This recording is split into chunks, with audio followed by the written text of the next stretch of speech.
What is up, everybody, and good morning and happy Valentine's Day, February the 14th of 2026, Saturday. I am co-host number 1 of Forbidden Podcast here on FioriousNation on YouTube, Nick Fiore, creator of FioriousNation. Next to be on my right, co-host number 2 of Forbidden Podcast to FioriousNation here on YouTube, Adam Carl. And yes, wearing a CM Punk shirt. By the way, in my Yankee cap hat on this fine Valentine's Day 2026. Happy Valentine's Day to those who are celebrating today, Valentine's Day. Hope you guys are doing something well for your loved ones, whoever your Valentines are, stuff like that. And Adam Carl, how are we doing today? Fantastic. Happy Valentine's Day, everybody. Men, Yes. women, and if you have children as well, hold your kids and wish them love. Yeah, Give them the happiest of gifts and presents. absolutely. Yeah. You want to love your family, your kids, your wives, your girlfriends, or grandkids. I even say your grandparents, grandparents. Yeah, family, friends. You want to love, you want to love them often, most times than not.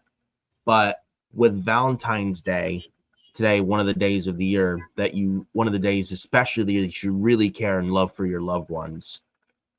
Happy Valentine's Day to those today, and celebrating your loved ones today and stuff like that. But we got episode number 12 of Forbidden Podcast here on the podcast on YouTube for FioriousNation. We got quite some stuff to talk about here, bro. We got Dave Meltzer talk. When you hear this momentarily, we're going to get into it shortly. When you hear us talk about Dave Meltzer, man, talk about a lying fraud, a clown. I swear to God. But we're going to get into it in a little bit. There's going to be a lot of talk about him. Oh, hell yeah. We got Dave Meltzer talk. We got Bron Breakker talk. Apparently, he has an injured hernia. What this means for him in WrestleMania, stuff like that. We got other stuff to talk about, too. We got and we might as well talk about it in a little bit first off. But before we get into that, about the Observer, if you even want to take it seriously at this point, it's a laughing stock at this point. The Observer award, the W Wrestling Observer Newsletter Awards for 2025 came out yesterday, and I swear to God, dude, it is absolutely fucking laughable. I don't know how you take them seriously in 2026 after what we read to you momentarily. I tell you, they are the laughing stock of the business. You think? Yeah. And we also got talk on Bianca Belair, where she stands for WrestleMania, Chelsea Green, and her apparent ankle injury. How serious is it? We got also news on WrestleMania 42, their ticket sale issues and ticket selling problems, and them having a meeting regarding the ticket sale prices, and also with the watch parties, Vegas not allowing certain people in Vegas to do the the watch long things because they're trying to sell tickets and stuff like that. And also discussion of Triple H facing internal criticism for the constant changing of WrestleMania 42 plans, etc., etc.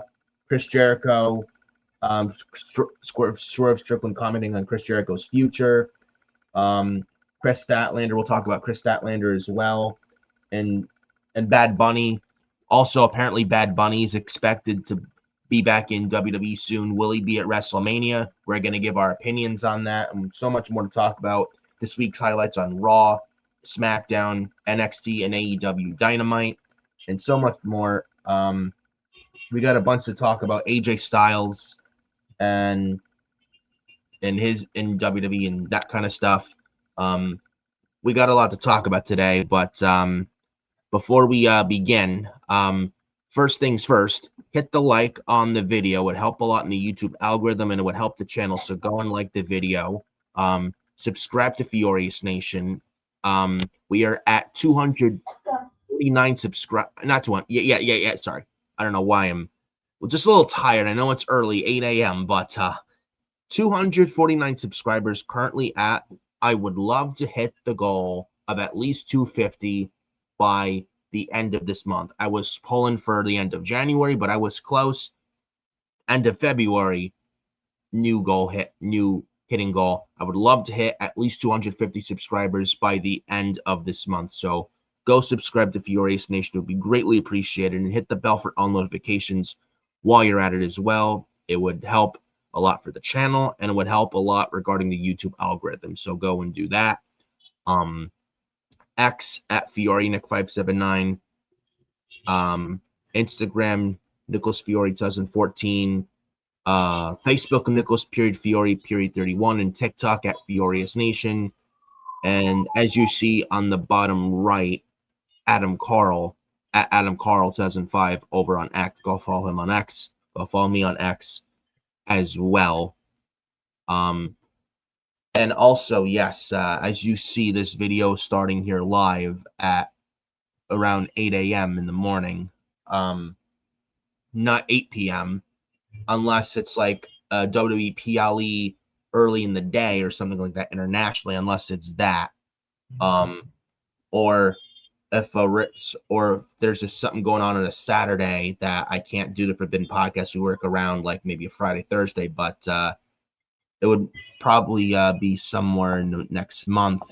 So we can accommodate, and I can let you guys know in advance if there's a certain episode of Forbidden Podcast that takes place not on a Saturday because of a certain circumstance, but whenever that comes. So if there's ever an episode that doesn't happen on Saturday, happens 1 or 2 days before a Saturday because of a circumstance, Saturday can't do this podcast on a Saturday, that there's an episode that happens, I will certainly let you guys know. Also, before we begin, future guests here on this show as well. Trying to get one guy for somewhere in the next month. So hopefully things work out on that, and I'll let you guys know on that. So look out for that if that comes to be. And we might as well start hour one. I guess at the podcast. Anyways, we might as well start with episode 12 with Dave Meltzer and the Observer newsletter, and him being called out and him being just a fucking fraud, man. Jesus Christ. We got the Wrestling Observer newsletter. I mean, if you ever want to take it seriously at this point, I mean, I don't know who takes Meltzer as a source seriously anymore now in 2026. The guy has no credibility as far as I'm concerned, honestly. Like a clear-cut paid Tony Khan AEW show, you do know he always criticizes WWE, but he never criticizes AEW. If you're going to criticize WWE, you have to do the same thing with AEW. You can't just be biased. I mean, WWE, I know they have their own problems, but AEW being a lot worse. But I mean, come on. I mean, I understand criticizing WWE because the past year they played it safe, but to not criticize AEW and show blatant favoritism, that I don't like that. And when you hear the Observer Newsletter Awards, you're gonna fucking laugh at this. And I'm actually gonna pull this up right here. The full awards. Every award have like show of the year, worst commentator of the year, etc., etc. When we read you this, we're telling you right now, guys, you're gonna fucking laugh. Like, honestly, do we laugh or do we cry at this point? Is what I want to ask. It's a comedy hour with these awards. It's comedy hour. Like when you read the best of this, best that, or worst this, or worst that. So I can pull this up here. Here we go. So this is the Observer Newsletter Awards. So right here, if I can find the beginning of here we go. Whichever one. So this is if I can find it. Here we go. So if I can find the first one, I'll start with the first Wrestling Observer Newsletter, and you're gonna laugh at this. Listen to this. Wrestling Observer Newsletter 2025 Promotion of the Year. One is CMLL. 2 is AEW. 3 is Stardom. 4 is WWE. And 5 is New Japan Pro Wrestling. Yeah. Yeah. About that.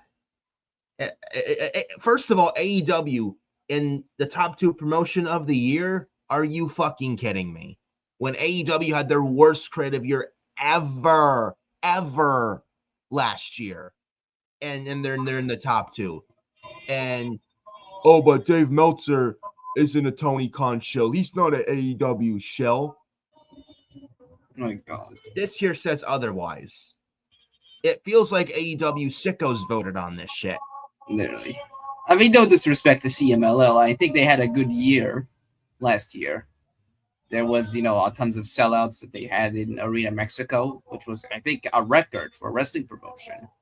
Selling out the same arena every week. So, I mean, no disrespect to them.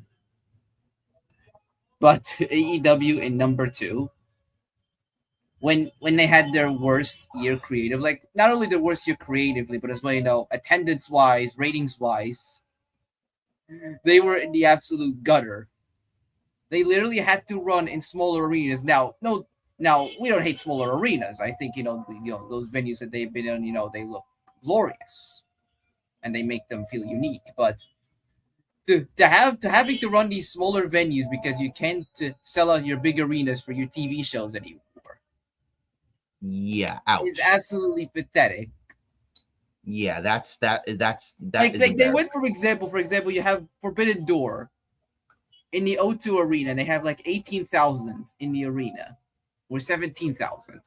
To go from that, and then the next episode of Dynamite is in the ECW arena filled with 900 people. Yeah. Like, how does that make sense? It doesn't. It doesn't, bro. And then we got the WON Best Weekly TV Show. Number 1 is 5 is SmackDown. It was the worst show last year. Raw was 4, 5 was SmackDown. 3 was AEW Collision. 2 was CMLL Super Weirdness, and 1 was AEW Dynamite. What? I think you're reading 2024. No, it's 2025. No, it's 2025. No, Raw wasn't even in the top 5. No, this was in the top 5. Right here, this is 2025. It says this is a best show or worst show? Best weekly show. Oh, I thought you read the worst. No, best weekly show. Come on, bro. yeah. Dave Meltzer is so bad that I couldn't even understand. So WON 2025 Best Weekly TV Show. 1 is Dynamite. 3 is Collision. First of all, how is Collision in the top 3 or even in this top 5? How the fuck is it in this list, Dave? Huh?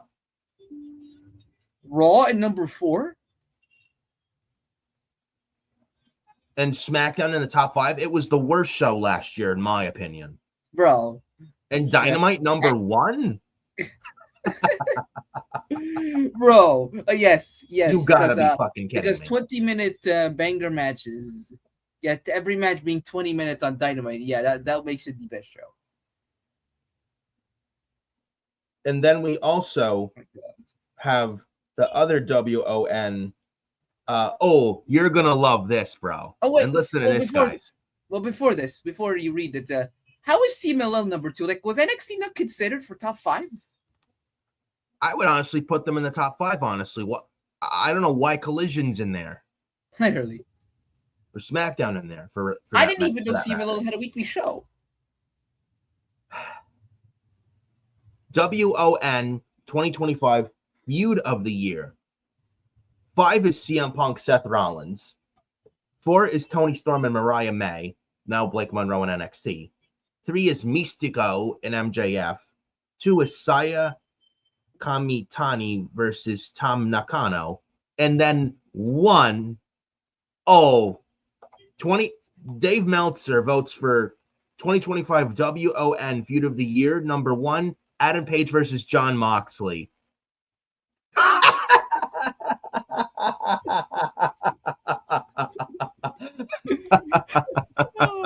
What a fucking Dave, joke. John Moxley and Adam Page feud of the year last year. Oh my, what a joke. Look, I love Hangman. I love Mox. You Feud of gotta the be year, kidding this me. was not. Dude, Death Rider's angle was horrible last year. Literally, it John was Moxley held the title in a goddamn briefcase, the AEW World title. And this was feud of the year last year. Feud of the year, yes. Yeah, feud of the year, yeah. See John Moxley having to win matches because Wheeler fucking useless keeps interfering in main event matches. Yeah, that's the feud of the year. My God. And this wasn't even supposed to have been Hangman's feud. This wasn't even supposed to have been his match at all in Texas. Man. Yeah, and we saw how well his title reign went after All In. Being the fifth most important guy on the show. Unbelievable. It's unbelievable, bro, how laughable these awards are and how it's so blatant favoritism with Dave Meltzer and Tony Storm versus Mariah. Like, bro, Tony Storm and Mariah May was a 2024 feud. How did this make 2025? I don't know. Ask the Observer. I mean, this this is blatant, obvious favoritism with Dave Meltzer and AEW. It feels you can't even do basic math right. No, it feels like this is all paid off by Tony Khan, and Dave Meltzer has, like, heaven forbid, Dave Meltzer says anything critical about AEW, or else Tony Khan will send him to Guantanamo Bay and will blacklist him like blackballing like Chris Benoit. God forbid Dave Meltzer criticizes anything AEW, and Tony Khan gets his feelings hurt so easily. Heaven forbid. Right? We then get the most overrated. Listen to this. 5 is Seth Rollins. 4 is Evil. 3 is Jade Cargill. 2 is CM Punk. And 1 is Jey Uso. Now, Jey Uso I have to agree with. Well, excuse me. I know. Yeah, and he gets up because he even is embarrassed by this list. CM Punk, number 2 most overrated? Really? CM Punk the most overrated? Dave, I beg to differ there because CM Punk was, I don't know, having a story last year with Seth Rollins, Roman Reigns, John Cena, Gunther. He had a good match with Gunther last year at SummerSlam, won the world title, beating Jey Uso in Utah at Saturday Night's Main Event last year, November 1st. Yada, yada, yada. Had a good... He was in a triple threat with with Reigns and Rollins. The main event, WrestleMania 41 in Las Vegas Night 1, which was a very good main event and one of the best matches of the weekend and one of the best matches of the year, where Heyman turned on Reigns and Punk and stuff like that. So how is CM Punk on this list of most overrated? Again, I'll tell you blatant favoritism to Tony Khan. I'll tell you why he's number 2. I'll tell you why. It's easy. Nobody should. This is not rocket science. This isn't complicated. It's because AEW hates CM Punk.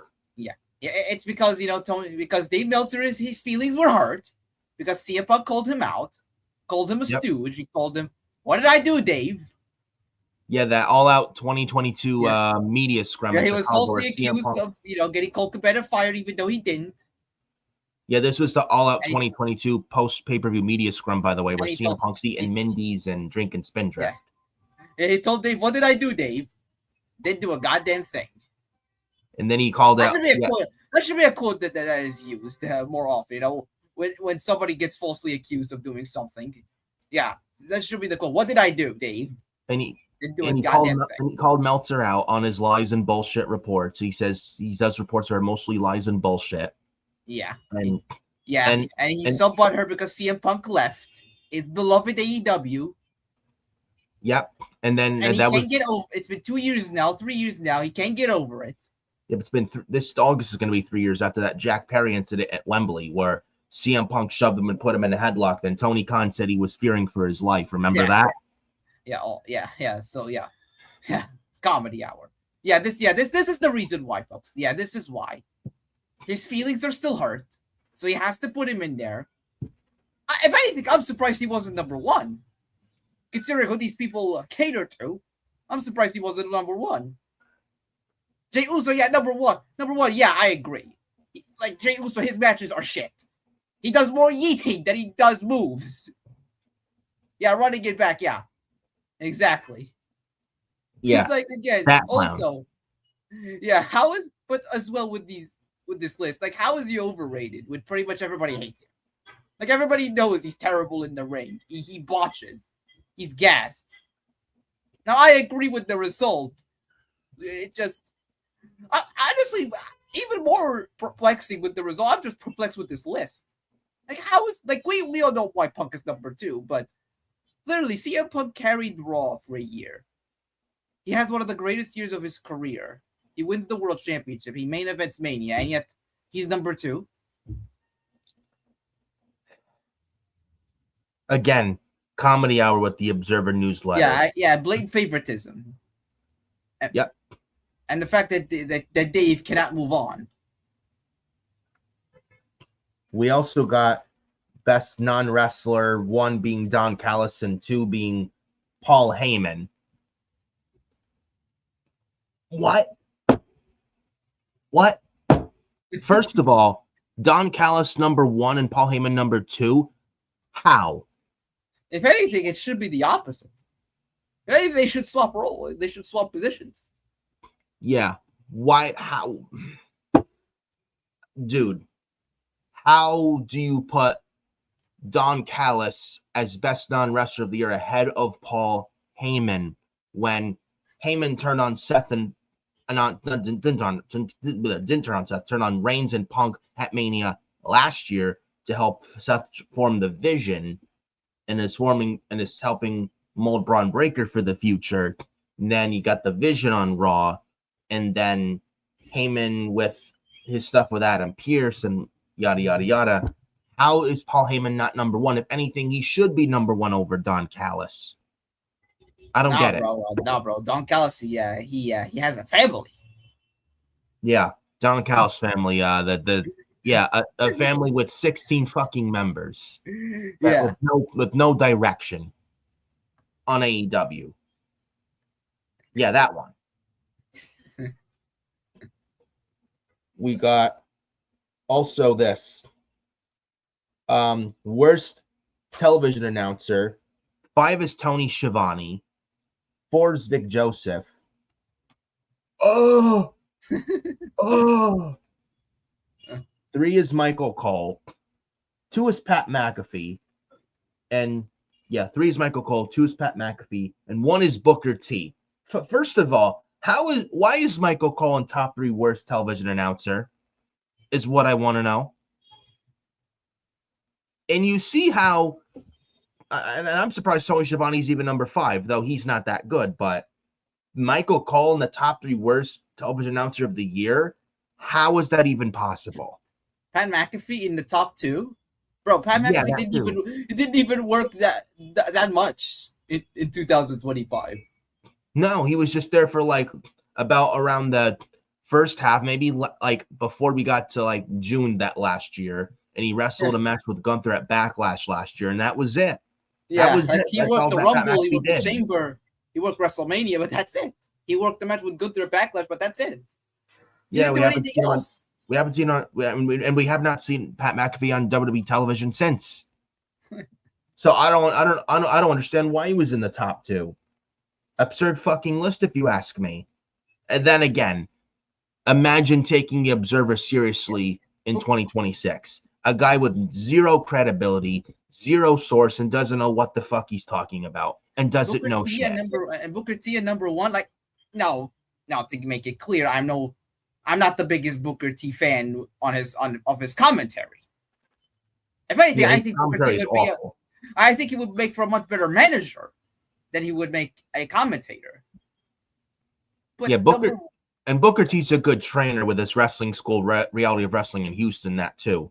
And then a manager, yes. But commentary, I have to agree. If you listen to him on commentary, he's not good. He is terrible on commentary. Awful. I think he would make it for a much better manager, like for Trick Williams. But number one worst commentator? What? Bro, Booker T alone on commentary can get more wrestlers over than Tony Khan does with his fucking booking. Oh, but Tony Khan has Excalibur. He has Tony Schiavone. He's got Jim Ross. He's got Ian Riccaboni, Nigel McGuinness, and Taz. Taz is probably the only good one. And Nigel's good too. Yeah, Nigel's great too. Ian Riccaboni's good too as well, but bro, Jim Ross can barely speak. He can barely speak on commentary. Tony Schiavone is terrible. Excalibur. No energy, no oomph, nothing. Yeah. No charisma, nothing. Booker T got Trick Williams over. He could get Stephanie Becerra over. Yeah, in their time in NXT, yes. Yeah. Who's singing the Joe Hendry's theme music? Yes. Like how is Excalibur not the worst? How is Tony Schiavone not the worst? If anything, they should. Yeah. Not like put them on the fucking list. Put Jim Ross in there. Like we love Jim Ross, but like he's what, 74? Now, granted, he has had health issues, sadly. It was like he's old. He's not what he once was. I agree. Like how is he? How is he not on this list? But no, Michael Cole is number 3. I don't understand it. 2. Like I understand it. It's fucking laughable. Before we get to the WLN Best Major Wrestling Show of the Year, I do have a first comment here in the chat. Mitch says, morning. What's up, Mitch? Good morning and happy Valentine's Day, bro. Hopefully you're doing well and hopefully you're doing something good today with Valentine's Day with your family. So happy Valentine's Day to Mitch and good morning. Oh, and speaking of Mitch, congrats on 250 subscribers. Do we hit 250? Hold on. Let me see here. I gotta see this for myself. And I believe Mitch when he says this. 250 subscribers. Hit the goal by the end of February. Yes. Yes. Hit the goal, 250 subscribers. And I gotta say one thing to all of you guys, and that's 2 words. Thank you. Thank you for the 250 subscribers. And words cannot describe how thankful and appreciative I am at all of you guys. Thank you so much for the support. You guys fucking rock. And let's keep on going with that. This is not the end of it, you know. It doesn't stop there. 300.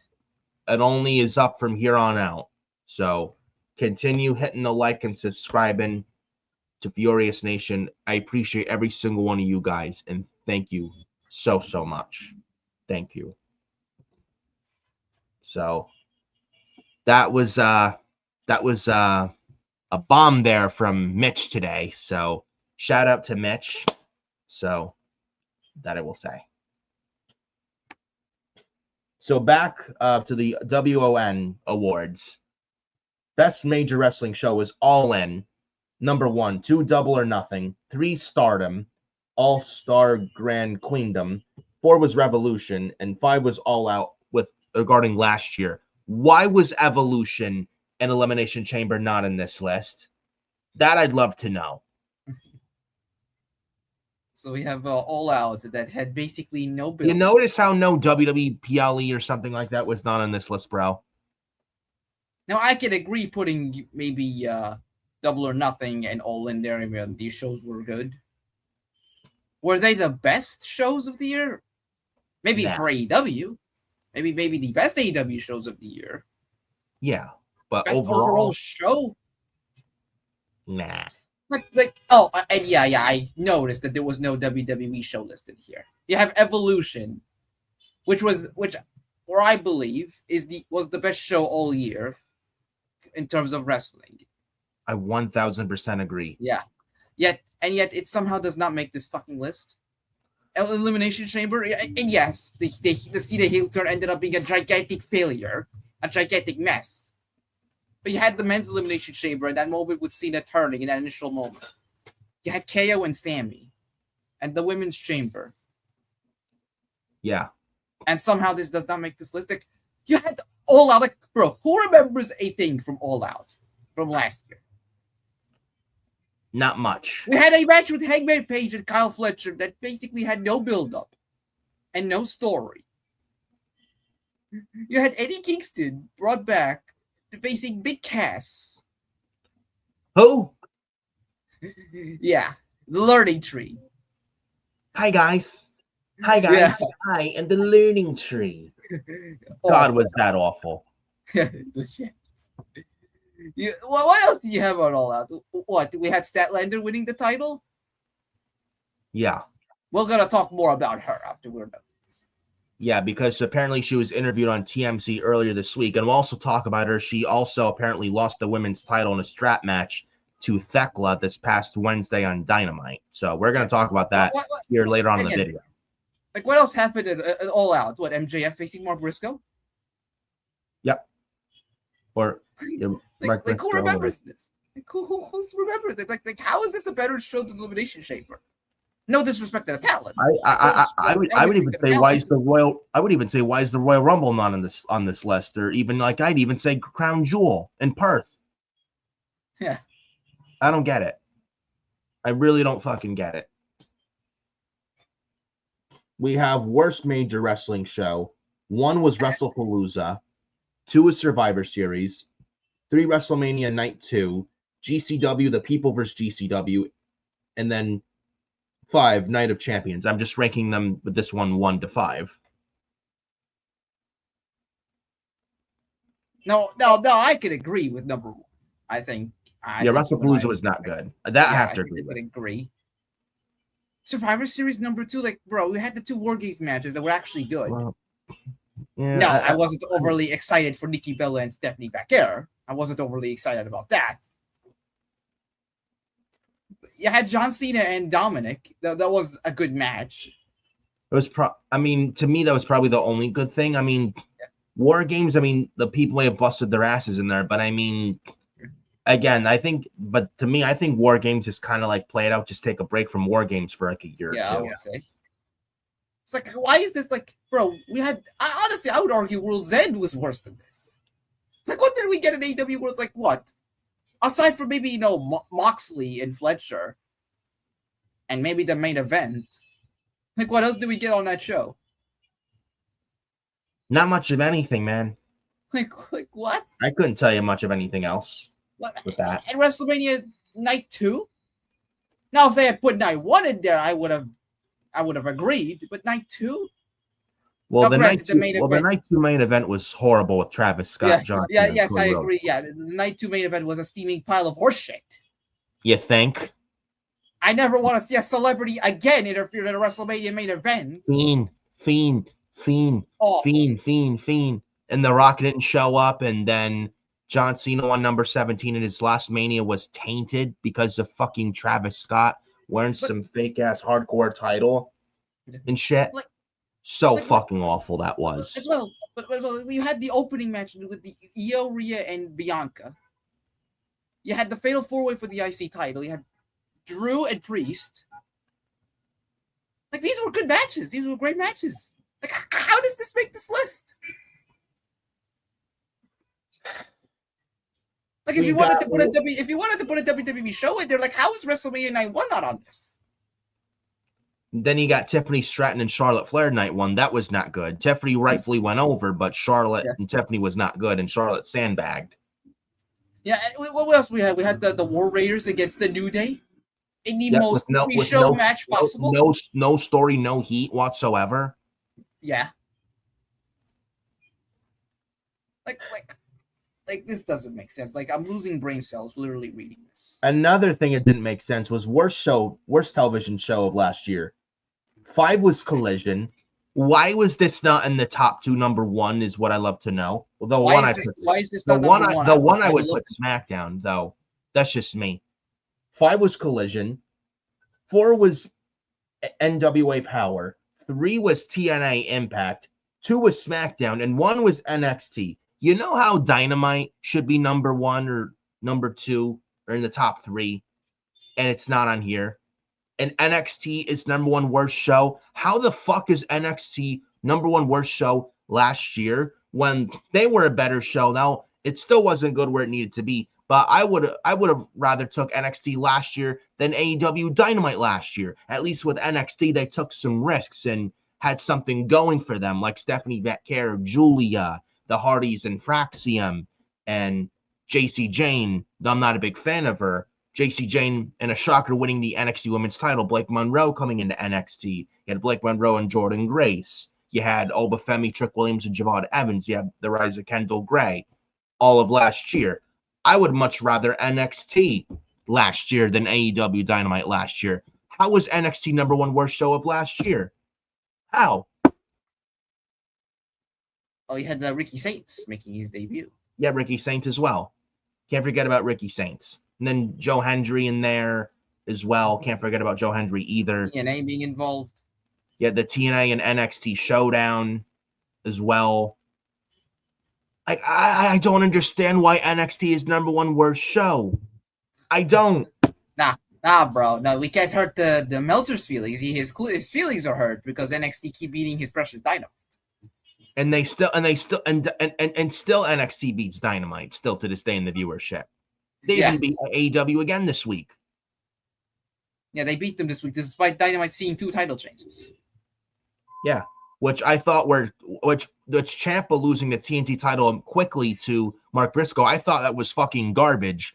And then Statlander got buried, lost to Thekla. Happy for Thekla, but Statlander got buried, and I have to call that out. I mean, I know we haven't mentioned much about Stardom, CMLL, and NWA. I mean, no shade to them, but it's like we're only focusing on WWE and AEW because they're simply like the 2 promotions that matter. Mm-hmm. Like NWA Power, like I don't know what was going on there. I mean, let's just hope that fucking Tyrus wasn't appearing. Dude, I don't watch NWA, nor do I care to watch NWA. Like what? EC3 was the world champion? As if anybody gives a shit. Yeah, I have zero desire to watch NWA, bro. Honestly, like zero. And Collision number 5. I'm surprised that AEW show even made it there. AEW Collision number 5. If anything, Collision should be in the top 2. NXT shouldn't even be close to be on this list. Again, this shows you the lack of dignity, the lack of awareness that the people running the Observer have. Mm-hmm. Worst show, worst television. No, not worst show. Worst match of the year. One was John Cena, Cody Rhodes, WrestleMania 41, Night 2. Minoru Suzuki and Butterbean, Las Vegas, April 17th, number 2. 3, Brock Lesnar, John Cena from WrestlePalooza. Maki Ito, Mickey James, Las Vegas, April 17th, number 4. And number 5 was Adam Copeland and John Moxley, March 9th of last year. Now, John Cena, Cody Rhodes, number 1 worst at Mania last year, that I have to agree with. Again, that was John Cena's last WrestleMania, and it was fucking tainted by Travis Scott. So that I do have to agree. Yeah, that was absolutely terrible. Like, and Minoru Suzuki and Butterbean, I've actually not watched that match ever once. This guy has, and he would say it was not good. It wasn't good, and I believe him. I haven't watched the match, and I'm sure he'd recommend don't watch it. And for those of you who have not watched it in full, I can tell you, Butterbean could barely fucking. It was legitimately sad. Just watch it. So those out there that have not watched the match, don't. Yeah. If you're somebody that hasn't watched it, please don't. And I was asking this guy, it's that bad? Yeah, it's that bad. Yes, it's genuinely bad. It's not like it's hilariously bad. It's genuinely bad. It's sad. It's sad. I think even Brian Alvarez said it was not good either. Yeah. One thing though, like for a worst match. What was number 4? Maki Ito and Mickey? Like, I don't know what the hell happened there. Yeah. Yeah. I don't know. Honestly, there's one match, honestly, even worse than Cena and Cody, as bad as it was. Honestly, like, how is There's one match that's missing here. I don't know how the fuck this didn't make it. There's Sabu versus Jelly Nutella. Joey Nutella. Who? Yeah. Yeah, Joey Janela, Joey Nutella. Jelly Nutella. Joey Chuckle Nuts. Joey, Joey No Nuts Tella. I mean, a jar of Nutella has more charisma than Joey Janela. It's a much better in-ring wrestler. Yeah. How did this match make last this? year. How is it not in the top 3? Yeah, last year with GCW, Las Vegas WrestleMania 41 weekend a year ago, Joey Janela with GCW, didn't he book Sabu for the show when he should not have? And then he booked. After a while, Sabu passed away. Yes, they booked a no ropes barbed wire match. Yes, this actually happened. A no ropes barbed wire match between Jelly Nutella and Sabu, who was on drugs. His knees were bleeding. In no condition to compete whatsoever. Yeah, his knees were bleeding. He could barely move. He was thrown from the ring to barbed wire, and he got a concussion in the middle of the match, and was legitimately knocked out.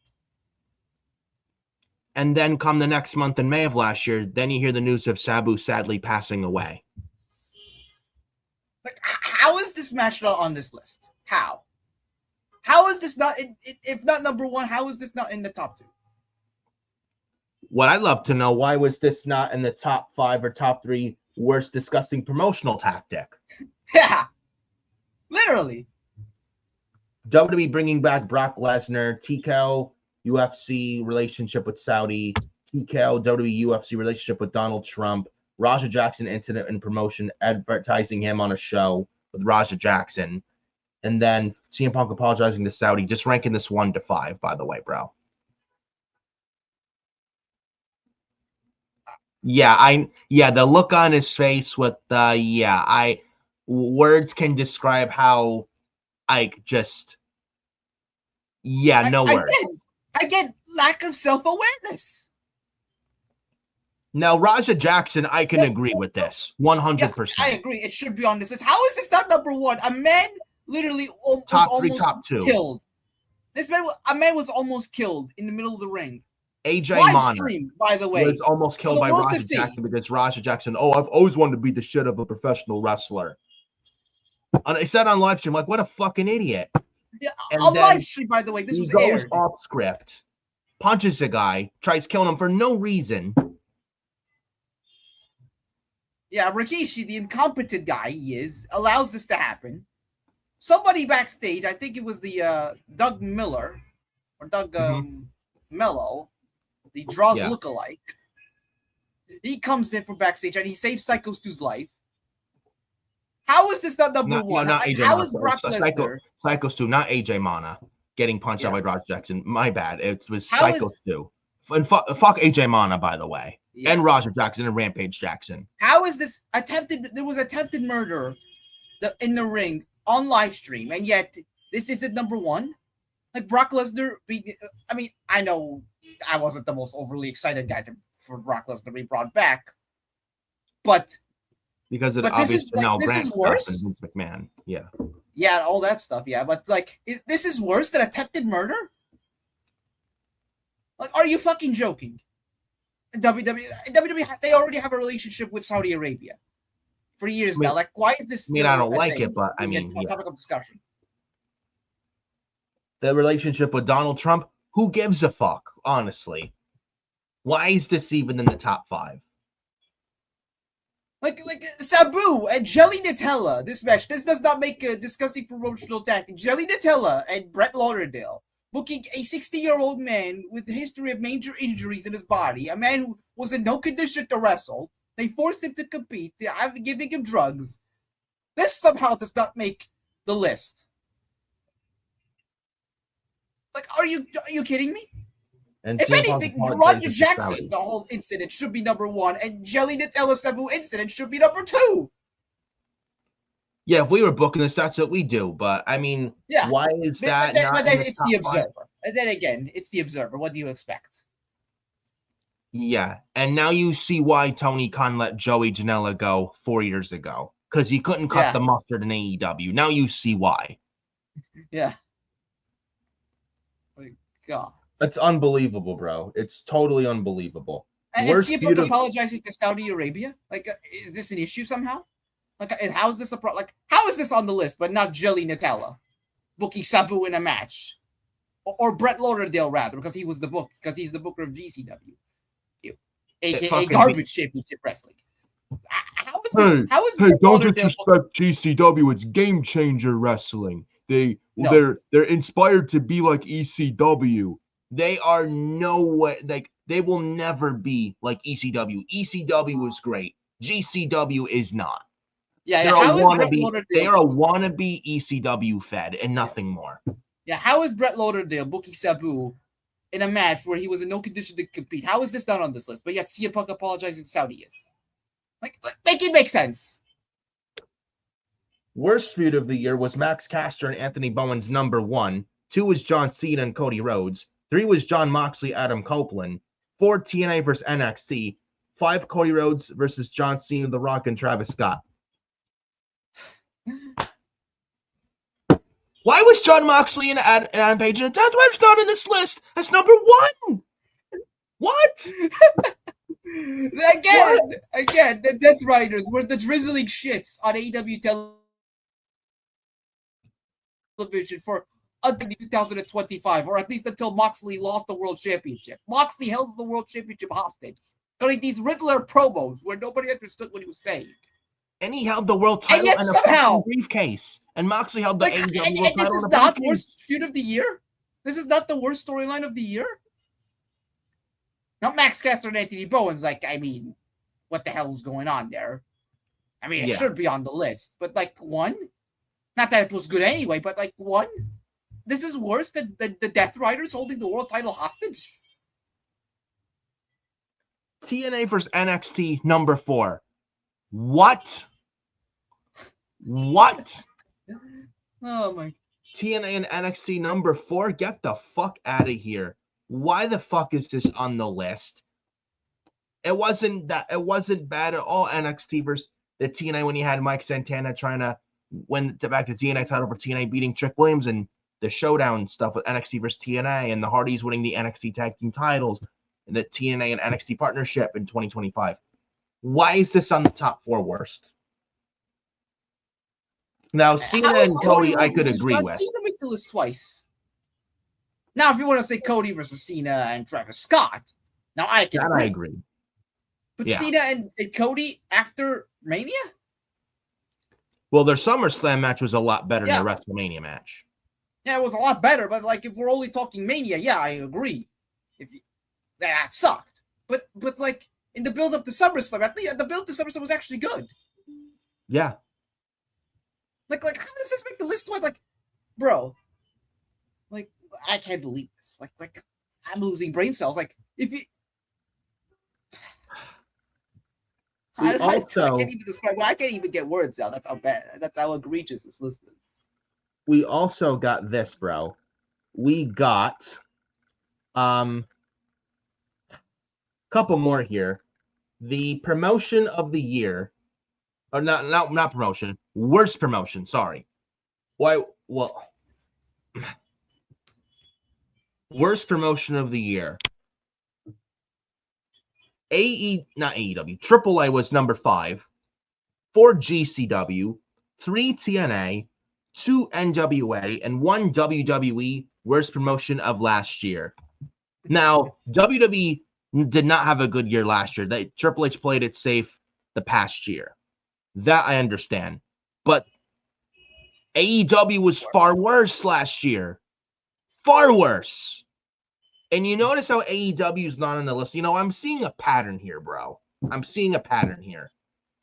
And TNA, 3 top worst. Now, TNA right now, for now, it lost to be desired. But last year, their worst year? Huh? They had some of the biggest moments in its fucking history. Yeah. Actually having a good year last year. Their attendance was up. They had Slammiversary last July in New York for Slammiversary. Sold out. Yeah. Bound for Glory. Yeah, that too. In Lowell, Massachusetts. They got a TV deal with AMC. Yeah. And yet this is in the top 3 worst promotion of last year. Get the fuck out of here with that shit, bro. And AAA, like, bro, AAA was on the verge of fucking collapse. Until WWE came in and saved them. They were having money problems. Yeah. Now this is just me saying, I don't know if they actually had money problems. Like, I can't confirm it, but it's like, looking at these past years, like, they were legitimately having problems. Like, these shows were a mess. Until WWE came in and basically gave them a lifeline. Yeah. By the way, notice, how two of these promotions that are partners with WWE, or one of them that was bought out by the WWE, is on this list. And you know how AEW is not on the list. Once again, I see a pattern here. Yeah. Now, if anything, GCW should be in the top 2. Yeah, it should be in the top 2 alone, just based on booking Sabu in a horrible condition to wrestle like barbed wire match with a talentless hack. And Joey Janela. And fuck GCW, by the way. What? WON best gimmick. 1 was Tony Storm. 2, Adam Page. 3, El Grande Americano. 4, the Young Bucks. 5, Joe Hendry. Yes, gracias. El Grande Americano. Yeah. Any comment on this? We like Tony. We like Tony Storm here. I think she's an incredible talent, but best gimmick? After that Hollywood ending with Mariah May and now Blake Monroe in NXT, after that, it was all downhill for Tony Storm from there. Honestly, I think the gimmick has run its course, if you ask me. Yeah, I agree. Like best gimmick, like, I mean, she's good, but it's like, I think the gimmick is worn out. Like, what else new is she's doing with it? She's doing nothing with it. Now she's pairing with Orange Cassidy, feuding with the fucking Death Riders. Yeah, they're having matches with Maria Shafir and Wheeler Useless. Yeah. As if anyone gives a shit about that. Yeah, I know I don't. Riveting television there. Yeah. El Grande Americano number Page best gimmick. Like, what is Hangman's gimmick? The cowboy? He's not even playing that anymore. Yeah. Number 3, El Grande Americano. This should be in the top 2. Honestly, yeah. Chad Gable and Ludwig Kaiser, like, they made that gimmick entertaining.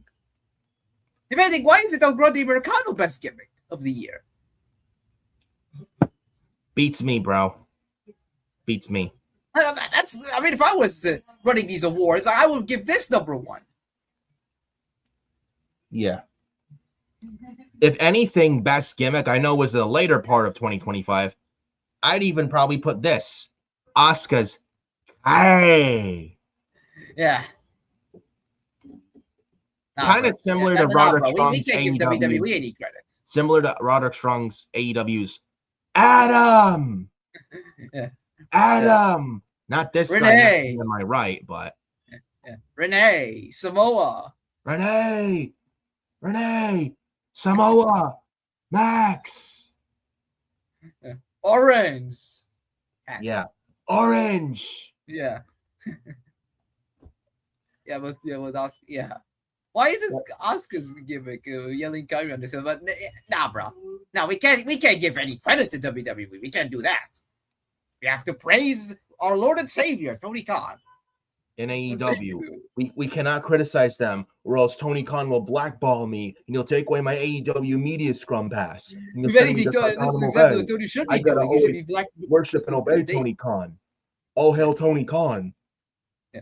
If anything, that's what Tony should be doing. He should be blacklisting Dave. Yeah. He should be blacklisting Dave and The Observer and CageMatch.net, Tony Khan's favorite website, by the way. Yeah, that's what he should be doing. He should be blackballing them and the fucking virgins on Cage Match and Reddit and on X and other social media. And stop listening to those to those clowns, those fucking virgins who don't know shit how to run a wrestling promotion. These are the people that Tony Khan should not be catering to. That's why his product fucking sucks and is in the shitter that it's in right now. You wonder why. And then we got worst gimmick, heel John Cena, number 1, 2 Wyatt 6, 3 House of Torture, 4 Tony Storm, 5 Jey Uso. I would have put Jay in the top 2, number 1. Yeah. Now, heel John Cena, I can agree with. Because that was, like Adam Carl said minutes ago, like John Cena's heel run was a fucking disaster. An utter disaster. Yeah. Yeah, it was awful. Like, Cena made the best of it. But without The Rock there, like, how did it make sense now? It felt so empty with Rock not there. Yeah. Now, Jey Uso, I could agree him being on this list. If anything, he should be top 2. How? Yeah. Again, as well, how is the Death Riders not on this list? Again, they held the title hostage for a year. Jon Moxley was having terrible matches with Adam Copeland. Yeah. Like, how are they not on this list? And I like Jon Moxley. I like Claudio, but it's like why? Like, how is the Death Riders not on this? I mean, they're good talents, you know. Mox, Claudio, Pac was like the Death Riders for the first half, at least of 2025. They were shit. Yeah, but no, let's not put this on this list. Let's put the Wyatt 6 in there. Like, what did the Wyatt 6 do apart from being in the tag division? You know what? They were a mid-card act all year. You know what I would have put in this top 5? The MFTs. Literally. The MFTs. Garbage. Why are they not in the top 5? And then we'll conclude the WON stuff with this thing. 2025 WON Best Booker of the Year. 5 is Anthony Douglas, James Darnell, and John Blood, Deadlock Pro. 4, Paul Levesque, a.k.a. Triple H. 3, CMLL Booking Team, Rivera / Feliciano. 2, Taro Okada. And 1, listen to this, Tony Khan.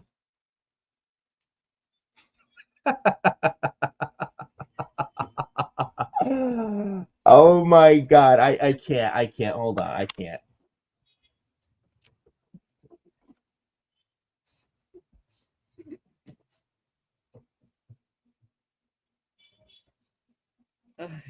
You'll be back soon. You gotta be shitting me on that one, bro. This is a comedy hour. You have to be shitting me. Number 1 Booker of the Year, Tony Khan. That is fucking laughable, bro. Oh my God. Like, you need a good laugh right there. There you go. Tony Khan, Booker of the Year. Oh my God. How? Again, AEW had their worst creative year ever last year, yet Tony Khan makes Booker of the Year. Why?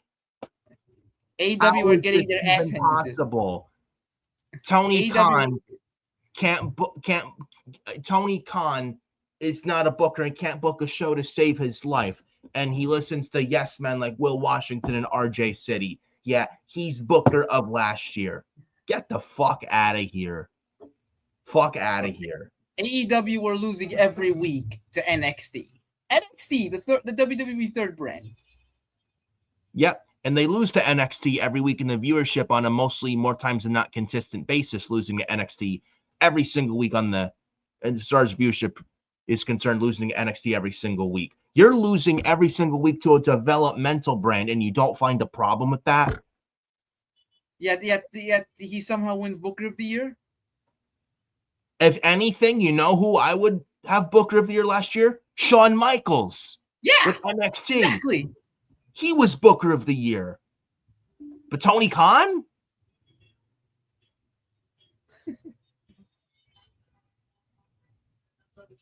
So like I said in the beginning of this video, imagine taking the Observer seriously and Dave Meltzer seriously in 2026.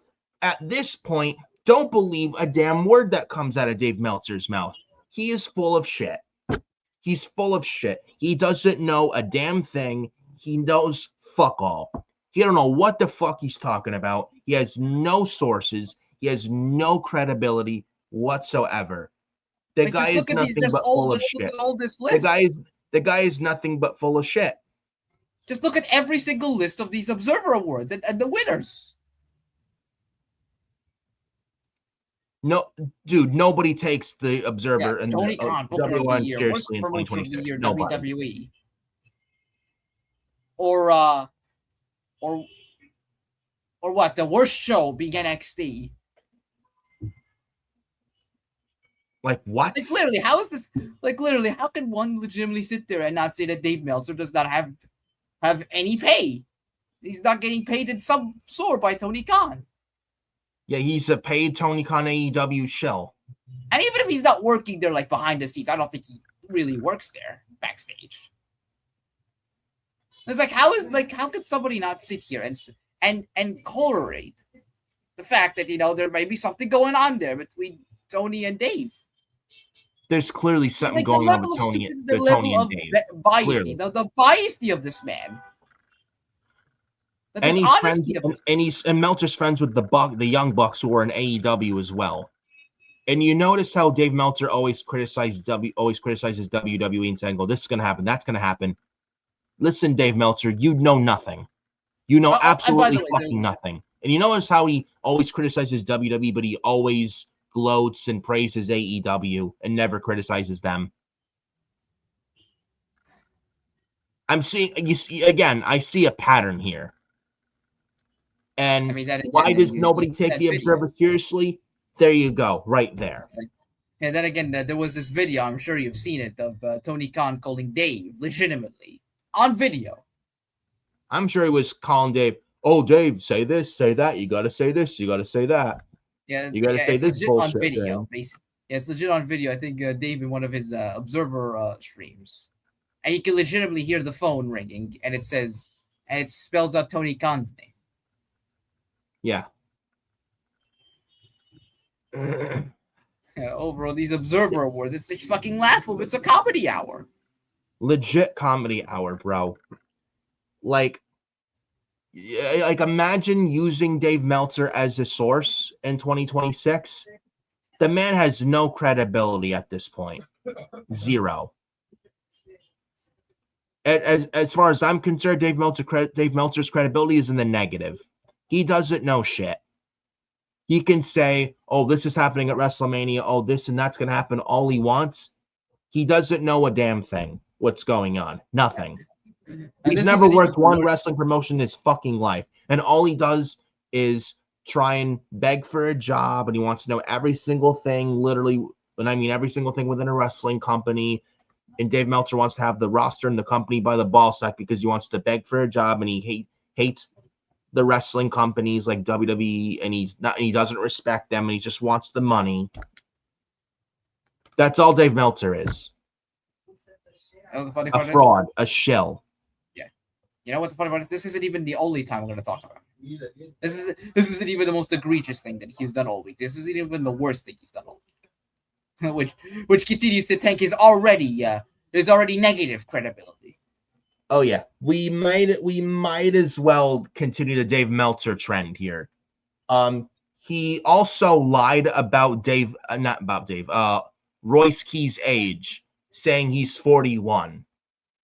Nothing but a smear campaign because Dave Meltzer is upset and butthurt that Royce Keyes left his so precious AEW to go and join the enemy team, the big evil WWE. He's upset that Will Hobbs left AEW for WWE. Now, he hasn't been on WWE television yet. I don't know when he's on TV. Hopefully soon. I don't know if they're saving him for WrestleMania. I don't know what's going on there. I see people, and I won't say names, I see people, the aura of Will Hobbs WWE is now in smoke because he wrestled a dark match last night for a main event against Nathan Frazier. He wrestled a dark match. So? I mean, I know a lot of people watch AEW when Will Hobbs was there. But not everybody knows who Will Hobbs is. Not everybody. A lot of people watch AEW, but not everybody watches AEW. a lot of people, not everybody knows. Well, a lot of people, I mean, yeah, a lot of people know Will Hobbs, but not everybody knows who Will Hobbs is. Us hardcore fans who watch AEW on a weekly basis and know who Will Hobbs is, we know who Will Hobbs is, but people that never watched him before, especially like casuals, they don't know who Will Hobbs is. Like what? Like what would you what do you what would you like to happen? Throw Will Hobbs out there, throw him right in the fire, sink or swim with no story and no hype video packages, like just throw him out there and expect him to succeed and just throw him out there and expect him to get a good reaction, just throw him out there. That's not how it works. Where he get dark match, like okay. At least get his feet wet. The man worked fucking Collision of all shows. His last AEW match was on Collision, not on Dynamite, not an AEW pay-per-view. Collision. I'm sure that guy will have. It's fucking useless. His Collision. Yeah. That's where he worked his. They barely cracked 300,000 viewers. Yeah, I'm sure Will Hobbs will have no issue working matches on Main Event or working dark matches before SmackDown. And this is just to get his feet wet. Yeah. Too. Also, and the WWE style and the AEW style are two completely different animals. You know, in WWE, their style is a lot safer environment, so these guys are not killing themselves and risking their lives out there. Where AEW, people get dropped on their heads and they drop people on their necks and they damn near kill themselves out there. Where WWE, you don't got to go out there and do that, and it's a lot more safer when people do the moves out there on Raw, SmackDown, NXT, so they're protecting themselves and their opponents. They're not going out there and I don't recall Powerhouse Hobbs even getting injured on a dump spot in AEW. I think his only injury was like a knee injury. Yeah, but you see a lot of these AEW wrestlers drop people on their heads when you don't got to really do that, and then they no sell moves, no sell finishers, kick out of multiple finishers, and they drop people on their head on the apron, and they drop people on their head on the turnbuckle, doing and a stuff pile like driver, that. and they have to do it again. And they do a pile driver on the top of the barricade, and blah blah blah. Like, you don't gotta go out there and do that out there and just put and risk your life and body out there and break your neck. You don't gotta do that. You don't. Where WWE, you know, they don't it's a more safer environment. Like, some moves you see on WWE television may look like it's scary and dangerous, but they do a safer version of those moves. Yeah, they do. Yeah, and with Hobbs, all these years, let me get this. All these years, the Observer, Dave Meltzer, he knew Royce Keyes, he knew Powerhouse Hobbs' real age for 6 years. Said he's 35 years old. 35 years old. No, he's 41. And knowing WWE had, with the youth stuff and it's all about old age stuff like that. Pretty much Meltzer trying to frame Will Hobbs because he's upset Will Hobbs left for the big evil WWE, and Hobbs decided to go to WWE not for the money, but to bet on himself. Yeah. He had all these years because he wanted to grow. He was never going to grow in AEW. Yeah, the money is greater in AEW, but money isn't everything. You had all these years, Dave had all these years to mention Hobbs' real age, yet but he didn't. But as soon as he leaves AEW, he goes to WWE, he's in the Royal Rumble. Now all of a sudden he wants to reveal his real age. Make it make sense, bro. Make it make sense. Again, lack of fucking incompetence. Again, biasy towards one over the other and not being honest. And Will Hobbs is a guy who wants to grow and advance. Would he ever get that in AEW? The answer is no. He had a ceiling in AEW that Ops was Will Hobbs seeing. And I'll be very real with you guys. Will Hobbs was never going to go anywhere in AEW past being in the Ops. He wasn't. What was he going to do after the Ops? Lose to Mark Davis? That is so fucking beneath Will Hobbs. What's he going to do? Decided to try WWE out, take a chance on himself, and I have to respect him for that. And he could have easily chose AEW with the more money than WWE offers with more money. Then I hear Dave Meltzer a while ago that WWE offered him more money. I don't believe that report whatsoever. I call a hunk of shit on that one. And yes, the money is greater in AEW than it is at WWE, but at the end of the day, money is not everything. At some point, it's more than just the money. You can make all the money in the world, but if you're not happy and you're treated like garbage, eventually you're going to say something. You know, you cannot put a price on happiness. You can't. You know, it's any job in general and out in the real world, not just wrestling. You could make like, say, 100 grand a year, or you could even say, I mean, hell, you could make $1 million a year. But if you're making like more money hand over fist every single year, and you're that unhappy and you're that miserable, is it really worth the money? No.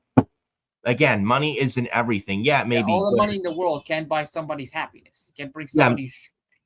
Yeah, money may be good and dandy and important, but it's not everything. At some point, you'll want more than just the money. You want.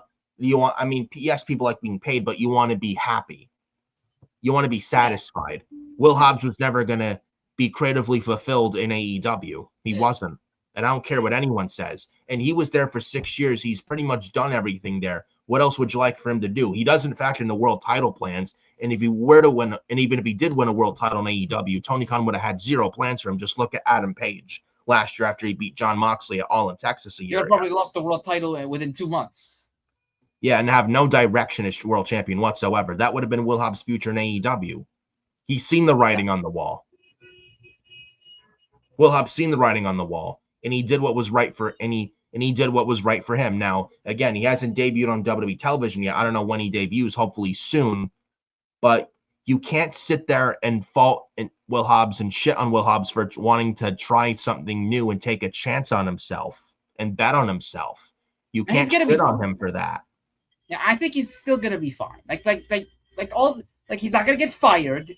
They're not gonna punish him. There was a rumor that Royce Keyes was fired from WWE. He was recently at WWE headquarters in Stamford, Connecticut, because I think they taped something with Stephanie McMahon with their What's Your Story podcast. I think Royce Keyes is one of her guests on her podcast. He already taped it. Yeah, I think he already filmed it. I think it's gonna be aired at some point. Yeah. So you can put that rumor to you can put that rumor to bed. Oh, Royce Keyes is getting fired from WWE. He's not fired. He's not going to get fired. So you can put that shit to bed. Why? Because this is Uncle Dave. Yeah, he's trying to get this guy fired.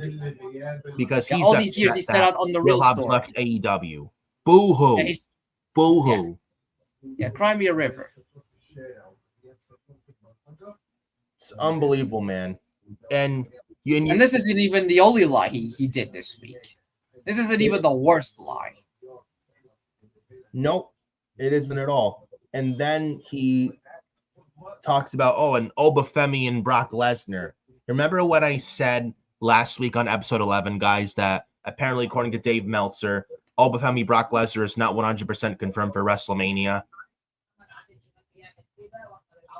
Sure thing, Uncle Dave. Now, I'm hearing a rumor of Brock Lesnar and LA Knight for WrestleMania, according to the Observer as well. I hope that's not the case, but then again, this is Dave Meltzer. Take it with a grain of salt. Yeah, this is a match. Yeah, you talk about a match that will not happen. LA Knight versus God, it doesn't. It will not happen. It's going to be Oba Femi and Brock Lesnar. The Oba Femi was teasing signing the SmackDown contract last night on SmackDown, which I thought was not that good. It had its good moments, but I didn't find anything much of SmackDown. I mean, wasn't all bad last night. SmackDown had some good moments, but there was some bad. But that last night SmackDown, Oba Femi teased signing a SmackDown contract. Then apparently SmackDown next week on Sci-Fi, Oba Femi's facing Kit Wilson. At this point, I hope Oba Femi signs the Raw contract. I hope he does. Yeah. Like Kit Wilson, who cares? Again, like we already seen it already. Because of his music. Yeah. When he yells, toxic. Like we already saw Oba Femi versus Kit Wilson, and Kit Wilson got his ass handed to him. What are we gonna get from this match that we didn't get last week? Well, DOGG thinks it's exciting to put on television. Yeah. Oh, you didn't know? Yeah, he doesn't know what the fuck he's doing. Yeah, the Road Dogg is fucking hopeless as shit, bro. I'm telling you. And again, and this, and again, tell this guy when he's telling lies when he says Triple H has rats to work with, and Bruce Pritchard and Road Dogg and Michael Hayes. Bruce Pritchard, like literally, that's who Triple H is surrounded with. Fucking rats who don't know what the fuck they're doing. Just call the fucking exterminator and exterminate those fucking rats. Set up traps, something. Just exterminate the fucking pests that are obviously in the company still. Like the pests that are in the company, man, get them extracted, eliminated, get rid of them. Seriously, it's fucking terrible. You know, I know Triple H played it safe the past year and stuff like that.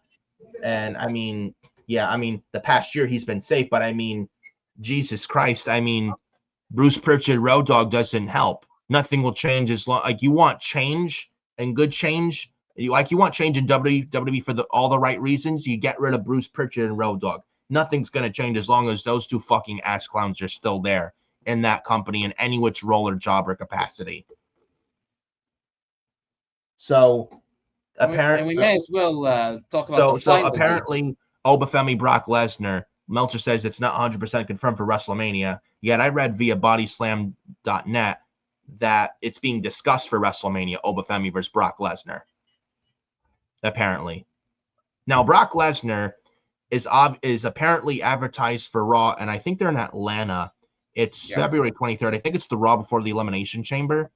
Brock Lesnar's going to be there. I wonder what he's going to do on the show, but I honestly, I really hope he has a face-to-face with Oba. And Oba and Brock were in the Rumble, and Lesnar eliminated Oba.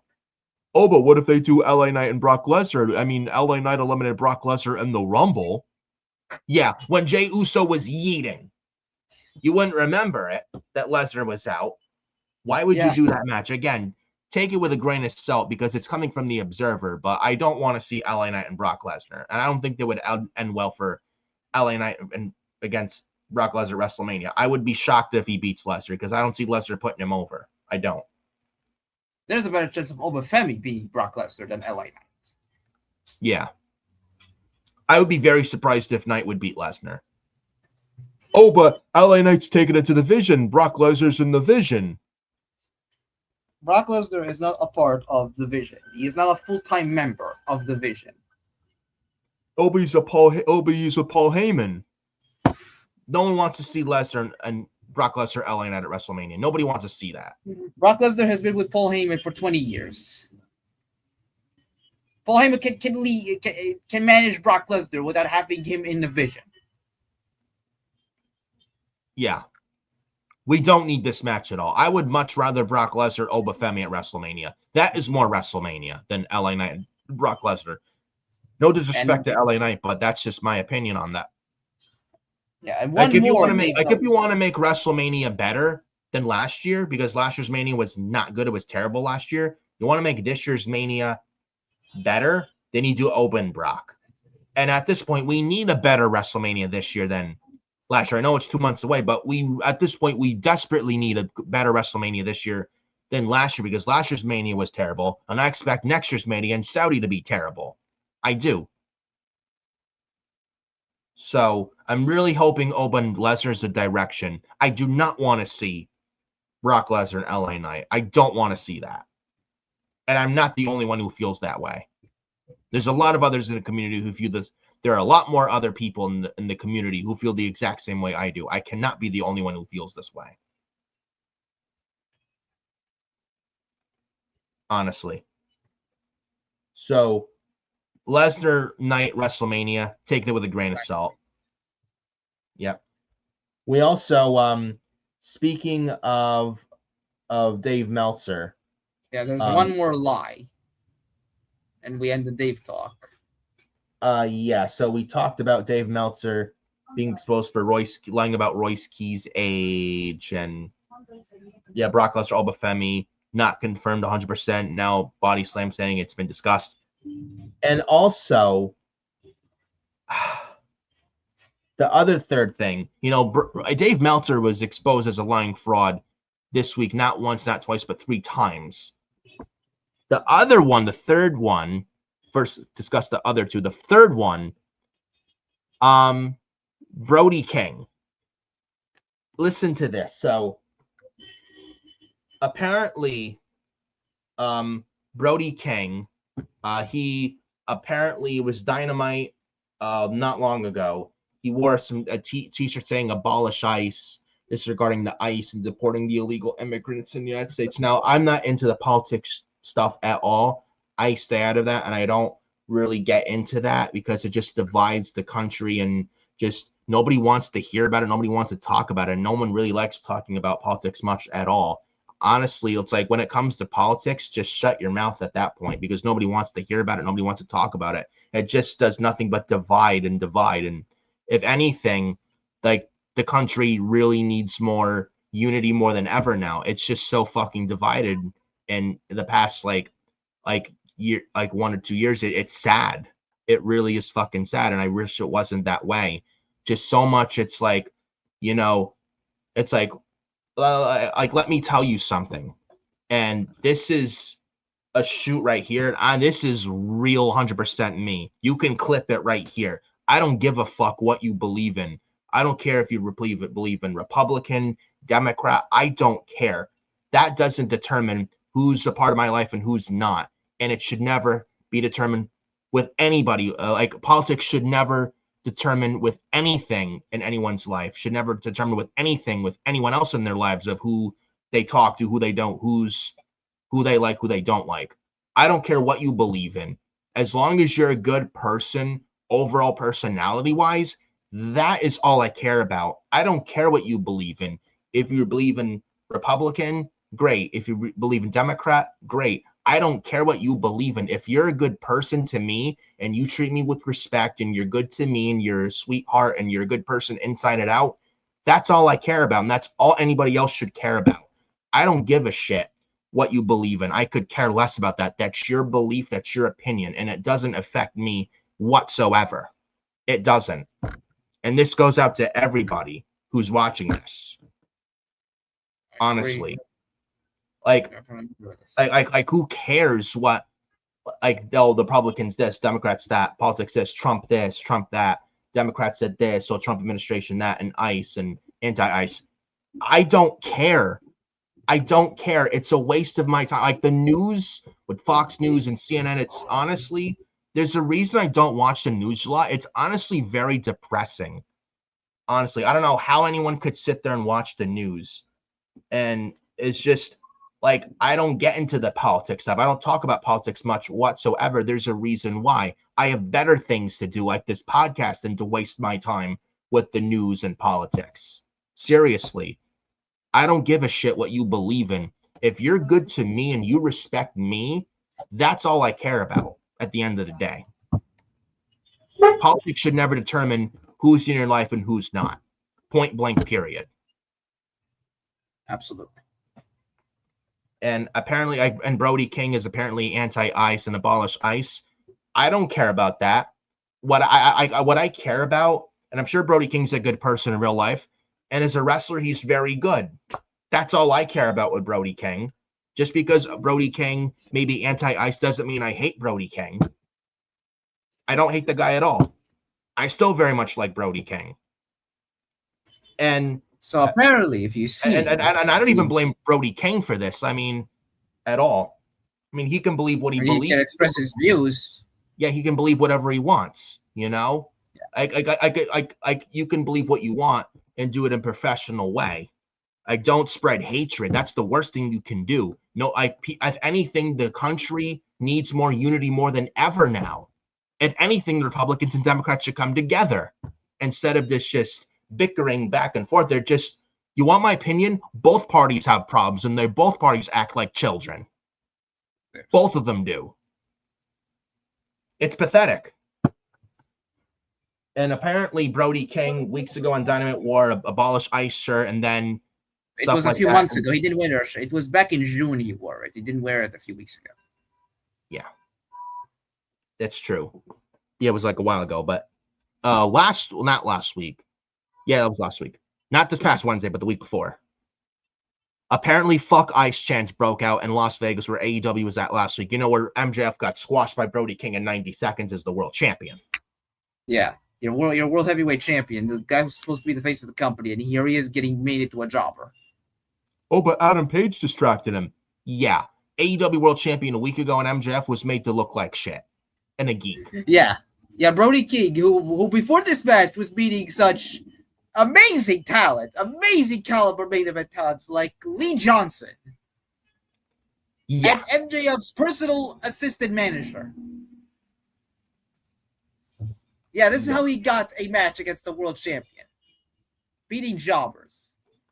And apparently, Brody King and MJF at Grand Slam Australia for the world title. I mean, I know it was taped. But, I mean, yes. And yes, before we went live, this guy, Adam Carl, said to me before we went live here, that show for AEW Grand Slam Australia today was taped, but it's airing later on tonight because different time zone in Australia. But apparently, Grand Slam Brody King MJF for the AEW World Title, and Brody King beat MJF in 90 seconds a week ago. This past Wednesday, Brody King was not on TV. And it's like, what you believe in, what is what you believe in. But, and then the fuck ice chants broke out at Dynamite in Vegas last week and stuff like that. And now Brody King's off TV this past week. Like, this is honestly a bad look for AEW because it's like, you can believe what you believe in, but it's like that the politics should never affect wrestling or the wrestling product ever.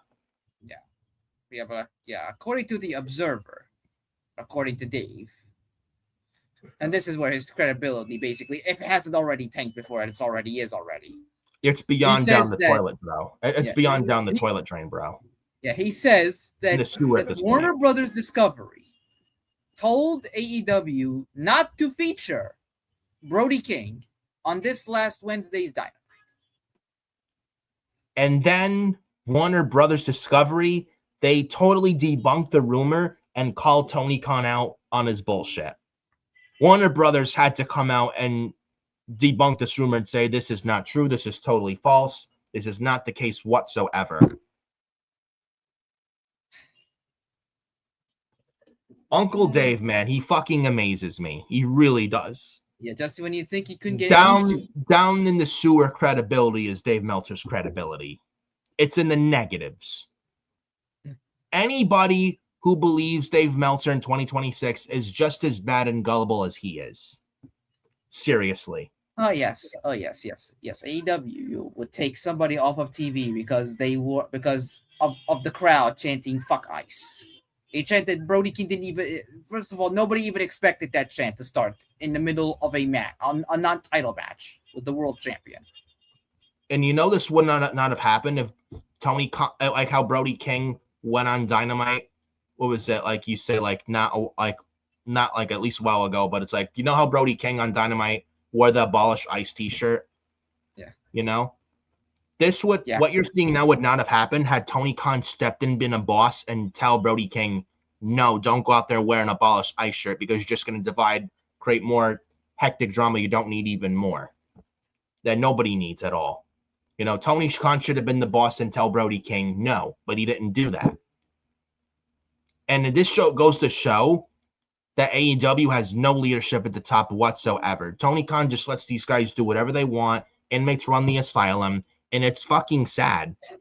Like, imagine, I know some wrestlers in WWE have their beliefs politically, Republican or Democrat. And I know Vince McMahon, though he's not there anymore, is friends with Donald Trump, and Trump has always had this relationship for years with the McMahons as Trump, because Trump is best friends with Vince McMahon in real life and stuff like that. And yeah, but I mean, and WWE wrestlers on the roster have their beliefs, whether they believe in Republican or Democrat. But would you ever see them go out there on social media or on television, say like promote politics or talk about the politics and the political stuff going on U.S. politics? Would you ever see them speak on that on social media or on television, or have that bleed onto TV? No. Imagine if this, would you ever see this under Vince McMahon or under Triple H? Fuck no. Fuck no. Because WWE are a professional company. You know, they have real leadership. And even if somebody in WWE believes in Republican or even like Democrat, would you taken off television, period, too. Like, would you see them taken off TV for that? No. Or punished for that? No. And would you ever see them go out there on television and like just like spread a narrative about a Republican or Democrat? No, you'd never see that. I mean, Brody can wear the shirt. I mean, that's fine. I don't have no issue with him, wearing the shirt, supporting, immigrants. I think he donated to people in Minnesota. I think so. I don't know which city, but I think he donated to immigrants to help families and give them food. So it's fine for him, but should he have worn it on television though? No. I don't know. Politics should never. U.S. If he did this on social media, it's okay. Onto wrestling television and the product, like keep I that. think if he wore U.S. politics, U.S. politics at that point. Yeah, I think if he'd done this on social media, I think it would have been fine, and still people would have been aware of it. Does he wear it on a shirt? I don't know what it has to do though with his television character. Yeah, you would never see any of this under Vince McMahon or even under Paul Levesque. Never. But here's the other thing. This is what makes it even even more laughable. This Observer one. If Brody King was truly banned from appearing on AEW television because he wore abolish ICE on television, and basically Tony allowed him to. If he was truly banned, why did they air video package for Brody King on Dynamite? If apparently it's like, oh, Warner Brothers was the one that made the call for Brody King to be off TV this week and take him off TV. And now it's like, if you try to take him off TV, that now the fuck ice chance is not going away. Honestly, it's a bad look for AEW and Tony Khan, because Tony Khan fails to be a proper leader. And the other thing, Warner Brothers said they'd take him off TV because of ICE or fuck ICE, and Warner Brothers debunked it. Like, do you think Warner Brothers cares what anybody believes in, or what Netflix? Or do you think Netflix cares about what anyone believes in politically, or USA Network or CW? Do you think they give a shit of which beliefs people have, or what beliefs the roster members have, or people work for the company, their beliefs? No, they don't care about that. They just care about one thing and one thing only: making money. They're in the business to make money, not have political views like dictate their lives and who's in their lives, who's not. If Brody King was banned, why was he mentioned on television by Kenny Omega? Yeah. If Warner Brothers found this to be a problem, Brody King would not be on TV or acknowledged on TV at all. Yeah, but the fact that he was tells you something, and all you need to know. They promoted him on the show. They promoted the world title match, and they're still promoting the world title match with him and MJF on Warner Broadcast Television. TNT, owned by Warner, is still promoting this match. If Warner Brothers found this to be any kind of issue whatsoever, Brody King would be would be completely off of television. Warner Brothers doesn't care what you believe in. They're just there in the business to make the almighty dollar. That's all they care about. Jericho is a Donald Trump supporter, and he was AEW's first world champion. Do you think anybody gives a shit what he believes in? No. Chris Jericho? No. I know Chelsea Green may believe in LGBTQ, but do you think anyone cares what she believes in? No. They should not be taken off entertaining on based TV on their belief, if they're Democrat or Republican. Could she be better? Yes. That's Bro Dog for you, booking her like shit. But Chelsea Green can believe what she believes in, for example. Do you think anyone cares what she believes in? No. No, and she should not be punished for it. No, and you don't see her being punished for that on TV ever. LA Knight retweeted something about the Trump administration or something like that, negative, something about Trump administration or something bad about Trump administration, and LA Knight retweeted it. But do you see WWE punishing LA Knight because it looks like he's apparently anti-Trump? No, you don't see that. He won on Monday night in a qualifier match for the Chamber, beating Penta in Austin Theory this past Monday on Raw. So, no one cares what these television companies don't give a shit what you believe in politically. They don't. They found this to be any kind of problem whatsoever, they would have taken these people off TV or punished them or bury them. But you don't see it, and that should be all the evidence right there. Legit. And honestly, this is a bad look for AEW that Tony Khan literally created this mess. He has no one to blame but himself, and I don't feel sorry for him. I have no sympathy for Tony Khan and AEW whatsoever because they started this fucking shithole mess. It really goes to show you piss poor leadership in AEW, and you wonder why Will Hobbs left, and you wonder why Anna Jay's contract is coming up next month. I haven't heard a damn thing of her signing a new deal. At this point, why would she stay? Ask yourself that. You know? Like, you wonder why Anna Jay wants to explore other options. Yeah, in terms of with the politics, I mean, now if Brody King gets taken off television, like, it's only going to intensify the chance. I think he has to be on TV now. It's not going to go away. It's not going to go away, bro. I don't know if this is. I mean, hopefully this was a 1 week thing. I hope it doesn't define who Brody King is. These fuck ice chants. I think Brody should be over because of his in-ring work and character work, not because of a singular chant. Yeah. This is a terrible look for AEW, man. Really. Like, maybe it dies down a little bit. Had Tony Khan been the boss, whenever he appears. Yeah. Had Tony Khan been the boss, you like, they wouldn't be having this problem. It's fucking sad. I mean, again, the fans, they can chant whatever they want. I mean, you can't stop them. Right, yeah. You go to chant what they want. I don't blame them. I don't blame I know everything is expensive nowadays, but people pay tickets to go watch this live, and they can chant whatever they want. Yeah, like, I don't blame the fans for chanting "fuck ice." I don't blame Brody King for wearing the shirt. They can do whatever they want. They can do whatever it is to get them over, and believe what they believe in. Yeah. But did Brody need to wear the shirt on TV? No. I mean, he has the right to. I don't blame him for wearing it. I mean, it's right for him. But I mean, if you have an abolished ice shirt and it's just dividing just dividing country even more, it's like, there's enough dividing in the country, and just. Yeah. I mean, Brody can wear whatever he wants on television. I mean, Brody can wear whatever he wants on television. I don't blame him. Tony at least could have stepped up. Did he need to wear it on television? He could have done it anywhere else. Yeah, not just on TV. He could have done it on social media. Like, if you're going to wear abolished ice out in public, not in a wrestling show, that's a different story. That's fine. Or whatever you want to wear out in public, that's fine. But on a wrestling television show, that's a horrible look. And you're just dividing the country even more at that point. This is a bad look on Tony. And Tony should have been the fucking leader that he should have been. And he should have told Brody King, listen, Brody King, I know you're anti-ice, but I don't think wearing an abolished ice shirt on AEW television, I don't think it's a good idea. I don't think we should be doing that at all. Keep this to yourself. Do it on social media. People are gonna see it anyway. Who isn't on social media these days? Like, people are gonna see it regardless. Yeah, when it comes to political views, just keep that shit to yourself, man. Honestly. Yeah. Yeah. Did nobody he wants to hear about it. Nobody have to really bring this to television?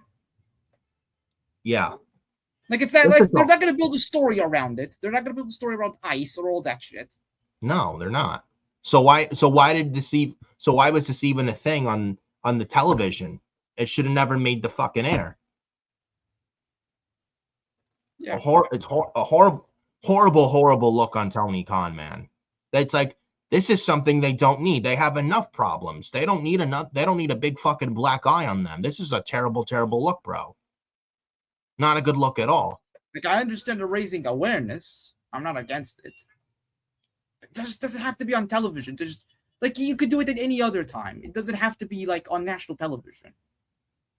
Yeah. People are going to see it regardless. People know about it anyway. Yeah.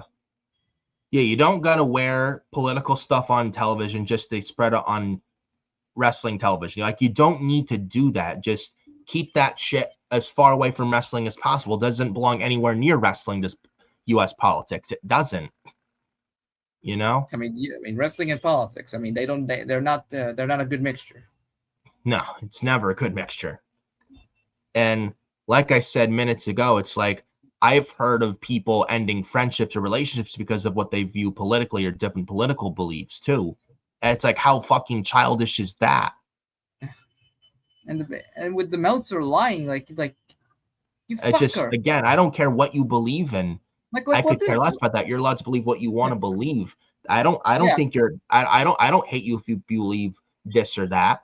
If you're a good person to me and you're nice to me and you're respectful to me and you're a sweetheart person inside and out, and personality wise you're a great person, that's all I care about. That's all anyone should care about. Yeah, and with Dave, like this fucker, this idiot, like what was he thinking? Taking him off television because of ice. Like, bro, again, if Brody King, if Tony Khan had an issue with Brody King, he wouldn't be fucking promoting him still. He wouldn't, and let alone he wouldn't even be getting a world title match in Australia against their pillar of AEW, arguably an MJF. Like, and besides, what more could Brody have done? Even if he was on the show, even if he and MJF were on the show, what more could they have done to sell their match? Yes, the squash match they did what they could to sell their match. There was nothing much more they needed to do. Like the squash match should not have happened. But it's like you want to build Brody as a threat to the world champion. Yeah. Here's the real reason. Here's the fucking real reason. Brody was not on the show. Oh, and Max was not on the show because they both already had made the flight to Australia. That's why. Yeah. Brody King wasn't banned. Tony wasn't told to take him off the show. No. He and Max, they already made the flight to Australia. That's why they were not on Dynamite. Exactly. And once again, if Warner Brothers had a problem with this whatsoever, they would have said something to Tony, it's like they would have immediately, like after show, anyways. If Warner Brothers found this to be any sort of problem, Brody King would not be on TV, not be pushed. They would even step in and say, commentators don't say Brody King's name. Yeah, if they found this to be a problem, he would have been if Warner Brothers found this to be any kind of issue at all, they would have had the commentators say not his name at all, almost like not allowed to say Chris Benoit's name on WWE television. Yeah, they basically they would have Benoit him from existence. But he was mentioned. He was mentioned by Omega. He was mentioned by commentators, and he was given his own video package. Yeah, the fact that he was acknowledged says something. Yeah. This should not even been a thing with this situation in AEW. Should not have been a fucking thing on this should have never bled on television. Thinking? And what was Meltzer even thinking? What, did he come out of this from his fucking ass? Is he just throwing shit at the wall and hoping it sticks? That's what that tells me. Yeah. Like he's sitting there so this is gonna happen. That's gonna happen at WrestleMania. Motherfucker, Dave Meltzer, you don't know anything what's happening in Las Vegas at WrestleMania 42.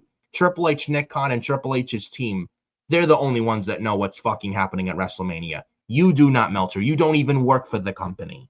Yeah, you never worked a wrestling company, in fact, in your life, Mr. Meltzer. You don't know jack shit. You don't know jack shit, Mr. Meltzer. Imagine getting exposed by the network of which is hosting a wrestling show. Imagine having a wrestling show's own network, the TV network. Imagine them exposing you for being a fraud. Like that is when you have Warner Brothers expose your ass as a lying and expose you for being nothing but a lying fucking fraud, and you don't find that to be a problem. Like, imagine Warner Brothers calling Meltzer out on his bullshit. Like, bro, how could anybody take you seriously after this? Why should anybody even take you seriously, period? At this point, I don't believe anything that comes out of Meltzer's mouth anymore. The guy is nothing but full of shit. The guy is full of shit. Don't even believe a word that comes out of this man, Dave Meltzer's fucking pie hole. Don't. He knows fuck all. He doesn't know anything. He knows nothing. Embarrassing. Yeah, so this is our last embarrassing observer. This was we talked about him a lot. About hour 45 minutes of Dave Meltzer, bro. Yeah, an hour 20 minutes of roasting this clown. Yeah, nothing but a fucking lying ass fraud is Dave Meltzer. Unbelievable. And then might as well stick with some AEW stuff. Apparently, All In 2026 for Wembley Stadium has been announced this late August or this September. It's like August, late August, August 30th. August 30th. Yes. That's actually 2 weeks after my birthday, by the way. Yeah, this is a day before my birthday, too. Yeah. So there'll be a Wembley Stadium. I would expect Will Ospreay, hopefully back soon, and I would expect him to win the Owen Cup and compete in the world title match for AEW at this show. I would expect. Yeah, Will they do it? I'm not sure. Yeah, if Ospreay is back in time, because they aired a video package for the second week straight on Dynamite. If Ospreay is back in time for Wembley, I think he wins the Owen, and he wins the World Championship there. I can't picture anybody else, but I picture Will Ospreay winning the tournament. I can't picture anybody else winning it. Yeah, that makes sense. The only way he doesn't win the tournament if he's not back in time for the tournament. Exactly. Yeah, that's the only way I don't see him winning it. If he's not in it. But if he's in it, he's a surefire winner. If he's in it, then he has to win it, and then he wins the World Championship at Wembley Stadium in the main event. I agree. Whether it's against MJF or whether it's against Omega or whoever the champion is by that point, I think All In this year will close with Will Ospreay as the new AEW World Heavyweight Champion. I would say MJF and Will Ospreay at All In at Wembley, and MJF drops the title to Will Ospreay is what I think. Yeah, maybe. That's what I would say. I think that's the way to go. I don't think MJF loses to Brody King. There's no heat. And even Adam Page involved and stuff like that. Nah, I think MJF Brody, he's going to beat Hangman. He's going to be Andrade. Yeah, Andrade too. There's also Kenny Omega. Don't forget Kenny Omega and Swerve. Yeah. Swerve Strickland. Yeah, I think he's going to beat Swerve. Omega is 50-50. Yeah. Yeah, 50-50, I mean, they could do Omega. Omega and Ospreay would be nice, but I think it's better with MJF and Will Ospreay. Probably, yeah. And I don't think Andrade beats MJF either. I don't think that's the way to go about it either. He just got back. Yeah. And he did beat Omega not long ago on Dynamite, which I thought was a very good match and got a big win over Omega. So I think they would want MJF. I mean, honestly, for me personally, I would honestly have Omega and Ospreay as the main event for the title. But you have MJF as well. He's the heel champion, the hated heel, because he and Ospreay, I think they had 2 matches in 2024, and yes. Ospreay and Omega had 2 matches in 2023. Mm-hmm. And just depending, which one do you want to go to complete the trilogy? Yes. But if you want a babyface, conquering hero babyface, then you want a hated heel for Ospreay to conquer. In his own home, and beat the villainous heel in his home country. That would be perfect. Perfect story. Yeah, I'd love that. I would honestly love that, man. Like, Will Ospreay wins the Owen. MJF goes into All In as the AEW champion. He's the hated. Like, he's enemy number 1 in Wembley Stadium in London for All In. And Ospreay is the home country hero. And he beats the villainous MJF and wins the title in his home country. And I think that would be the perfect story right there for the world title, for the AEW World Championship, for MJF, and for Will Ospreay as far as AEW All In 2026 at Wembley Stadium in London, England, and the UK is concerned. I think that would be the perfect story right there. And Will Ospreay would get his moment because he's never won the AEW World title before. And Will Ospreay is one of the best talents they have in their roster. Love the guy, and I'm loving what he's doing, and hopefully he's back soon. And Tony Khan has fumbled a lot of guys in his roster, but one of the very few Tony has not fumbled, Will Ospreay is one of those few that Tony has not fumbled. And actually, since he's come to AEW, he's actually done quite well for himself. So, Tony Khan's fumbled a lot of guys on his roster, but I got to give Tony Khan some credit. He's done well for them with Will Ospreay so far. So hopefully Will Ospreay is back soon. He's in the Owen and he wins it, and he eventually wins the world title for the first time, wins the big one in his home country. I think it would be a feel-good, oh-so-sweet moment for MJF. And there's a story there. Yeah. And they can use somebody like an Ospreay back. One of the more consistent guys on AEW too, since he's come in. Ever since he's come in, he's been very consistently used. Yeah, so they could use somebody like him at a time where they need it. Yes, and he's never won the world title before, and they need new stars. Yeah, they need newer guys at the top. And Ospreay's never been the world champion, and Wembley would be the perfect time to put the title on him. Again, if he's back in time there. Yeah, the time. If he's back in time there, he's 100%. I would say Wembley this year and All In this time. That time is now for Will Ospreay. It's that or nothing. Yeah, if he's 100% and he's medically cleared by then he has to win the belt there. Yeah, no ands, ifs, or buts. If he doesn't, this is a fucking bust. I hope that's not the case, and I hope Will Ospreay wins the Owen and wins the world title at Wembley. That All In beats MJF. I really hope that's the direction they go. But I don't trust AEW to do the right thing. I just hope that's a direction I hope they do. But do I trust them with that? No. But hopefully that's a direction they plan on going. Because I don't see MJF losing to Andrade. I don't see him losing to Swerve. I don't see him losing to Hangman. And I don't think Omega's the guy to beat MJF either.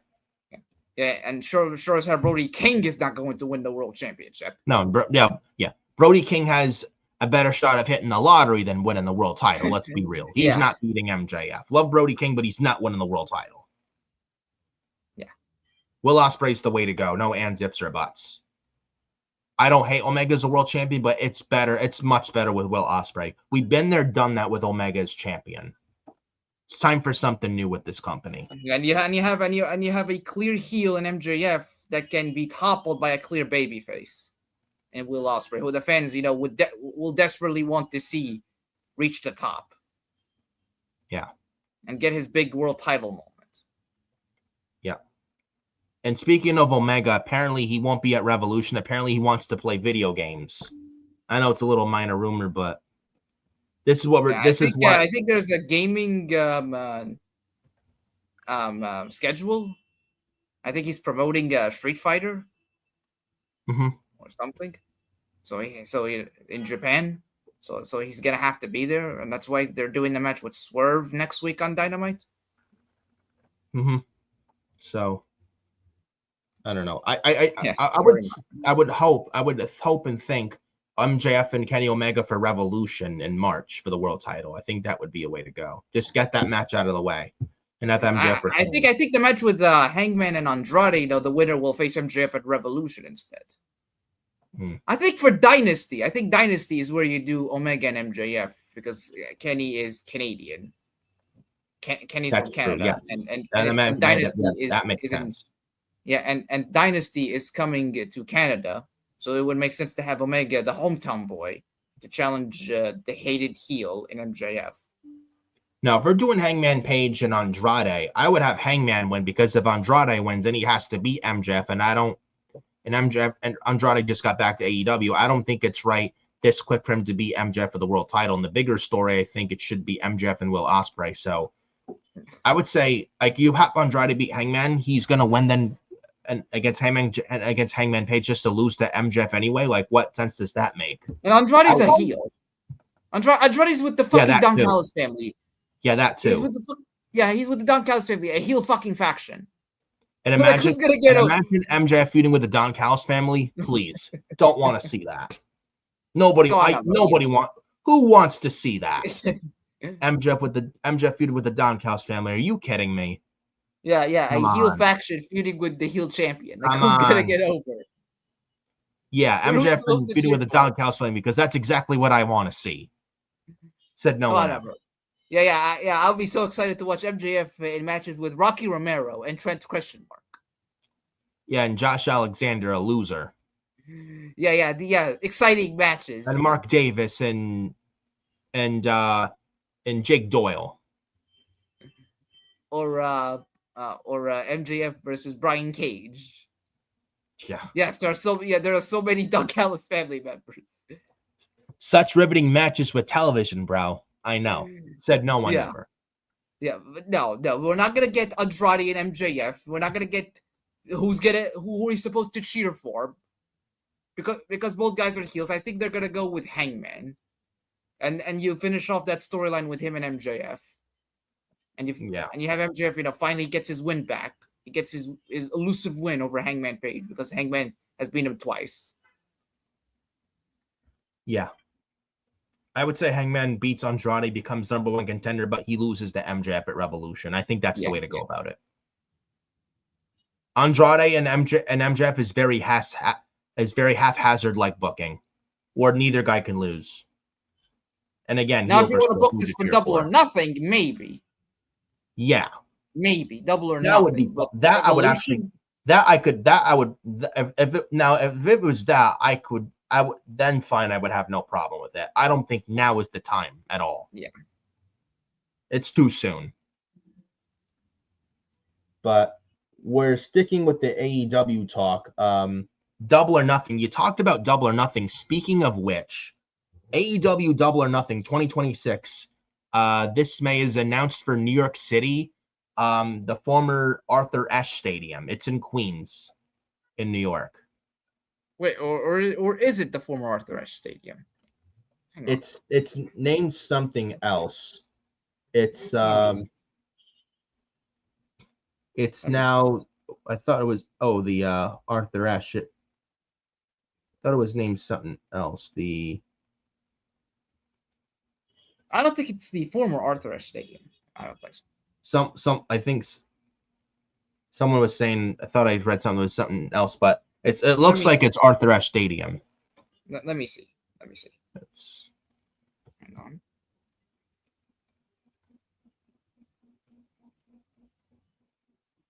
on. Adam Carl here doing his little research here, so just bear with us. Don't even misconstrue it. It's not Arthur Ashe Stadium. Louis Armstrong Stadium in Queens, New York City. Yeah, I think it's one of the largest tennis stadiums in the world.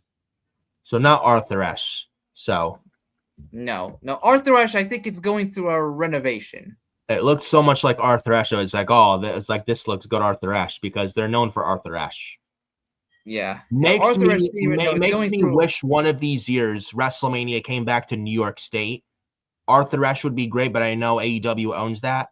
Or like, no, WrestleMania is not going to be in Arthur Ashe Stadium of all things. Wouldn't it be cool though if maybe a Raw? Yeah, maybe a Raw or a SmackDown, but not WrestleMania. I could probably. I mean, if WrestleMania ever, like in the future, wants to come back to New York, I know they're going to be in Saudi next year. This year in Vegas. I would say after 2027, like some year after 2027, if WrestleMania in the future wants to come back to New York, I would love something like that. Like, they've not been in New York since WrestleMania 20 and Madison Square Garden 2004. Now, the WrestleMania will never, ever be back in MSG, Madison Square Garden, ever, because WrestleMania is now in stadiums. But, I mean, if WrestleMania in the future wanted to come back to New York State for WrestleMania, WWE with WrestleMania, I would say maybe like Yankee Stadium or Citi Field, something like that. I don't know what you think. I think they have a decent capacity for Yankee Stadium and for Citi Field, not just Yankee Stadium. And it wouldn't be the first time WrestleMania in a baseball field stadium. They were in Seattle for WrestleMania 2003. Safeco Field, yes. Yeah.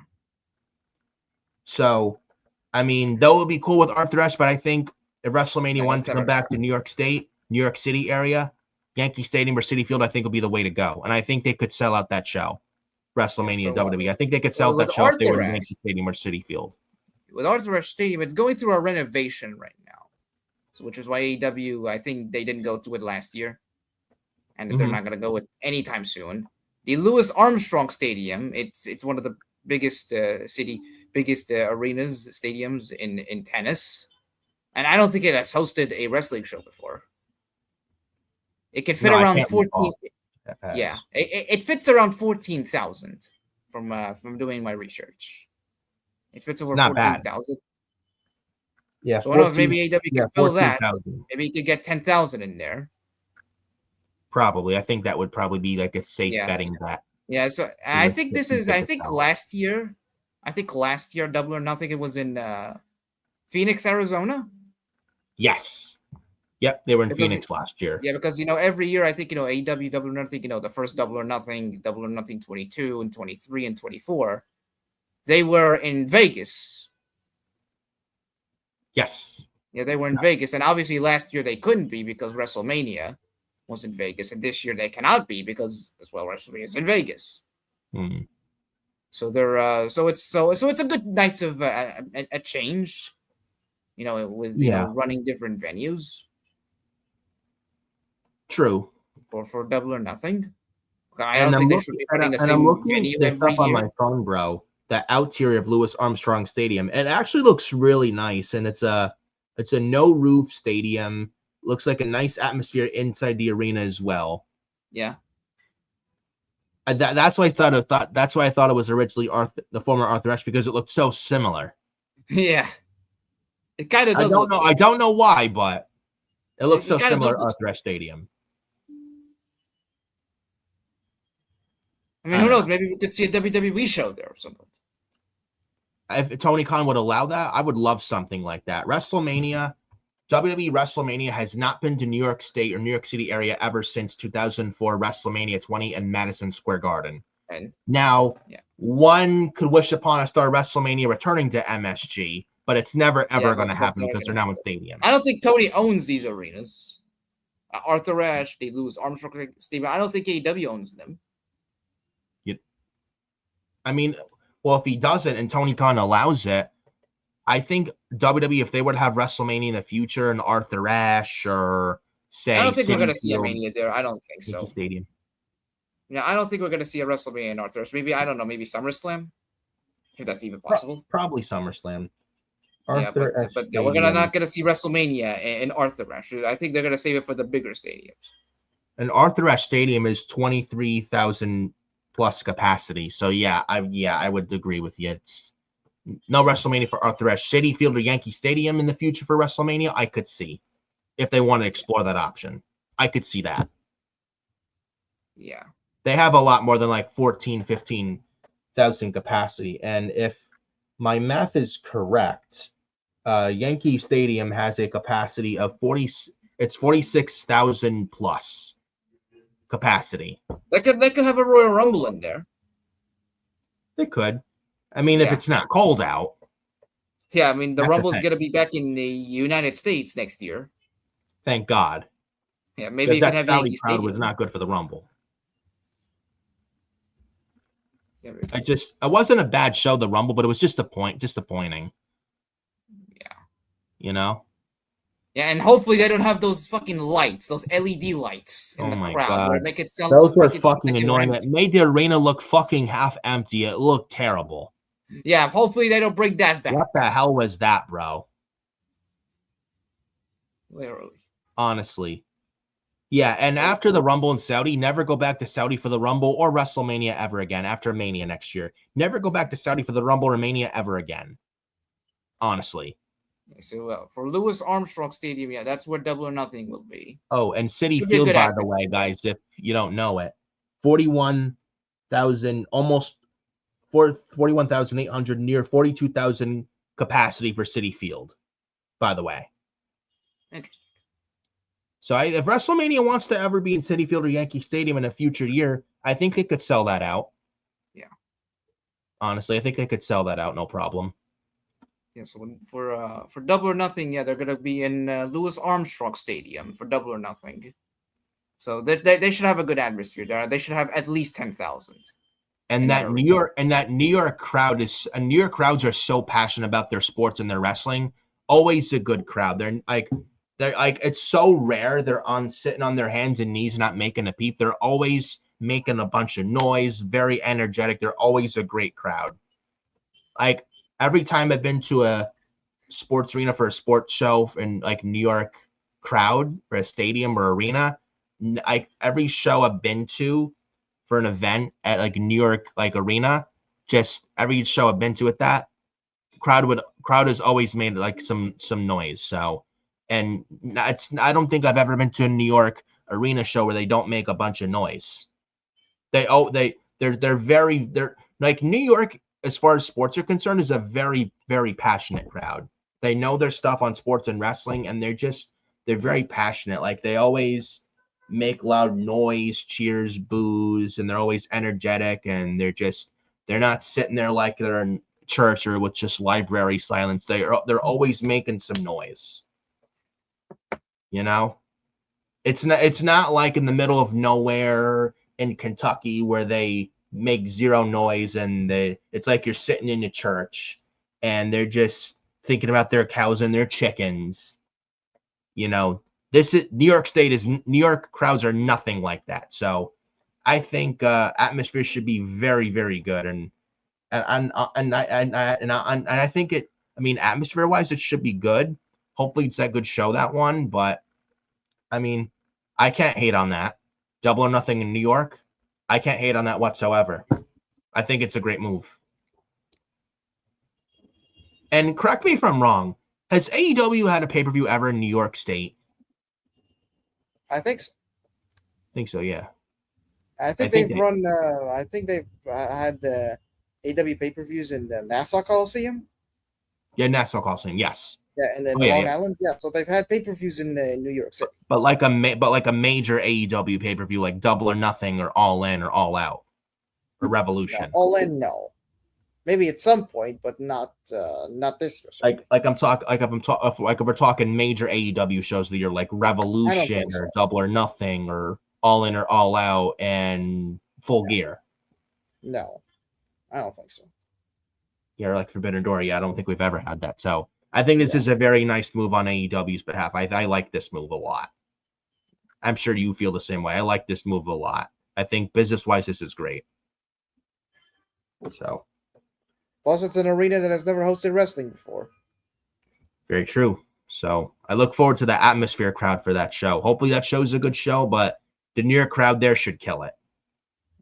Absolutely. So we'll see what happens come Double or Nothing this May in New York, the Louis Armstrong Stadium. Sticking with the AEW talk, we did get news on Private Party, and Sean Ross had the Fightful Select saying that, talked about their status on AEW television, saying they're still under AEW contract, that they would appear on AEW before ever coming to WWE. And we saw him back on Dynamite this past Wednesday in a triple threat tag match against the Young Bucks and the Rascals. I think it was Wesley / Desmond Xavier and Myron Reed. Yeah. They fought the Young Bucks and Private Party in a triple threat tag team match where the winners would face FTR for the AEW tag team championships at the Revolution, right? Yeah. I think they'll do that match at that Revolution. Yeah, Bucks and FTR. And Private Party lost, so they brought back. Honestly, if you ask me, I don't know what's going on with Private Party. I thought there were rumors their deals are coming up. I still think it happens, but maybe not now. From what I have heard, their deals were not up last year, but neither was injury time added to their contracts. Okay. So no injury time was added to their deal, which hopefully it bodes well for them. So their deal it has to be up now. One of the months this year. Yeah, I would say by the end of 2026, I think is when they're out the door. So if I were to guess when their deals are coming up, I would say either the summer or the end of the year. Honestly, if the way I look at it, Private Party, criminally, they were left off of television for a fucking year.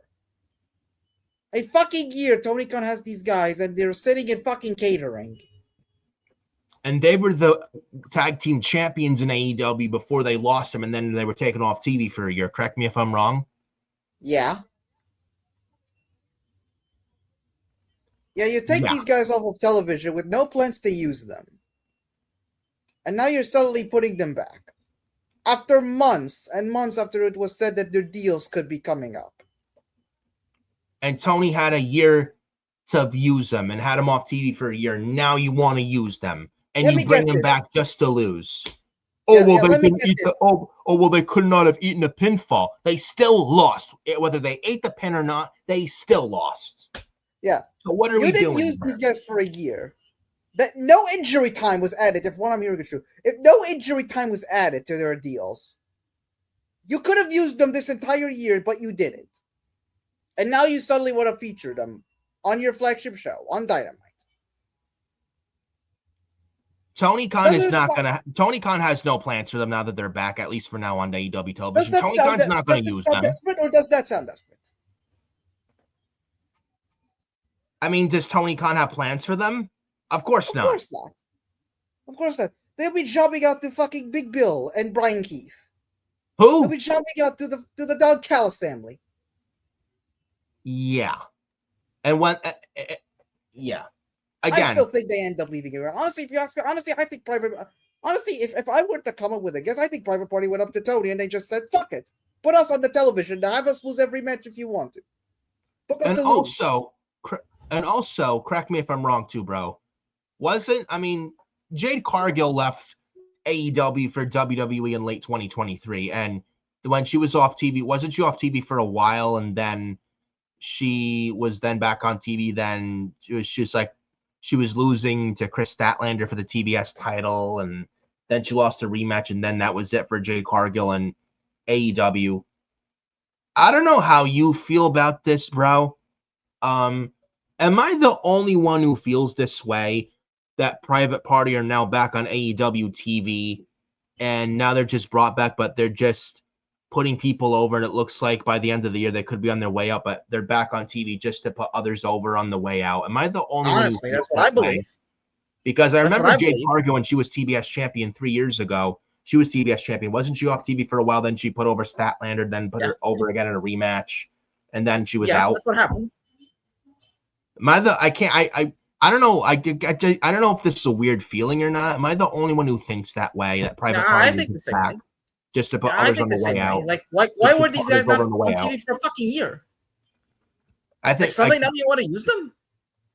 Yeah, it's you bring them back and they're putting people over. I think by the end of the year, at the latest, I think Private Party are as good as gone from AEW. I don't honestly, that's what I believe is happening. I think Private Party are only on television. Honestly, I think they went up to Tony and they just said, "Let us put people over on the way out." I think this is a Private Party call. They're probably told Tony Khan in the back, please don't re-up our deals. Our deals are coming up. Please don't extend our deals. Yeah. I think they wanted to be on television. Neither guy was injured last year or this year. No, neither one of them. I think they're the type of guys that they want to work, they want to wrestle, even if they lose. I think this is something that they probably spoke to Tony about, and they're gonna put guys over on the way out. I think their deals are up this year. Yeah, I think they're only on television to simply put people over because they know they're gonna leave soon. It's not a matter of if Private Party's leaving AEW for WWE, because I think it does happen. It's not a matter of if, it's a matter of when. We don't know when their deals are up. It's none of our business when their deals are up. I would agree with you, bro. Either the summer, the latest at the end of the year. Yeah. Honestly. Yeah. Or maybe the middle of the year, like Mariah May last year. Who knows? But either way, I think Private Party are eventually out the door by the end of this year out of AEW. And I think they go to NXT, a show that could desperately use them. And NXT desperately needs tag teams. They would fit like a glove on NXT. And I'm sure Shawn Michaels would love to have them. Yeah, it's either that, you have Private Party, they're on television because they want to work, they want to put guys over. It's one of that, or Tony's desperate to keep them. Just like I think, you just spoke Tony Khan being desperate. Chris Jericho, TNA AEW contract ran out, and he's still on the AEW roster page. I think Tony Khan is desperate to keep Chris Jericho, knowing where Chris Jericho is going to go, and he's going to go right back to WWE. And you don't think Tony Khan knows that, and he's desperate to try and keep Chris Jericho because he really doesn't want him going to WWE, and when he does, it's going to make Tony look bad? You don't think Tony Khan is that desperate to keep Jericho? Like, why do you think Private Party was brought back on television? Like, you really think TK's not that desperate? I think I honestly think he's trying to prevent Jericho from coming back to WWE. You think he'd be back at the Royal Rumble? I don't know what's going on with Chris Jericho and AEW. I hope he's out of there. There's nothing left for him there. Yeah, what do you think? What do you think? Private Party was brought back to television. Like, you had all this. You had 1 year to fucking use them. You didn't use them for a year, and now suddenly they're on TV.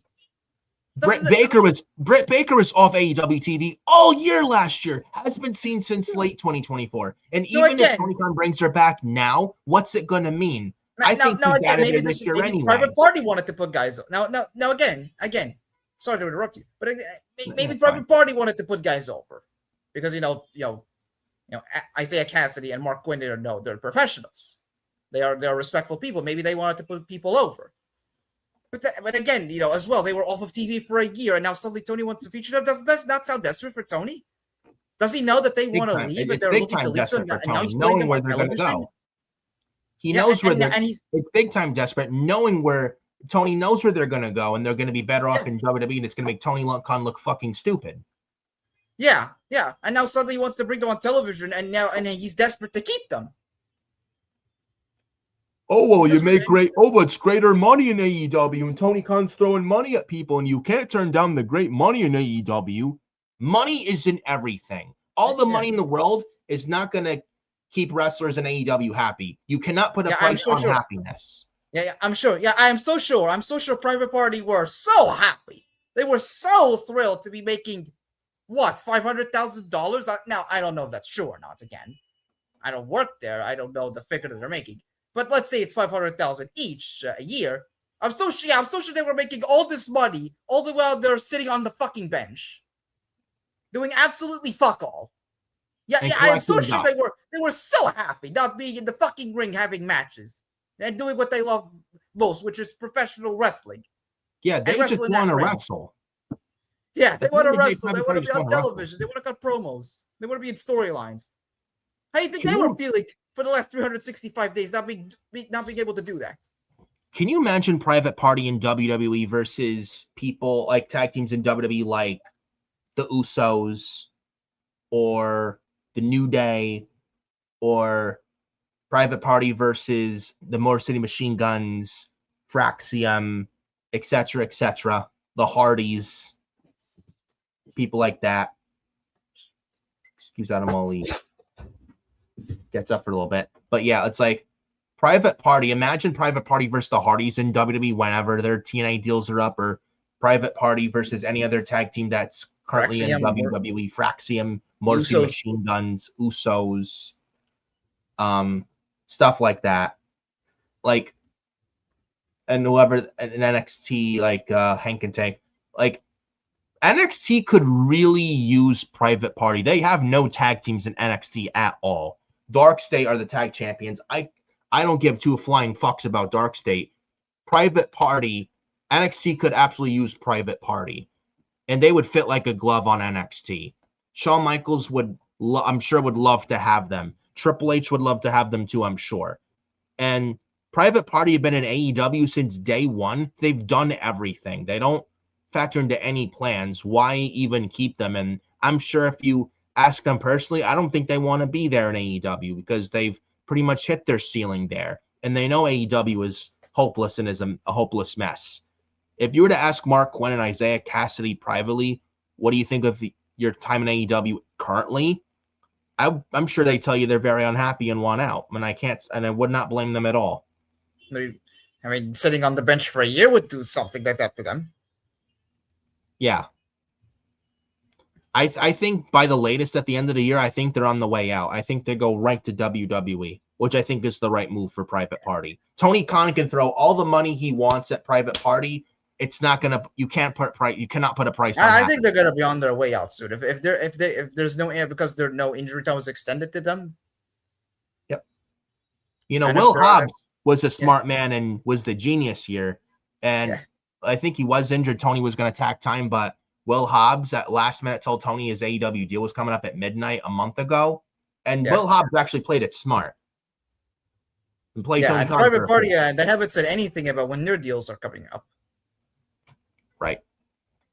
But whenever their deals are up, I think they're out. There's no reason for them to stay in AEW. Honestly, I think they're going to be on television. Every time they're going to be on television, I think they're going to put guys everything. Yeah, that's the only reason why they're on TV, because Tony's desperate to keep them. But honestly, ultimately, I think Private Party are just only there to put guys over. And sooner than later, they're going to be out of AEW. And it's not just good. And Private Party won't be the last to jump. They certainly won't be the last. Britt Baker, I could see. Thunder Rosa's not doing anything. Jamie Hayter, what the hell happened to her? She's dead to rights in AEW. She should really make the jump to WWE. She'd be a lot better off there. Chris Statlander, she lost the world title to Thekla on Wednesday. Statlander has been Statlander has been so mishandled by AEW and Tony Khan. It's not even funny. Like, buried on Wednesday. Her title reign was a lot to be desired, and they've done nothing with her. It's just so underutilized. And I may as well get this in very quickly in a little bit. I mean, Chris Statlander is another one I could see jump ship. What did they do to her, man? She was even in a TMZ interview this week and saying she's trying to find herself in AEW, and you watched the interview. During it, you can see her crying with her current status in AEW. I don't blame her. What was the quote she said? What was the quote she said? I didn't watch the whole interview, but I've seen that one clip. Yeah, if I can find it. What's the quote? It was apparently it was after the a strap match loss to Thekla, where she lost the AEW Women's World Title to Thekla. I think this interview. I think the interview was the day before, but I think they announced the on Collision last week. They announced the strap match with Statlander and Thekla. They announced it on Collision. Yeah. Then on Tuesday, I think it's been filmed already. I think she may have already recorded that podcast. And this is what she said. It's been a very long up and down road with me. I've made some bad decisions. This guy knows, pointing to Orange Cassidy. I'm sorry, by the way, but it just means so much to me that all of you still come out here and support me and support all of AEW. And then she says, she also says in the interview, honestly, so many times I wanted to give up, but those of you that stay true with me, no matter what I've done, I'm going to keep hurting myself like this for all of you. You're all out this world. I love you all. Don't try any of this at home. I'll try and become champion for a third time, maybe be a Grand Slam champion at one point. And there was a point in this interview where she was crying, where Stat was crying. So, she didn't even say anything bad about Tony. She didn't even say anything bad about AEW. Can you blame Chris Statlander? I feel bad for Chris Statlander, how Tony Khan has booked her. Awful. I'm listening to these quotes. I'm looking at these comments. What did she even say bad about her booking? She said nothing. She did nothing wrong. She did nothing wrong. She said nothing bad about Tony or AEW. And now Tony Khan's gonna punish her and send her to Guantanamo Bay for no good fucking reason. Why? Because she feels she lets the fans down. It's not her fault that she has had no story since winning the championship. And also she won the world title, right? Her title reign, a lot to be desired, and it's not her fault. And I blame Tony Khan and AEW for booking her reign like shit. Who did she feud with? Who? Who? What story did she have in her title reign that was so mesmerizing and so entertaining? Fought Jamie Hayter, who's dead to rights. Yeah. She was facing an ice cold Tony Storm. Yeah, Jamie Hayter, who basically had done absolutely fuck all with. Feuding with Thekla with no fucking story, no build, no heat. Yeah, she faced Mercedes Moné, who nobody wanted to win. Nobody wanted to see win the fucking women's title because she already had 20 fucking belts. Yeah, and this was when Mercedes was the TBS champion. It's not even Stat's fault that her reign was booked like shit. What did she do? What? Did she face Mina in a Dynamite main event? Yeah. I like Statlander and Mina, but really?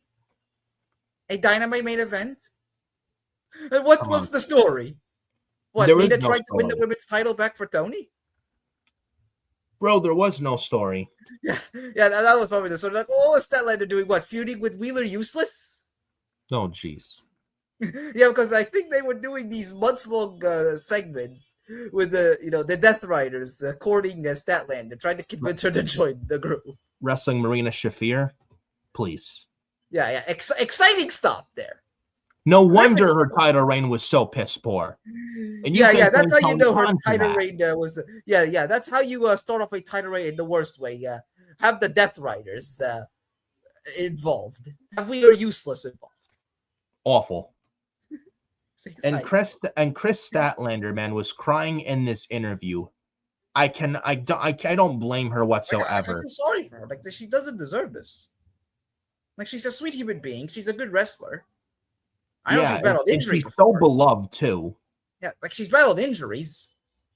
I know how painful her ACL injuries were. Yeah. Like, she shouldn't feel, did she let anybody down? Like, she didn't. What does she need to apologize for? And you think Chris Statlander just wants to Chris Statlander wants to wrestle, but you really think Chris Statlander doesn't want to advance in her career, doesn't want to grow? You don't think Chris Statlander cares about her career and loves her career and loves what she does and has the passion and really wants to go far and see where she can go and challenge herself? You don't think she really wants to advance her career and go as far as she can? I mean, I'm not saying she should leave AEW or all that. Like, I mean, she didn't say anything bad about them. But if she's one of the future next to jump ship, I would not be surprised, and I would not. Like, you're booking in terms of the match with Tekla. Like, you're booking, you have the Triangle of Madness. You have Sky Blue and Julia Hart interfering. Be made to look out like some Saturday morning losers. Like, made to look like Sunday Night Heat jobbers. Yeah. Only to have Tekla win anyway. In the most uninspiring way imaginable. Yeah. I don't know when Chris Statlander's AEW deal runs out, but I'm telling you right now, bro, as soon as her AEW contract expires, I would not be surprised. And honestly, I think it would be right for her career at this point. Make the jump from AEW to WWE. Like, she's been there since day one, 2019. She's done everything. And again, like I said moments ago, you don't think she'd want to grow and with her career and advance in her career? You know, like you don't think she cares about her career and loves what she does? Like, I think honestly, and especially the way Tony Khan has booked her, I think Chris Statlander going to WWE, honestly, is the right move. Can you imagine Chris Statlander having matches and stories with Rhea Ripley, Io Sky, Asuka, Blake Monroe, Jada Parker, Kendall Gray, Sol Ruka, JC Jane? The list goes on and on. Bianca Belair, Jade Cargill, who Chris Statlander, and correct me if I'm wrong, didn't she take the TBS title off Jade Cargill? Yeah. So there's a history there. Relive it on SmackDown. Chris Statlander, Jade Cargill. Chris Statlander against Tiffany Stratton. Against people like them. Alexa Bliss, Charlotte Flair, Chelsea Green, Julia, Stephanie Vetcare, Roxanne Perez, Liv Morgan, Raquel Rodriguez, Bayley, Lyra Valkyria, Becky She's Lynch. best friends with Bayley too. Yeah. Yeah. I really think whenever her contract with AEW is up, I honestly think her making the jump to WWE is the right move to make. And I think it would be career-wise, it's the right move. Like, Tony Khan can throw all the money he wants at her. It's not going to keep her to stay in AEW. And if she's this unhappy and wants out, I don't blame her. I honestly, you know what's going to happen though? You know what's going to happen? Tony's going to add injury time to her deal. Because, he'll absolutely do it. I mean, he's petty. And it's shitty, too. It's like Vince McMahon adding tacking injury time because Tony Khan knows where she's going to go if she's this unhappy. And what's he going to do anyway? She's going to continue He has like 8 different fucking burners, one of them being Ron. You don't think he knows where she wants to be? Or Dawn? Or who? Yeah. Ron, Dawn. Bron. Yeah. But like what is he gonna do anyway? What he's gonna now that she lost the belt, where does she go from here now? Only down from here. She's gonna be directionless as fuck. And why? It's like she loses the world title, right? It's only down from there. And you really think Tony Khan has plans for her after she loses the world title? Give me a fucking break. You know what's gonna happen? Tony She's gonna Khan- lose again. To- They're gonna Tony book a Khan rematch. doesn't have any Thecla, plans for she's gonna lose 90% again. of his roster. You really think he has plans for Statlander? If you think Tony Khan has any legit plans for Statlander after losing the title, you're an idiot. I'll tell you the plan. But she's gonna lose to Thecla again in a rematch. Yep. We're gonna be getting months of Statlander against Sky Blue and Julia Hart. And the Triangle of Madness for several months, rinse and repeat, which nobody asked for, by the way. What are we doing here? It's awful. Honestly, if I'm Chris Statlander, make the jump to WWE. I think it's the right move. You know, get her away from Tony Khan and AEW because they're not going to do shit with her. And Tony can throw money at her to get Chris Statlander to say, oh, it's great money in AEW. How could you turn that down? Chris Statlander is not that one that's just there for the money. She could be getting paid more than Jon Moxley and Jericho combined, and she's still not going to be happy. Tony you could be the richest guy on the planet, but where's the happiness? You can never put a price on happiness, bro. Never. Like, Tony can throw all the money he wants at Statlander is not that one that's just there for the money. Tony could throw all the money in the world at Statlander, could Tony Khan, and I'm pretty sure Statlander would still turn that down. Yeah, but watching that interview, like, it's sad. Like, it's sad. Like, it's like, you know, it's not her fault, you know, for the booking. Like she does the best with it, and it's not like she threw Tony under the bus. No. If anything, why can't she have that type of character on television? Instead of having no story and random matches, why can't she show some personality on TV? She would actually get over. Yeah. And I don't think Thecla's going to do, and I don't think Thecla's going to be rightful, and I don't think Thecla's going to be booked right as the AEW Women's World Champion either. I mean, if you want to make something out of it, just bring that to television. You know, make something of that interview. Make that a part of Stat's story on AEW television. Maybe she can get over. People can get behind her. Exactly. I don't think Tony Khan will do something like that. They could use something like that, but Tony won't do it. And I think Statlander's going to be punished for no reason, sent to Guantanamo Bay until her deal's up. I honestly believe that. And can't help but feel really bad for Chris Statlander after with this interview she had here. How do you not feel bad for her? It was depressing. Like I hope she doesn't feel down on herself. It felt like a woman just broken. Like it felt like someone just like in a prison cell and they just really are trying to find a way out. Like they're stuck in a jail cell and just want out. Like they're stuck in a prison. That's what it feels like with Statlander now in AEW. It feels like she's stuck in a jail cell and it feels like there's no way out. And I feel horrible for her. It's embarrassing. Yeah. It's embarrassing for her. It's embarrassing for her colleagues. I mean, it's not Thecla's fault for the booking. It's not Statlander's fault for the booking. Like, they rushed the fucking match. And even before that, like, what were they doing with Stat's title reign? Nothing. They did no nothing with it. No story whatsoever. And you're booking a strap match on Dynamite of all shows. Instead of giving the match more build and saving it for maybe Revolution, you're booking it on Dynamite. Like, why? I don't know, man. I don't know. Statlander deserves better. As soon as your AEW deal's up, I absolutely see her making the jump to WWE, and I think it's the right move. And don't even sit there, oh, Statlander is a traitor if she goes to WWE. She's a turncoat. She turned on AEW. What are they going to do next? Lie about her age? What are they going to do? Lie about her age? Yeah, that's it. Yeah. Oh, well, she hates AEW. She stabbed in the back. She turned on wrestling. Oh, she turned on professional wrestling. No. Tony Khan turned his back on Chris Statlander. That's what happened. That's what happened. Chris Statlander is not that one that's just there for herself and the money. She wants to grow. And if she wants out, if she's this unhappy and wants out, do not sit there and fucking blame her.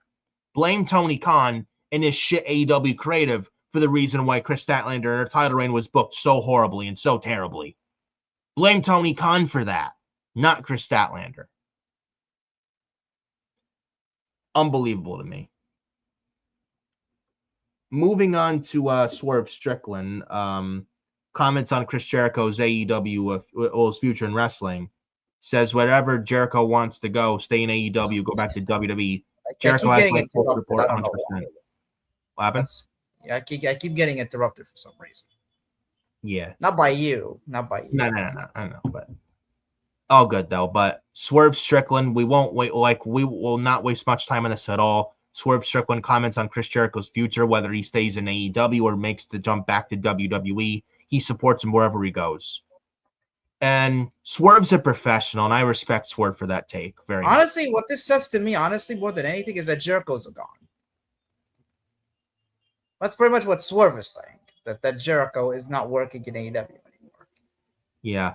For some reason, he's still on the roster page. Like I said moments ago, I think Tony Khan is super desperate to keep Chris Jericho because he knows where he's going to go. And Tony really doesn't want Jericho going back to WWE. What happens when Jericho does come back to WWE? It's going to make Tony Khan look that much more stupid. Like, what does Tony have to lose anyway? Like, what is he going to get out of Jericho? Either way, Tony Khan looks bad. So what's the difference? Literally. You know? Like, even Swerve is pretty much saying that Jericho isn't even working there anymore. I would say if Chris Jericho coming back to WWE is still happening, at this point, I would say Jericho returns to WWE similar how Cody Rhodes came back to WWE in 2022 at WrestleMania 38 Night 1 in Dallas. And he is a mystery opponent for a match on one of the nights at WrestleMania in Las Vegas at this point, if that's still in the plans, if that's still going to happen. Yeah. Either that or have Jericho return on the Raw after Mania. Who knows? Yeah, but I think we still see him back in some way. Yeah. Now, if he wrestles on one of the nights at WrestleMania this year in Las Vegas, WrestleMania 42, have him be a mystery opponent for like a LA Night, because apparently, according to the Observer, LA Knight Brock Lesnar is probably happening at Mania. I don't believe that. Take it with a grain of salt.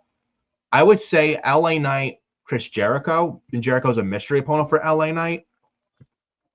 And I would say that makes more sense. Or they could do this. Sami Zayn, I thought, would have qualified for the Elimination Chamber last night on SmackDown, which I thought had its moments, but it wasn't. It just the 3 hours. Let's be real. It was not good. The 3 hours just dragged. And Cody Rhodes qualified, unfortunately, for the Chamber, and Sami was made to look like a geek, and so was Drew McIntyre. Sami Zayn is not going to the Chamber, and I think Cody Rhodes could very well win the Chamber. I think Orton should win, but I think Cody wins. And we get Jacob Fatu added, and you got to add Orton there to make it better. But with that being said, Sami Zayn is not going to the Chamber. What you do with Sami Zayn at WrestleMania, I don't know. I don't know if he even makes the card this year. I don't know at this point. If LA Knight doesn't face Jericho, if it's not gonna be LA Knight, then you put Sami Zayn in there against Chris Jericho. With Sami Zayn versus a mystery opponent, and Sami Zayn goes, Nick Aldis, I want on WrestleMania. I really want a WrestleMania. And there's a mystery opponent tease for Sami Zayn at WrestleMania, and ends up being Chris Jericho. That could probably be. Yeah. That could probably be. If we do LA Knight Brock Lesnar, which I don't think should happen. I think LA Knight is gonna still be working with the Vision. Yeah. I don't think LA Knight should get Brock Lesnar at all. I don't think Knight should get Lesnar at all. If we don't do LA Knight Brock Lesnar, LA Knight Chris Jericho, if we get LA Knight versus Brock Lesnar, which shouldn't be, Sami Zayn, if he makes Mania, Sami Zayn versus Chris Jericho could probably be a possibility. Now, it'll be Chris Jericho with SmackDown. I think Jericho fits more Raw. That's just me. But I don't know how you feel about it. Yeah, but I mean, last year, Sami wasn't even on the WrestleMania card. No, he wasn't. He was off the card. What he missed back-to-back years? No. He was at WrestleMania 40 in Philly, going for the Intercontinental title. He's not been on Mania in a couple of years. Yeah, his last Mania match was the one in Philly with Gunther. Yeah. So I think Sami makes the card this year, man. And I think LA Knight works one of the Vision members, Theory or Logan Paul, Bronson Reed. I think Lesnar will face Oba. Wait. LA Knight and Austin Theory's a WrestleMania match? Come on. On the pre-show. Well, Yeah. they don't do LA Knight in the pre-show either. WrestleMania. That's exactly where it will be if it's on the card. It'll be on the pre-show, yeah. But maybe LA Knight, if you're gonna book maybe all three members of the division, maybe a trios match in some capacity. Probably. I don't know if they will do that. Yeah. But Or but if maybe you have he LA works with one Knight of the versus- division members. If Or if I you were to call, Go ahead. if I were to have LA Knight against the member of the division, maybe LA Knight and Bronson Reed. But is that really wrestling? That's like more of a mid-card match. I mean, you're gonna have to figure a way to put Bronson Reed on the card. This is actually what I may think of, actually. Now, if we get That's what LA Knight on Bronson the Reed card had, so why would versus you take him off division, so if we get Bronson Reed, Logan Paul, Austin Theory, the Vision on the card, 6-man tag at WrestleMania, Logan Paul, Austin Theory, and Bronson Reed of the Vision, they face LA Knight and LA Knight's 2 tag team partners. Now, if Seth Rollins is back in time for WrestleMania, and Seth Rollins, LA Knight have their differences, they put their differences aside for one night, and they face the Vision, Reed, Logan, and Theory, and they face LA Knight, Seth Rollins, and a third person. Apparently, this man could be back on WWE TV soon. He appeared on the halftime Super Bowl, Bad Bunny. I wouldn't hate it. I don't know how you feel about Bad Bunny, Seth Rollins, and LA Knight versus Logan Paul, Bronson Reed, and Austin Theory at WrestleMania. Apparently, it was supposed to be Seth Rollins and Roman Reigns at WrestleMania for the world title, and Seth Rollins got injured. Then it was going to be Braun Punk, and then Breaker Seth, stuff like that. And now Braun Breaker's out with a hernia injury. We don't know if Braun Breaker's missing Mania. He might miss Mania, unfortunately. Hopefully he's back in time by Mania, but I don't know anymore at this point with that. I think it depends on whether Braun Breaker will be out for long. Yeah, It's still in the early stages of the surgery. it To is. see if it's bad. If the standard surgery, these if you have a hernia surgery and you go the standard surgery, I think it's and if he's not going to be out for too long, I think it's only going to be 4 or 6 weeks, where Braun Breaker is not going to be on WWE television. They did say Braun Breaker could be out at the most 6 months, which would make him miss WrestleMania, which I hope is not the case. Yeah, I hope it's not the case. I think Roman, I believe he was out for only 2 months. Yes, 2-3 when months. he had his hernia 10 years ago, or hernia surgery. So if Braun Breaker is out now, early February, maybe he could return maybe in early April, and you can still do Braun Breaker and Seth Rollins at WrestleMania. I don't know, man. I don't know. I just hope the hernia injury is not that bad. And apparently he flipped over the table on Raw in Philly, the Raw after the Royal Rumble this year. He flipped some announce table over when he was wreaking havoc to start chaos with Raw. And apparently that's how it aggravated the hernia injury. I don't know if I'd say that started it, but it's like there was some rumor the WWE knew he was hurt and they had him in the Rumbles, have be eliminated in seconds. The first one out in seconds anyway. I don't know how true that is. It's coming from Meltzer as well. Take that with a grain of salt, but maybe that would be reckless. That would be reckless on WWE's behalf, but irresponsible on WWE's behalf. But apparently, he's had this hernia injury for a while, and flipping over the announce table on the Raw to the Rumble this year in Philly, that aggravated the injury, and then apparently he needed the surgery, and he got the surgery for his hernia. Yeah, no. If he was if he was having the hernia injury for a while, this can explain his early elimination from the Royal Rumble. Though I did read it had nothing to do with the injury, it had to do with the creative with the Rumble. I don't know if it's according to Mike Johnson. Weird. It's still weird that you have him. He was one of the favorites for the Rumble. You were building the show around him, and then he just out just like that. Yeah, it's straight. There had to be good reason for it, and if it was because of the hernia injury, then I can understand it. Yeah, but I'm really hoping Braun Breaker's hernia is not that serious, and hopefully he makes. Hopefully he's still back in time for me. Hopefully he gets it to 100% by then. Now, if Braun Breaker makes WrestleMania, Braun Breaker for Seth Rollins.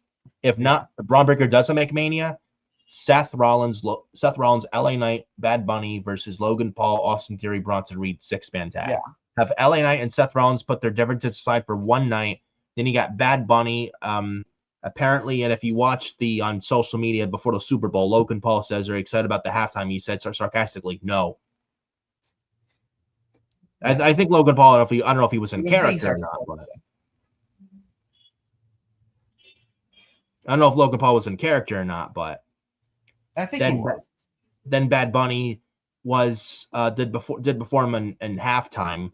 Whether you understood the Spanish or not, or subtitles or not, that's someone's give or take, or someone's so be it. That's on them.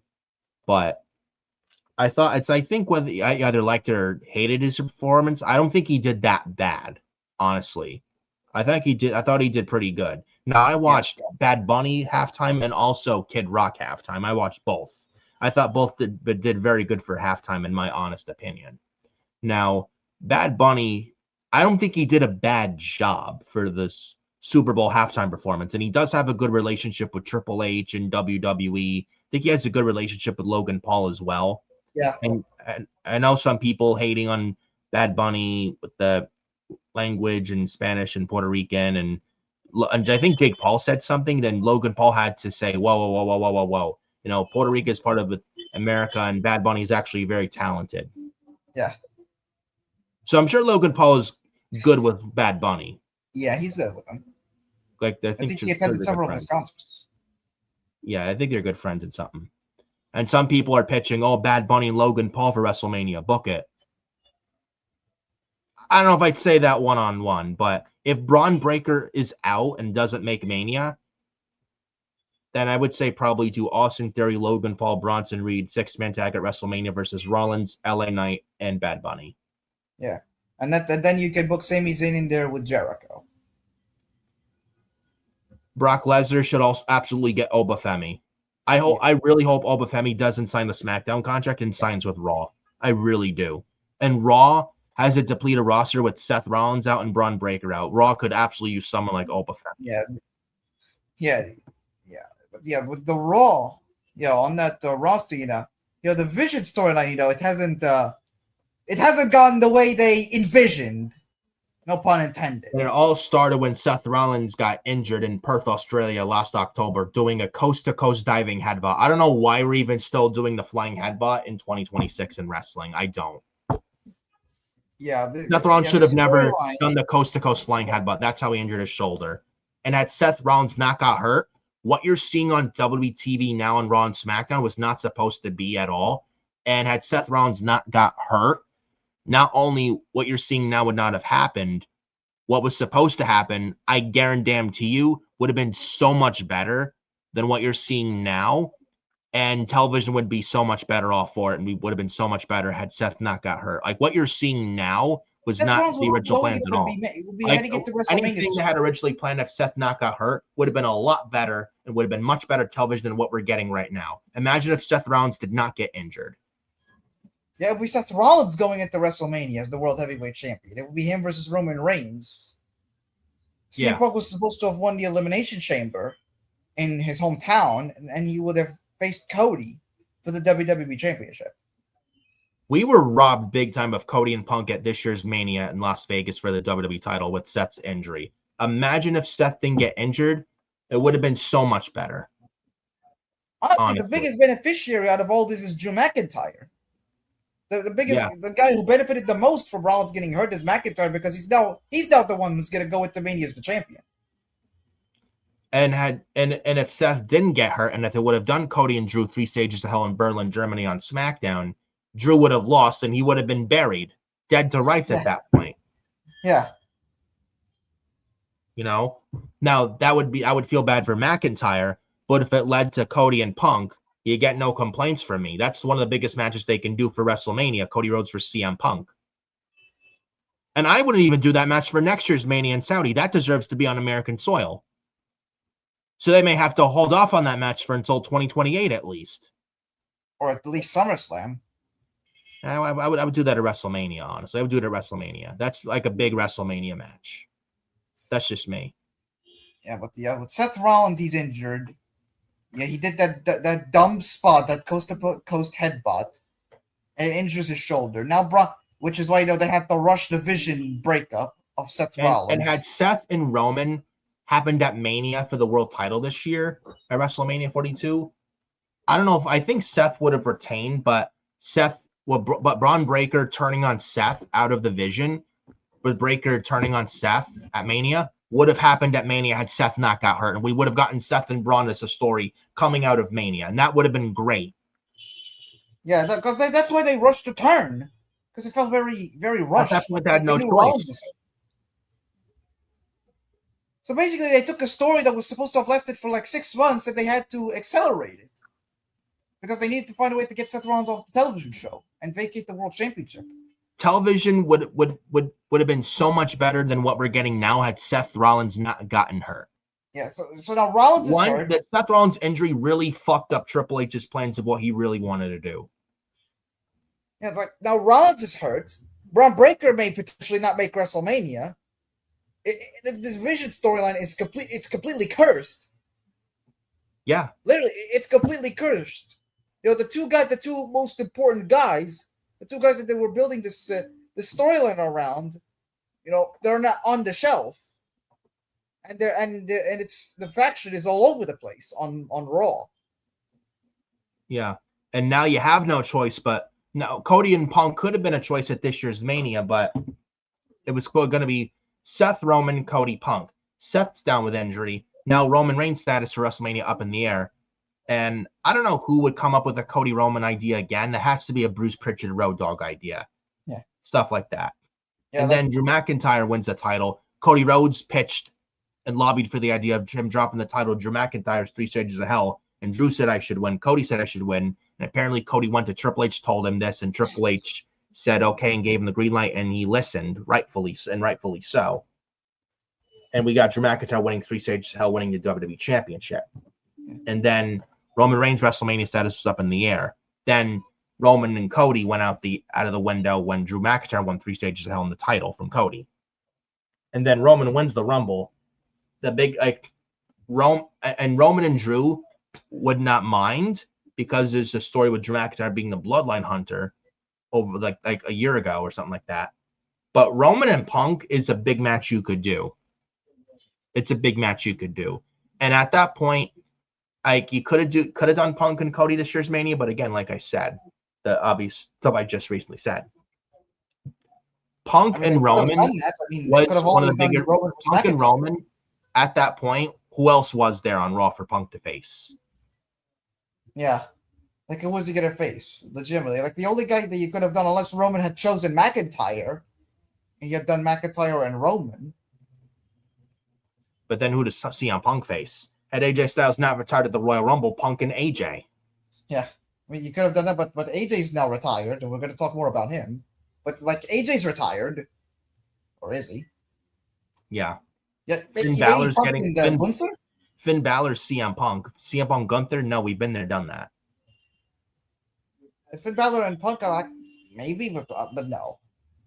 Well, like legitimately, which other guy that you could have booked? And Punk and Balor is happening because you're getting Balor against the Mania. And Punk and Balor is happening because you're doing the right thing, because you're getting because what you're doing is getting Finn Balor out of the Judgment Day as he should. Yeah. And I do think we get Finn Balor at WrestleMania wrestling Dominic Mysterio for the Intercontinental title. Yeah, but yeah, so realistically, legitimately, who else could Punk have faced? There was no. They had a depleted roster when Seth went down, and then Braun Breaker's down with injury. Yeah, so like who else? They legitimately had to do Punk and Roman, and Roman was planned anyway to challenge for the World Heavyweight Championship. It was always planned to win the Rumble. So you had another guy who was honestly just as big of a star, if not bigger, than Rollins. I think Punk is the bigger star.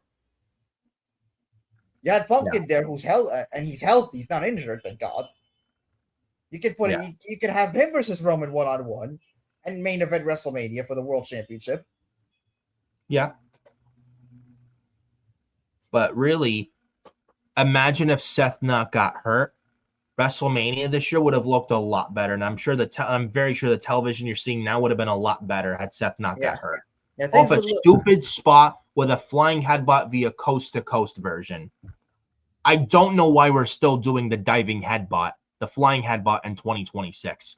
Dynamite Kid did it, and he ended up in a wheelchair. Chris Benoit did it for years, and then obviously we all know what happened. Sadly, when he killed his wife and son, when he killed his wife and 7-year-old son before committing suicide in the double murder-suicide incident back in late June 2007.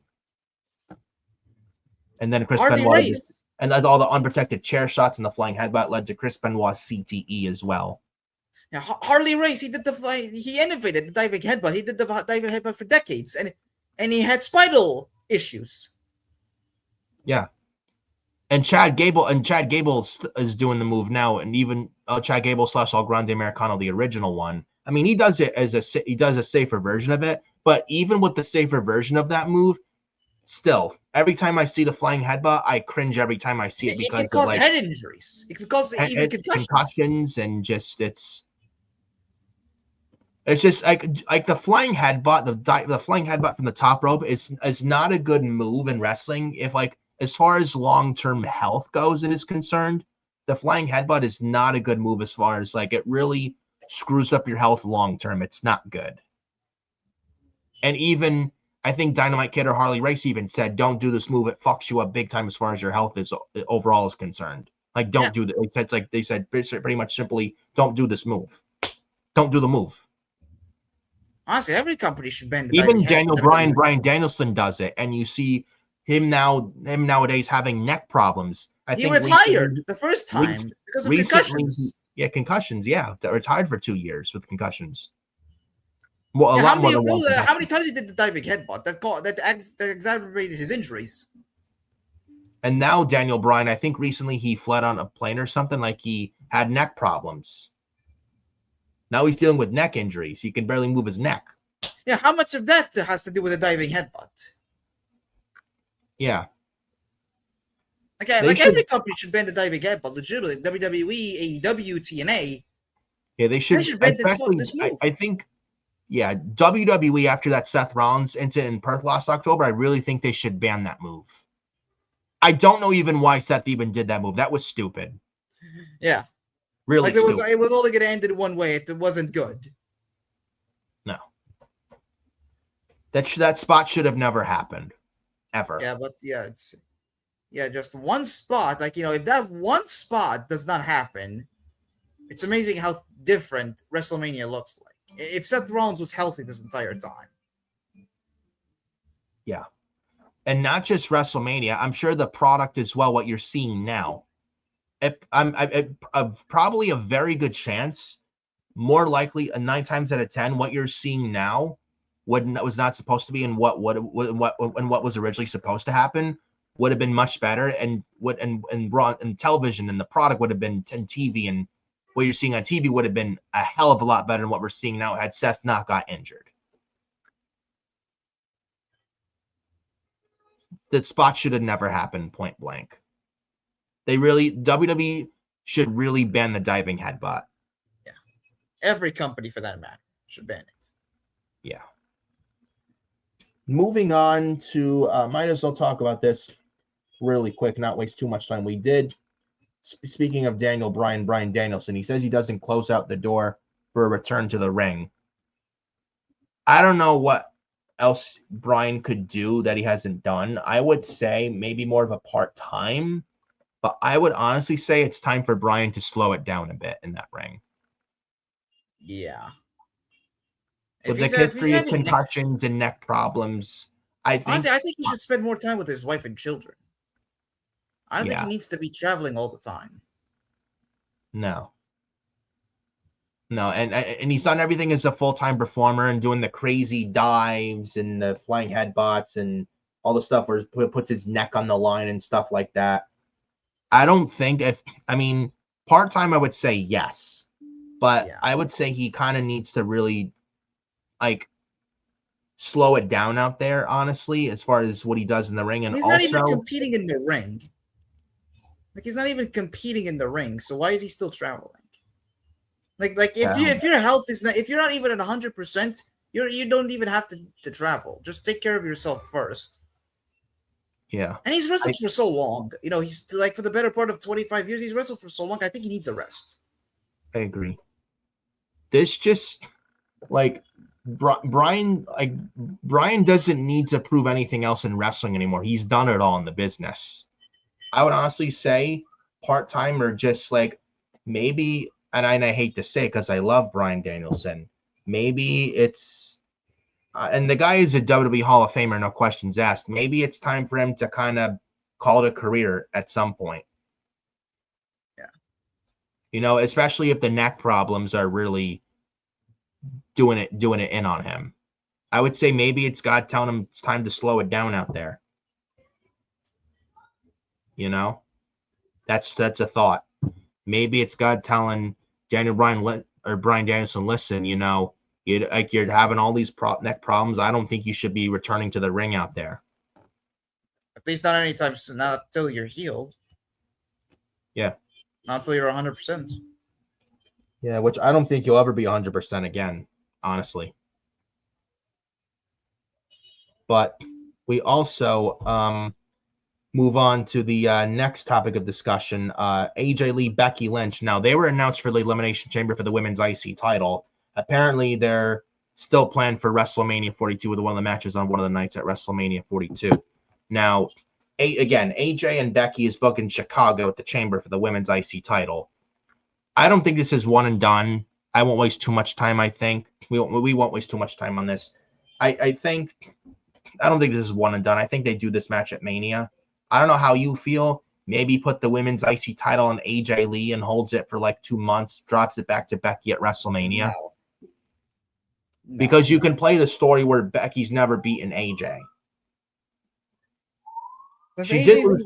She lost to AJ at WrestlePalooza, lost to AJ in War Games. She could lose to AJ in Chicago, in AJ's home turf with her husband CM Punk.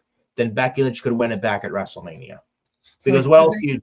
Because do you really want to see Natty and Maxine Dupree in the Women's IC title picture going into WrestleMania? No.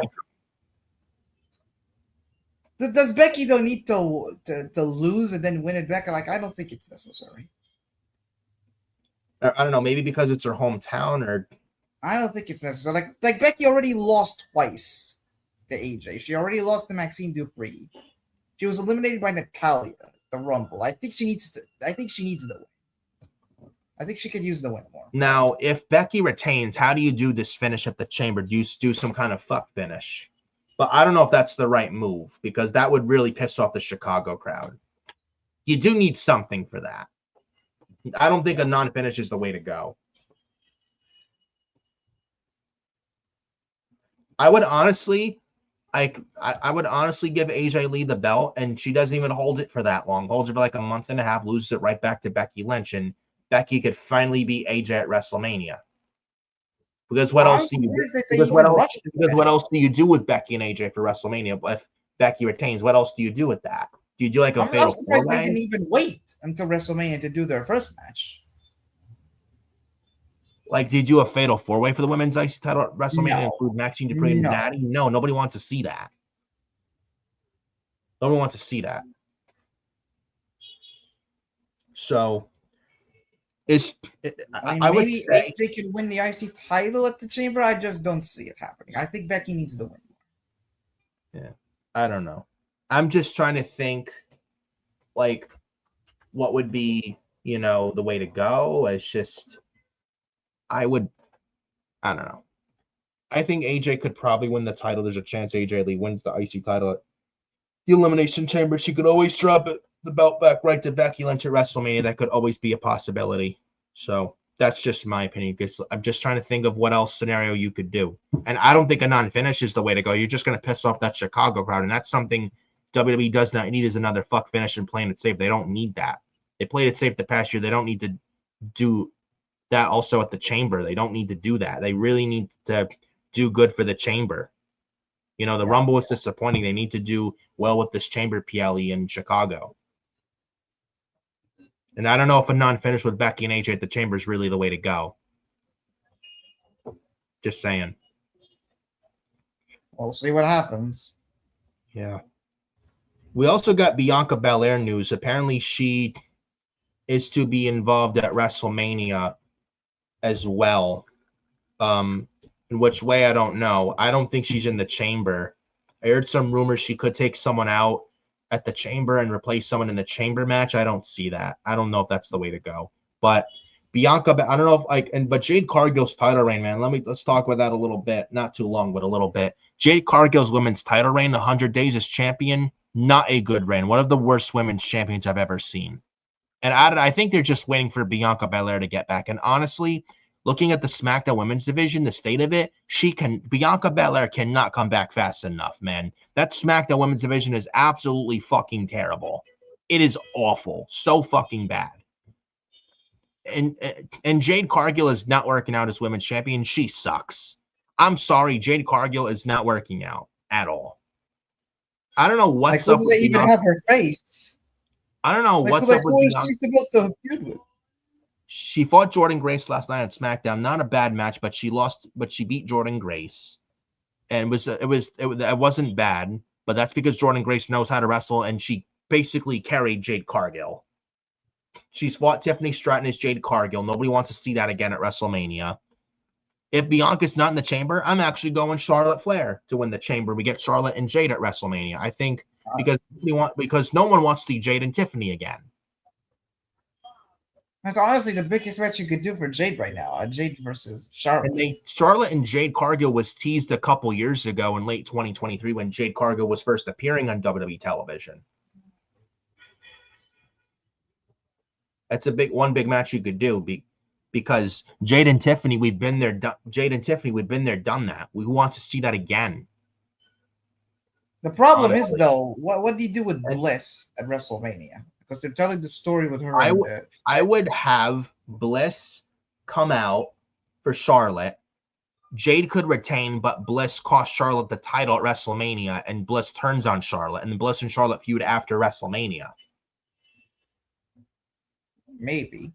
And Jade retains because of Bliss's help, and Bliss turns heel, turns on Charlotte. Yeah, but do they take her off the card though? Now, Charlotte is in a chamber qualifying match. Charlotte Flair is next week on SmackDown facing Kiana James and Nia Jax. I'm going Charlotte to qualify for the chamber. And I would say Charlotte, and I would actually give the chamber win to Charlotte. That's honestly what they should go with. If Bianca Belair is not back in time for Mania, or is not going to be back for Mania, I'm doing Charlotte and Jade at WrestleMania. Now, that's honestly the biggest match they could do right now. Realistically, they haven't done it before. Now, if it's Jade and Charlotte at Mania, I don't know how you include Bianca Belair in there. It's like a referee. I don't know what you do with her. Is she even going to be or what if we do this? Bianca Belair's a referee for that Jade and Charlotte match at WrestleMania, but it's Jade's a heel. Jade can retain because what if Bianca's the referee for that match if that happens at Mania, and Bianca goes heel, costs Charlotte the title, and Jade and Bianca are a heel duo on SmackDown with Jade as women's champion, and Bianca goes heel, joins Jade, and costs Charlotte the title at WrestleMania against Jade. Maybe. You could certainly make a big buzz about it. And that could be a face Charlotte heel Bianca feud. There's a story there. Yeah, but I don't see them turning Bianca heel this quickly when she comes back. I think they want Bianca versus Jade. Or if Bianca comes back before Mania on SmackDown and announces a referee. I mean, we don't know how. I mean, maybe the hand injury to Bianca Belair is that bad. We don't know. Like is she even gonna be like? That's why I say, is she even gonna make WrestleMania? She really injured her hand that bad she injured a couple fingers, but I mean, geez, man, the injury was that bad. Had to have been. She's been out for. It had to have been. Like, why do you think she's not back yet? Like, that had to have been this bad. Which is why she's not in the chamber. So I don't know what's going on with Bianca Belair, man. It looks like the injury is that bad than we expected it to be. I don't know. Like this company, WWE, Triple H, like they're handicapped basically with all these injuries, stifling their plans this year for Mania. Seth Rollins, Braun Breaker, Bianca Belair, Kevin Owens. Yeah. Kevin Owens' presence is sorely missed, and they absolutely could use him, and they need him. Kevin Owens back would make the product and television a hell of a lot better. Like all They these really guys, need him. Like his presence is, you can feel his presence is missed. Like all these, all the, they're big stars. Like they're missing from this year's WrestleMania, and with these injuries piling up, Triple H has to change plans constantly. It has to be stressful, in that creative boardroom. And dealing with and yes, he's played it safe the past year, but then you got him dealing with fucking rats like Bruce Pritchard and Road Dogg. Yeah, like what must be going through his mind right now? Having to change plans consistently, basically every week. And this is supposed to be the biggest weekend for the company. You're heading into WrestleMania, and you're having to change plans consistently because of outside circumstances. And apparently, there's rumors that, and this is this is coming from the Observer. Dave Meltzer is saying Triple H is facing internal criticism over changing the WrestleMania 42 plans constantly, saying that it's like Vince McMahon constantly changing plans on the fly and changing WrestleMania plans and stuff like that. And saying Triple H is facing internal criticism for constantly changing the plans regarding this year's WrestleMania. Oh my god! Oh my. Now, I will say this again: if Seth didn't get hurt, you wouldn't have to change plans, and wouldn't be. And to say Triple H like Vince with changing plans constantly, like this is just the WrestleMania plans because of injuries and having to pivot because of Seth's injury and stuff. But to say that Triple H changes plans constantly like Vince, how many times did we hear? Like 5-6 years ago, that Vince McMahon, when he was in charge, he would show up late to Raw, SmackDown, especially like mostly Raw. Vince McMahon would show up late to the show, and whatever original script would have been on the show probably wouldn't have been a lot better than what Vince would produce. And Vince would show up late, he'd rip up the whole script, and Vince would rewrite the entire Raw show all by himself. And he would even change plans for Raw for a Raw episode during Raw on the fly during the show when it would be on the air, right on the air. A match or segment that was supposed to be would get changed like on the fly when it was supposed to happen. Then it get changed. They were writing the show. Basically, they were writing the show in the middle of it. Yeah, that was Vince McMahon. Triple H is not Vince McMahon and not Vince McMahon when it comes with as far as the changing plans. Triple H doesn't do what Vince does of constantly changing plans. The only reason he's changing plans of WrestleMania right now is because of Seth's injury and stuff. And this is not a weekly thing. Vince changed plans weekly all the time. Triple H doesn't do that. That's what Vince did. So to compare Triple H with Vince, and also compare to Vince with constantly changing plans every week, like, how fucking ludicrous is that? Like, you've got to be shitting me on that one. No, this is not like Vince, where always, like, Vince changed the plans all the time, week in and week out, week after week. You don't see that with Triple H and his team. This man rips up, this man tears up more scripts and changes them than he changes his own suits. Or his underwear. Or his own neckties. He wore the same red necktie every single week. He wouldn't change it. Yeah, he changes the script more than he would change his neckties. His suit and ties. Like I remember we always talk about it, and every story would leak out. Vince would show up late to Raw. He'd tear up the whole script that was supposed to be. He'd rip it right up and rewrite the show all by him fucking self. All by himself. Like, bro, like, why are you showing up to the shows late? You're the fucking chairman. You're the booker. Why are you showing up to these shows late? Yeah. And thank God Vince is not there anymore. It's not perfect under Triple H, but it's much better under him than when Vince was there. With Vince there, everyone was walking on eggshells, and you wouldn't know what's going on. And Vince would book for Vince. Like, the writers wouldn't even be allowed to pitch. The writers wouldn't even be allowed to pitch. They had to write for one man, Vince McMahon. Oh, what would Vince get a big kick out of? Oh, let's do this. Oh, we can't do that because Vince can't do that. We want to do this, but Vince will shoot it right down, or he'll just tear it right up. That was the mentality of Vince McMahon. Yet there are people that want Vince back.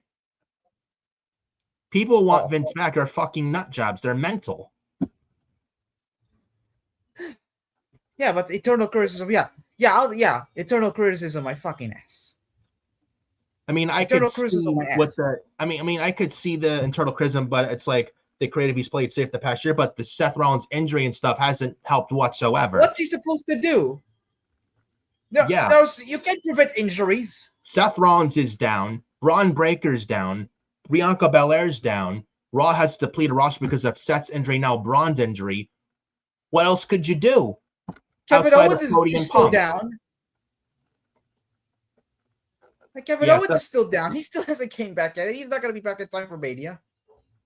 And with Braun's injury, we don't even know if Seth's going to be back in time for Mania. They may delay that until Bron Breakker gets back. We don't know.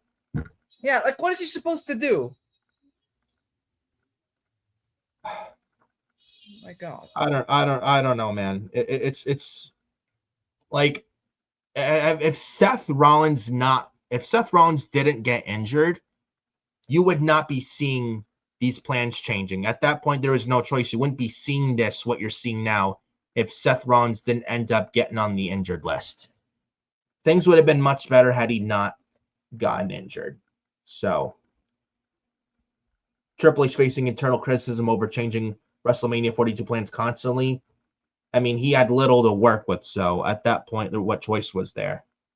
So no, he's not like Vince with changing plans constantly. Vince did this, like Triple H just with WrestleMania 42 plans because of certain injury circumstances with Seth Rollins, Bron Breakker, yada, yada, yada. He'll be back. Yes. So wait till Adam Carl gets back. But anyways, but like Vince McMahon changed plans every single week. Triple H doesn't do that. Like, to compare Triple H changing WrestleMania 42 plans to Vince changing plans every week, it's two completely different things. And Triple H changing plans, at least there's a reason for it and something you can't control. Vince McMahon did this all the fucking time. Vince did this all the time. This is not what Triple H. This is not what Triple H. Had Seth not got hurt, you wouldn't be seeing this fucking mess you're seeing now with WrestleMania 42 plans this year if Seth not got hurt. That Seth Rollins not gotten injured. So that is my take on all of that. Moving on to the next topic of discussion. There's something else I want to talk about here real quick. Big E. Apparently, he has no grudge towards Ridge Holland now. Big E, like I said last week on episode 11, Big E is retired and doesn't wrestle anymore. Because of a neck injury spot with him and Ridge Holland on SmackDown 4 years ago in March 2022. Something like that. And Big E landed bad on his neck and injured and can't wrestle anymore because of it. And I've seen these you see these death threats to Ridge Holland and stuff like that. And Ridge Holland did nothing wrong. The injuries happen anytime. And Ridge Holland even apologized to Big E. He was even the first one to see Big E in the hospital after Big E broke his neck 4 years ago. And Big E says he holds no grudge towards Ridge Holland whatsoever. And injuries happen. I mean, it's a physical sport. Pro wrestling is a very physical kind of sport. It's not like ballet or anything. So, and it wasn't even Ridge Holland's fault. It was nobody's fault. I mean, you can blame Vince McMahon for booking the ridiculous New Day and Brawling Brutes match on SmackDown in March 2022 with Vince's reckless booking. But that's a story for another time. But I mean, but Big E holds no grudges, as he should hold no grudges, and goes to show Big E is a professional. And Ridge Holland did nothing wrong here.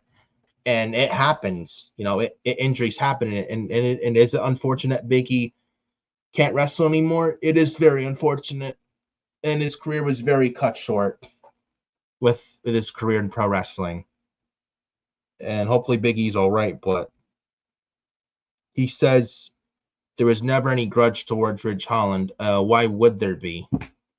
So, because Ridge Holland, he did nothing wrong and stuff like that. And let me take a sip of my water before I lose my breath.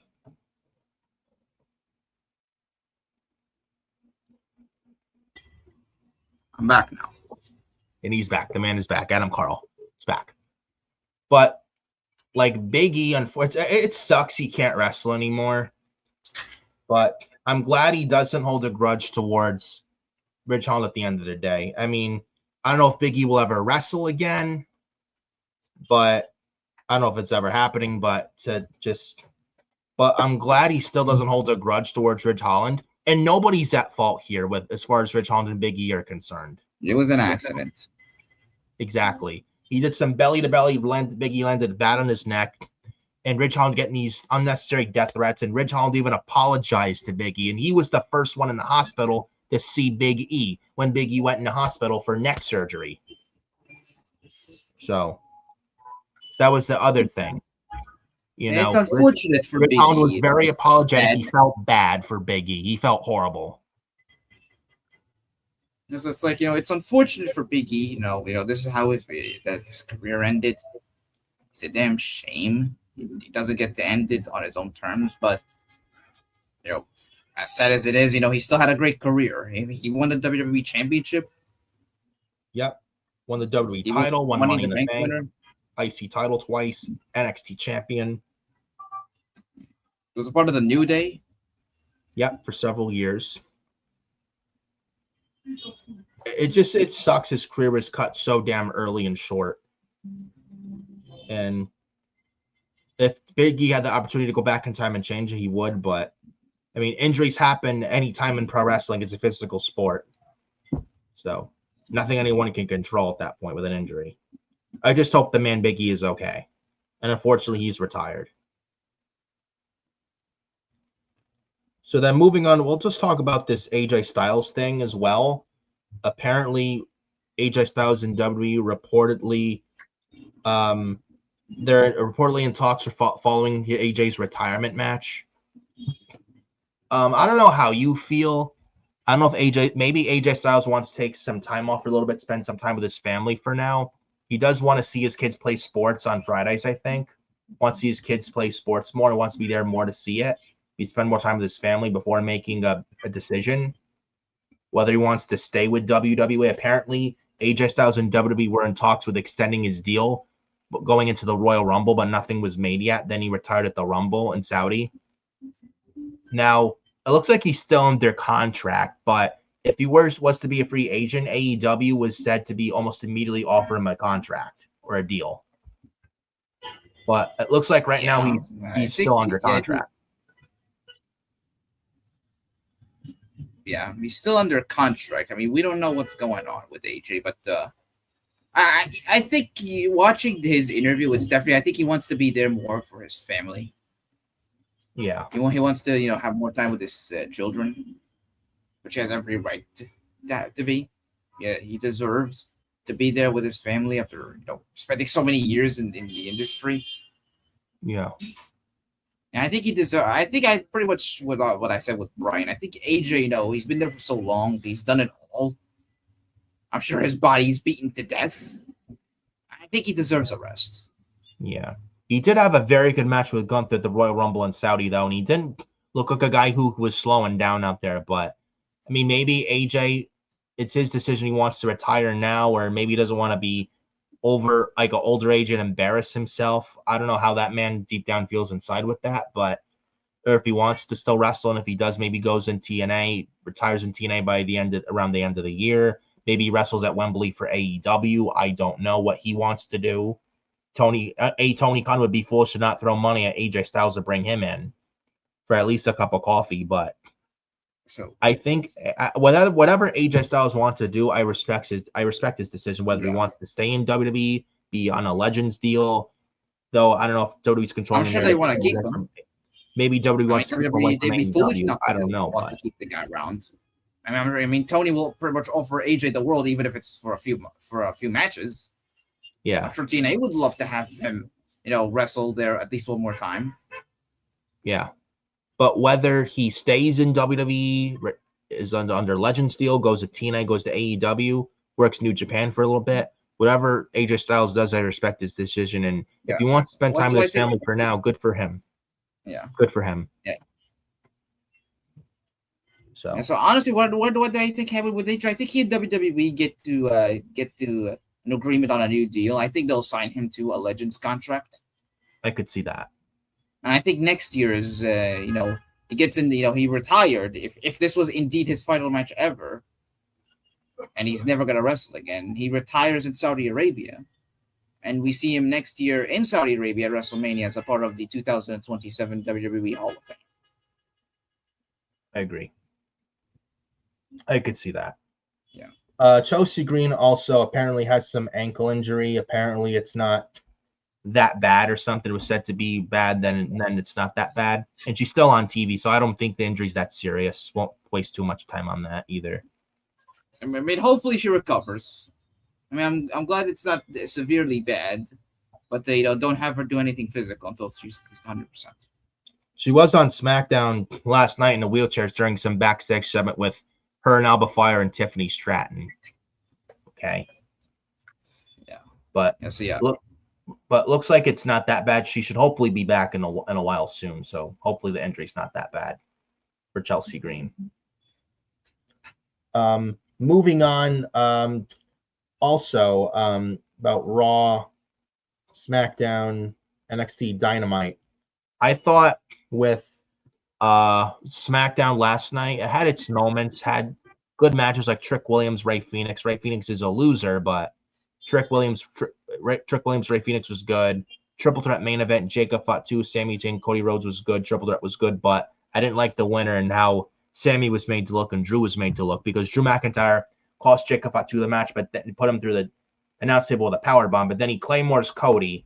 Then he puts Sami on top of Cody.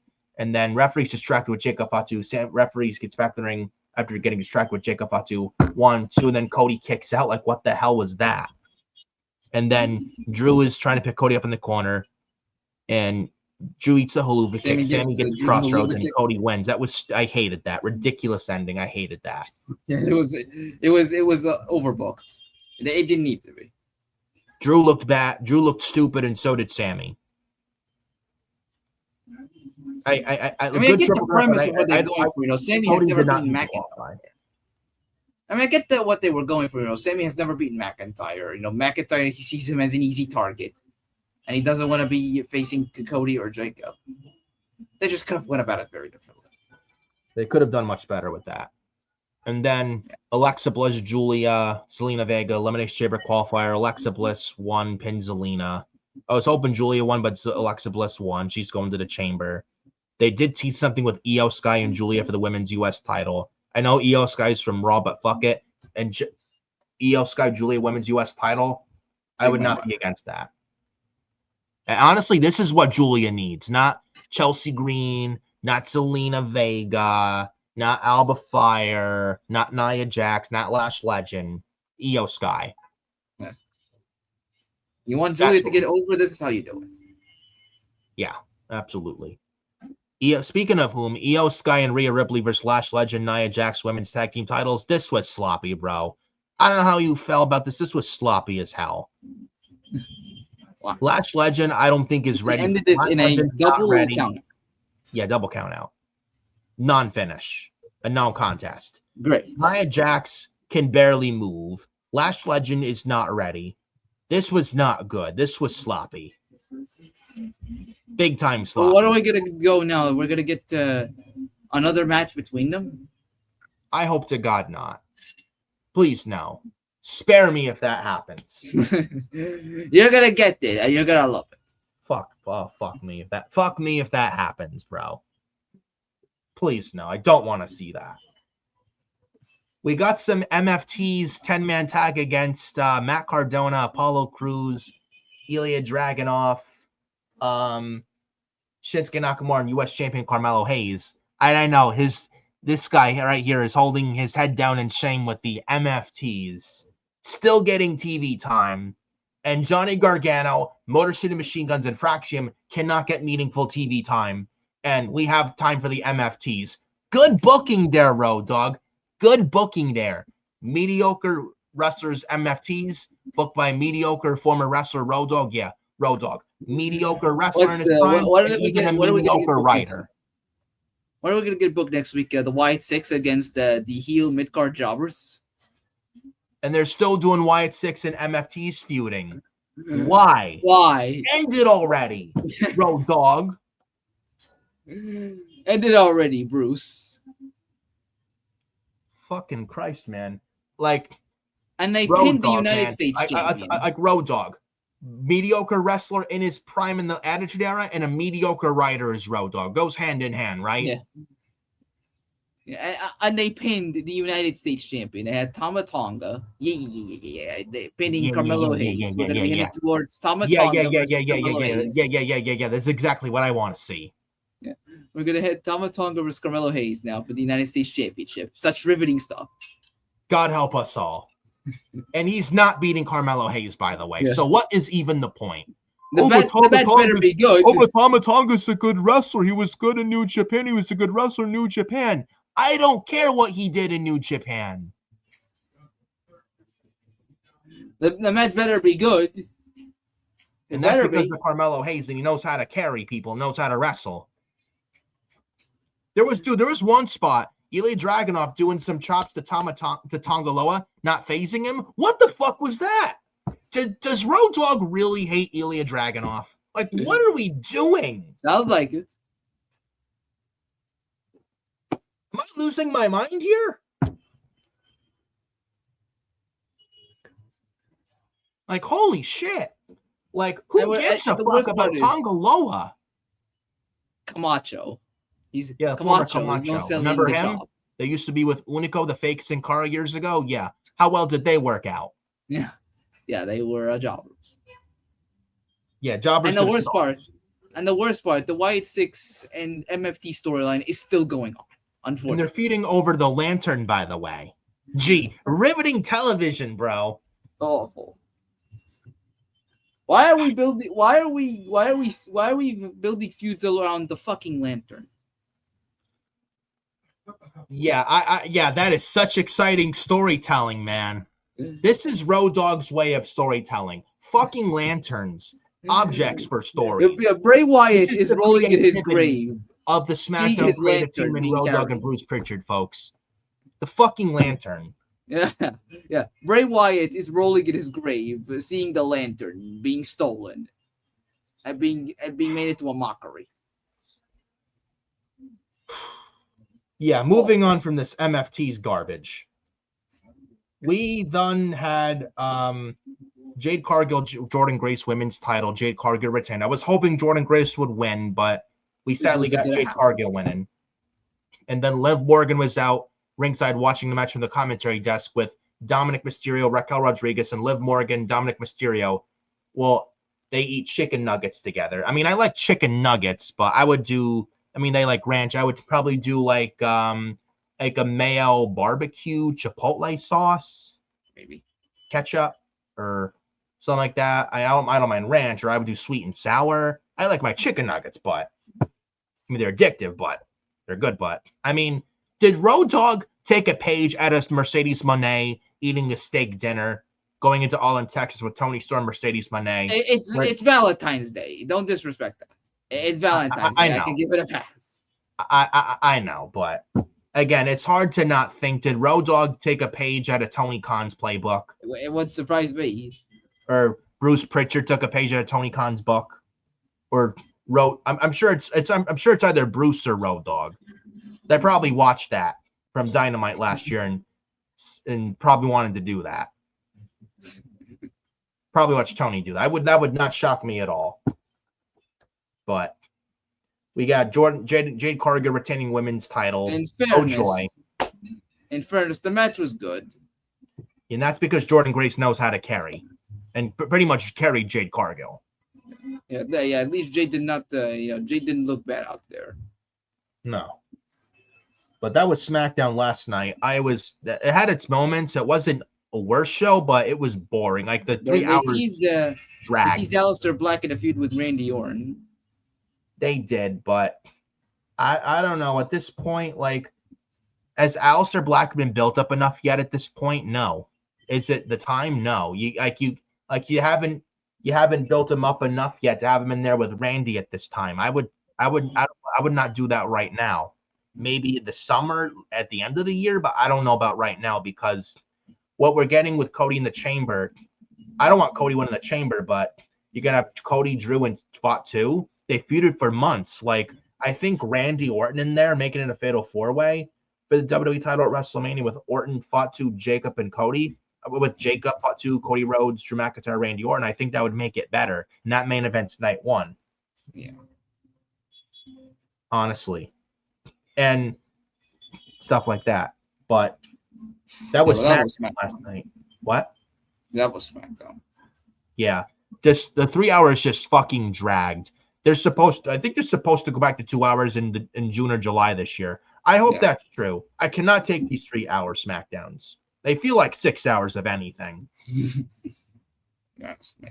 Just boring. It's dragging. And then you had NXT Tuesday. It was all right. I guess it was all right. Yeah. Not much happened. They built the first challenger for Joe Hendry and his NXT title. They did.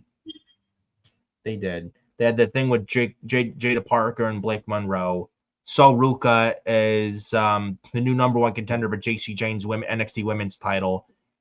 And whenever the story, with Zarya turning on her. Yes, whenever that match happens, Zarya will turn on Sol Ruka. It's coming. I think Zarya's going to cost us Sol the women's championship. I agree 100% on that. That was pretty much NXT. Not much happened there. And then you had Monday Night Raw. Not much there also. You had Rhea Ripley beat Lyra Valkyria and Ivy Nile in a Elimination Chamber qualifying match. Rhea Ripley predictably won. I predicted her. I was hoping for Lyra, but Rhea won and pinned Lyra. That was sloppy, that match. I don't know about you. That was sloppy. It was a rough thing. Yeah, there was miscommunications there. I think there was several spots. I think wasn't there like a Rhea had to be Lyra on her shoulder? Yeah. And then she dropped her. Yeah. And Ivy Nile was terrible. That she landed on Lyra. Like it just was a mess. I was like, I would be shocked if Lyra doesn't have a concussion. But Lyra, it turns out she's okay. That's good. Then we had LA Knight qualify for the Elimination Chamber, beating Penta and Austin Theory. He pinned Austin Theory to qualify because of the Masked Man, curb stomping Austin Theory. Now, with this angle right here, it makes me think, I don't know if Braun's going to be back in time for Mania. I don't know if they'd be doing this if Seth wasn't going to be back by Mania. I know it wasn't Seth who gave Theory the stomp here. It was definitely somebody else.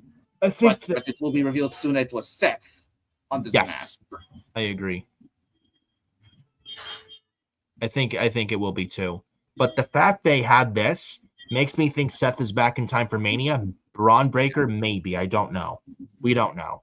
Yeah, but I think Seth makes it back to Mania. Because I mean they're not doing this angle if he wasn't cleared or wasn't close to. I agree. And LA Knight pin Austin Theory for this to qualify. What else on Raw? We had the Javon Evans and El Grande Americano, original Americano Gracias versus the Los Americanos. There was a spot. Holy shit. Javon Evans, the kid is so fucking good. I think it was Rayo Americano, Tyler Bate on one corner turnbuckle, the same side, opposite turnbuckle.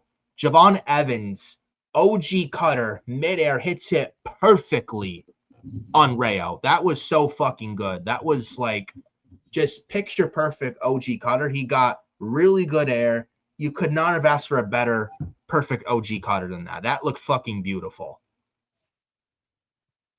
And Javon Evans is so fucking good. It's just that was probably the best thing of Monday Night Raw. Yeah, Was that like, you have Gable Americano, he's laying in there. And Rayo's going for a splash. Gable rolls out of the way. Rayo jumps, flying nothing, and then he gets hit with the OG cutter. That was a great spot. It was beautiful, bro. Beautiful. Mwah. Yeah. Yes, yeah. Chef's kiss. So they're building towards they're continuing the story, of the original Americano, Gable, against Kaiser Americano, the imposter Americano. I think this leads to mask versus mask at WrestleMania one of the nights. Yeah. Ludwig Kaiser versus Chad Gable, mask versus mask. The original Americano versus the imposter Americano. Whoever loses that match at WrestleMania has to unmask. Now, Ludwig Kaiser is the second El Grande Americano with the Los Americanos and AAA. They're over and their baby faces there. They're over. More so than the original Americano, Chad Gable. I would say, now I think both should unmask, but that's just me. But Kaiser is killing it in this Americano role. He's very over with it, and it's working well for him so far. But I would say it's right to have Kaiser keep his mask and unmask Gable. And we should really get the original Americano gone and get Chad Gable back on TV and get him pushed. We really should have Chad Gable back. Yeah. And have him lose the mask versus mask match to Kaiser at Mania, and Gable gets unmasked. That's what they never got to conclude the original Americano storyline. No. They never got to conclude that last year because Gable got hurt. Now it's the time to conclude it. Absolutely. Yeah. Mask versus mask. Kaiser versus Gable, WrestleMania. I think that's one of the matches for WrestleMania on one of the nights. Yeah, I think and it's time for Chad Gable to be Chad Gable again. Yeah. And if they have a draft after Mania this year, which honestly, looking at the state of SmackDown, they desperately need a draft, honestly, or like a transfer window or a draft lottery. Let's move. And now, like, if they ever do a draft again or a draft after Mania this year, which should be, especially look at the state of SmackDown, they need all the help they can get, and really the same roster that WWE's had for at least a couple years now. And if anyone needs a draft at SmackDown, just look at the state of SmackDown now. And if they do have plans for a draft after Mania this year, if they ever do it again, and again, SmackDown needs all the help they can get, why not move Chad Gable to SmackDown with American made Ivy Nile, the Creed brothers, and Chad Gable to SmackDown, and you have Chad Gable as Chad Gable again. Nice change of scenery. Move him to SmackDown if they do a draft after Mania this year. He's moved to SmackDown. He's in the mid card, and you could give him the United States Championship. Like, it's perfect right there. The American made Chad Gable. Yeah, the U.S. champion. Yeah, if you do Trick Williams and Carmelo Hayes at WrestleMania this year for the U.S. title, if that's the plan, and Trick wins the title, if that happens, and Trick's the champ, U.S. champ is the heel. Chad Gable's on SmackDown as a face because he's a face now as the original Americano. So Gable, if he unmasked, would be a face, right? Yeah. Chad Gable wins the U.S. title by the end of the year. Maybe beats Trick Williams for it by the end of the year, or beats Carmelo Hayes for it. I agree. I think it's about damn time Chad Gable gets some singles gold around his waist. He's too good not to. He's never won singles gold on the main roster. No, I think for all the years he's been there. It's about damn time that happens, dude. Absolutely. And he looks in the best shape of his life. There's no better. He looks like a fucking tank. Yeah. Looks fucking jacked, bro. Like, seriously. So yeah, I would say mask versus mask at WrestleMania. Gable loses the mask to Americano. And we hopefully, and maybe we get a draft this year, we move Chad Gable over to SmackDown. He could use the change of scenery. So we had that on Raw. We had CM Punk, Finn Balor. That's announced for the Chamber. They had a very good segment on Raw. And I think Finn Balor loses that match, and after their match at the Chamber, Balor's out of the Judgment Day. We get Balor and Dom at WrestleMania for the Intercontinental title. I think that's the direction to go. We also have Dominic Mysterio back on TV as well. Speaking of whom, he was with Liv Morgan, Raquel Rodriguez. They had a segment with Stephanie Vacquer. I will not say what Liv Morgan called Stephanie Vacquer. I won't say it. It's a bad word. I'm not going to say it. Spanish bad word. I'm not going to say it. But we did have this Philadelphia. No, that was 2 weeks ago. But this past Monday, Street Fight was the first Raw. We had AJ and Becky. Yeah, that opening segment was not good. It was cringe to listen to. Becky Lynch, I'm liking Becky Lynch's heel work, don't get me wrong, but I think she tried way too hard at this segment on the promo. Yeah, like, she sees AJ Lee backstage and then she's throwing a hissy fit. And she's like going crazy talking to AJ Lee. And AJ Lee, man, it wasn't her best promo here either. I know she hasn't been here for a long time, but it just, you got to do better. They could do better. They can do better. A lot better. You had Maxine Dupree and Natalia. Oh, joy. Oh, joy. Exciting. Double count out finish. Now we had the AJ Lee comes out. This wasn't because this wasn't the promo on Raw. Was the other thing we see to her. She comes out to save Maxine. Yep. And then she gets attacked by Becky after Becky was humiliated. Man, riveting television. So what are we gonna get? What are we gonna get on Raw? AJ Lee and Maxine Dupree versus Becky and Natty. Man, such excitement, bro. We got the World Tag Team title match. The Usos versus Alpha Academy, Otis and Akira Tozawa. Can I say Akira Tozawa is very underrated? Yeah, he's really good. He was good in the Cruiserweight Classic. Yeah, it's good to, they got some shine in there. Yeah. But I have to say, this was not this good either. Otis I like, Tozawa I like, but Jey Uso, he was fucking up. There was a spot with there was a super kick spot with him and Otis, and and he didn't even hit Otis. Jay fucking botched it big time. It looked terrible. I don't know what drugs or drinking was Jey Uso on here. Let me guess. He was focusing too much on his entrance again. Hit my music. Yeet. 4 letters. 1 word. Yeet.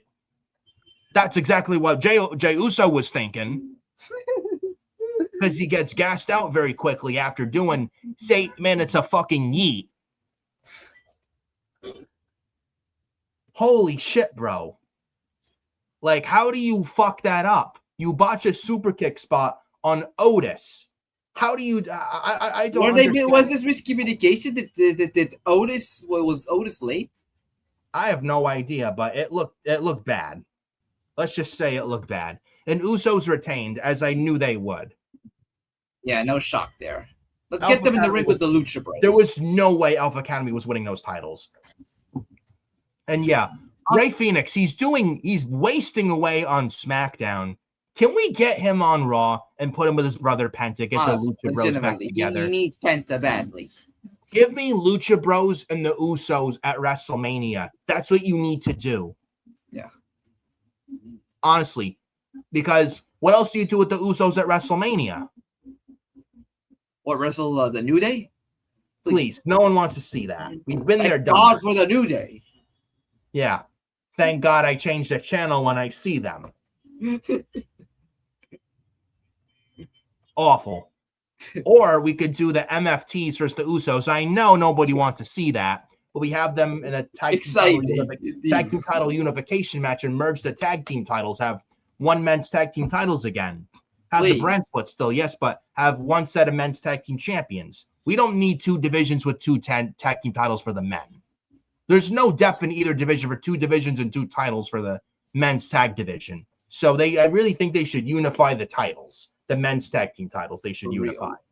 For real. There's no tag teams on either show that are not being used, that are not on TV, or no credible teams like, oh, well, the Wyatt 6 and MFTs, they don't count. They don't count. Their feud is awful. Oh, but they're still acknowledging them as a tag team. MFTs are fucking garbage. Yeah. They're garbage. Wyatt 6, I end this thing with them and no MFTs already, please. Like, literally, can we move the Wyatt 6 titles better? I honestly think WWE was better when they had one set of men's tag team titles, honestly.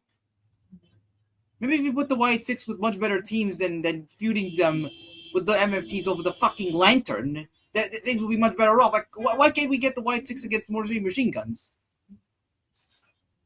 Like the And wrestlers in there are good, like Rowan and Gacy, Yeah. Dexter Lewis. Like they're good wrestlers. Bo Dallas. Yeah, but there's just Or put them in there with I don't know, Angel Garza and Humberto Carrillo. Like what are they? yeah. Creed brothers, like they really need to restructure their tag division, man. It's awful. Awful. Or we can do Usos versus the Hardy Boys at WrestleMania. That's another thing. That's another match. Maybe Usos, New Day, and the Hardys. Maybe. Something along those lines. You know, if WWE has this partnership with TNA, they had Joe. If they could have Joe Hendry appear at WrestleMania last year against Randy Orton, so can they do? They can do the same thing with the Hardys. I would say I honestly would not mind that, the Hardys and the Usos. That's one of the biggest matches you could do for the Usos at WrestleMania for the World Tag Team titles, honestly. There's nothing else outside of that. A title unification match and Usos and Lucha Bros. Honestly. And then Dynamite this week. It was a decent show up until the Chris Statlander burial, and then they had Tommaso Ciampa as TNT champion. Wins a TNT title. You would think he'd have a legitimate reign. What happens? Loses it to Mark Briscoe less than 2 weeks after winning the TNT title. Good creative, right? Or he loses it to Kyle Fletcher. Kyle Fletcher, sorry. Yeah, Mark Briscoe. He may as well have lost it to Mark Briscoe. This is exactly what's going to happen with the TNT title picture. They're going to hot potato between Fletcher, Briscoe, and Ciampa. We just wait. Unbelievable. Unbelievable, man. And Dynamite wasn't even that bad of a show up until that point, and then the Statlander-Thekla thing where Thekla won the title. Happy for Thekla, but she's not going to be booked right as champion. Statlander got buried. Yeah. We already talked about Thekla and all that stuff. Do we need to go over it again? But do you trust Tony Khan with Thekla as women's champion now that she's champion? I guarantee she's gonna drop that belt by Dynasty. Maybe she loses to Mercedes. Right now. Or maybe she loses it to Mercedes. Yeah, I can bet. Yeah. 2 months is how long Thekla will be champion before she drops it. Would you be surprised if she loses it to Mercedes Moné? You know, she's been off TV for a while. Are you even gonna do heel versus heel? I don't think Tony Khan even knows what he's doing with that at this point. At this point, I don't think he can wait for to put the belt on Mercedes. I think he's probably foaming at the mouth with that. Yeah, he's probably using Thekla as a transitional champion. That's honestly what Thekla is right now, honestly. Whereas the transitional champion and Thekla then lose it to Mercedes. Tony Khan thinks it's not as bad as Stat or Tony losing the title to Mercedes, but he thinks it won't be as bad with Thekla losing it to Mercedes. But although we know what Tony Khan's trying to do. Yeah. We're not stupid here. Or Statlander keeps feuding. Or Statlander keeps feuding with the Triangle of Madness. And it goes on forever. Yeah, it's coming. Don't worry, folks. It's coming. Yeah, we're gonna get 6 months. We're gonna get like 3-4 months of this. Adam Carl's predicting it right here in 2 months. Stekla's losing that title. It's coming. Yeah. Come April. They have Dynasty in April, right? Yeah. It's gonna happen. Don't worry. I mean, it's unfortunate because Tekla's good, but don't put it past him. Yeah. So that was the highlights of Raw, SmackDown, NXT, and Dynamite for this week. For Dynamite, we had Kenny Omega and Swerve. Yes, or Omega and Andrade. And we had Omega and Swerve, in a promo. Yeah. We're gonna get that match next week. We had Will Ospreay in a video package. Yes. We had obviously the Private Party return. Obviously, we already went about it. Young Bucks are the number one contenders versus FTR. Young Bucks and FTR again. Oh joy! Which nobody asked for. Yeah, oh joy. It gets better. We had. I'm sure you're very pumped for that match again, bro. For the 13,000th time. FTR versus the Young Bucks. You know what else? I was also excited. We had the Death Riders, Jon Moxley, Claudio, and Pac against the Don Callis family of Konosuke Takeshita, Josh Alexander, and Mark Davies. Exciting, right? Very exciting, said nobody ever. I cannot. I mean, when at this point, when the Don Callis family's on, I reach for the remote control and change the fucking channel. Here's another match we have seen over and over and over again. Here's another feud that has lasted forever. Death Riders and Don Callis family. A feud that never dies. God. And then we move on to the final topic of this episode. WWE apparently in TKO banning watch-alongs in Las Vegas in desperation to sell WrestleMania 42 tickets, and also, according with Fightful, WWE holding a meeting, multi-department meeting regarding WrestleMania 42 ticket sales. Apparently, they have like 36,000 sold out of like 42,000, so in the 40,000. They had 60,000 last year, but they're above half of it for this year's tickets sold for this year's Mania, and they're struggling in ticket sales. Well, if you lower the ticket prices, maybe people would want to come, and everything else would be so much better off for it. I honestly feel, I don't know how you feel. I don't know what you guys feel. I don't know if I'm the only one who feels this. I just want to get your opinion on this, guys, and I want to get your opinion certainly on this, Adam Carl. When you raise ticket prices, that also affects the creative. Sure. So sure. Honestly, because I think creative and ticket prices. I think they're two if it's totally the product you do right now in the high ticket prices, that doesn't okay the product right now if it's high ticket prices. I feel like if you lower prices, I feel like when you do high ticket prices, it puts the pressure on creative to really puts pressure on creative, and because it puts a lot of stress on them. It's like you do high ticket prices and the creatives here, and puts a lot of pressure on the creative team because of the high prices. Puts so much pressure, man. When I think of lower prices, it's less stressful, but because you're charging people like a house more to attend WrestleMania in Vegas for the high ticket price, it's like $800 for tickets and a nosebleeds, and then thousands for two-night combo. The prices are absolutely ridiculous. It's like paying for a house. Yeah. We're paying for a car loan. Like, geez. Then you got to think about hotel expenses and plane tickets and the other events you want to do around the Vegas area. It's very expensive. In Vegas, Las Vegas is a very expensive city to begin with. And apparently there's tourist problems, which is also why they have Mania again this year in Vegas. But honestly, if I could describe a reason, I think not as many people. I think WrestleMania will get still 50,000 people. I think they're still going to be able to. They're doing now 25% discount till this Monday for a discount on tickets, but you're going to have to do a lot more than that, dude. Yeah, I think they'll still sell it out ultimately. But honestly, if I could come up with a good reason, honestly, it's the matter, it's not just ticket prices, and they're so ridiculously high. Like, it's like, why? Honestly, I think the people over there in Vegas, in a lot of ways, I think they still got that bad taste from WrestleMania 41. Yeah. Because if you also remember as well, those even then those tickets were so expensive. They were. Yeah, they were so expensive. Now they're even more expensive this year.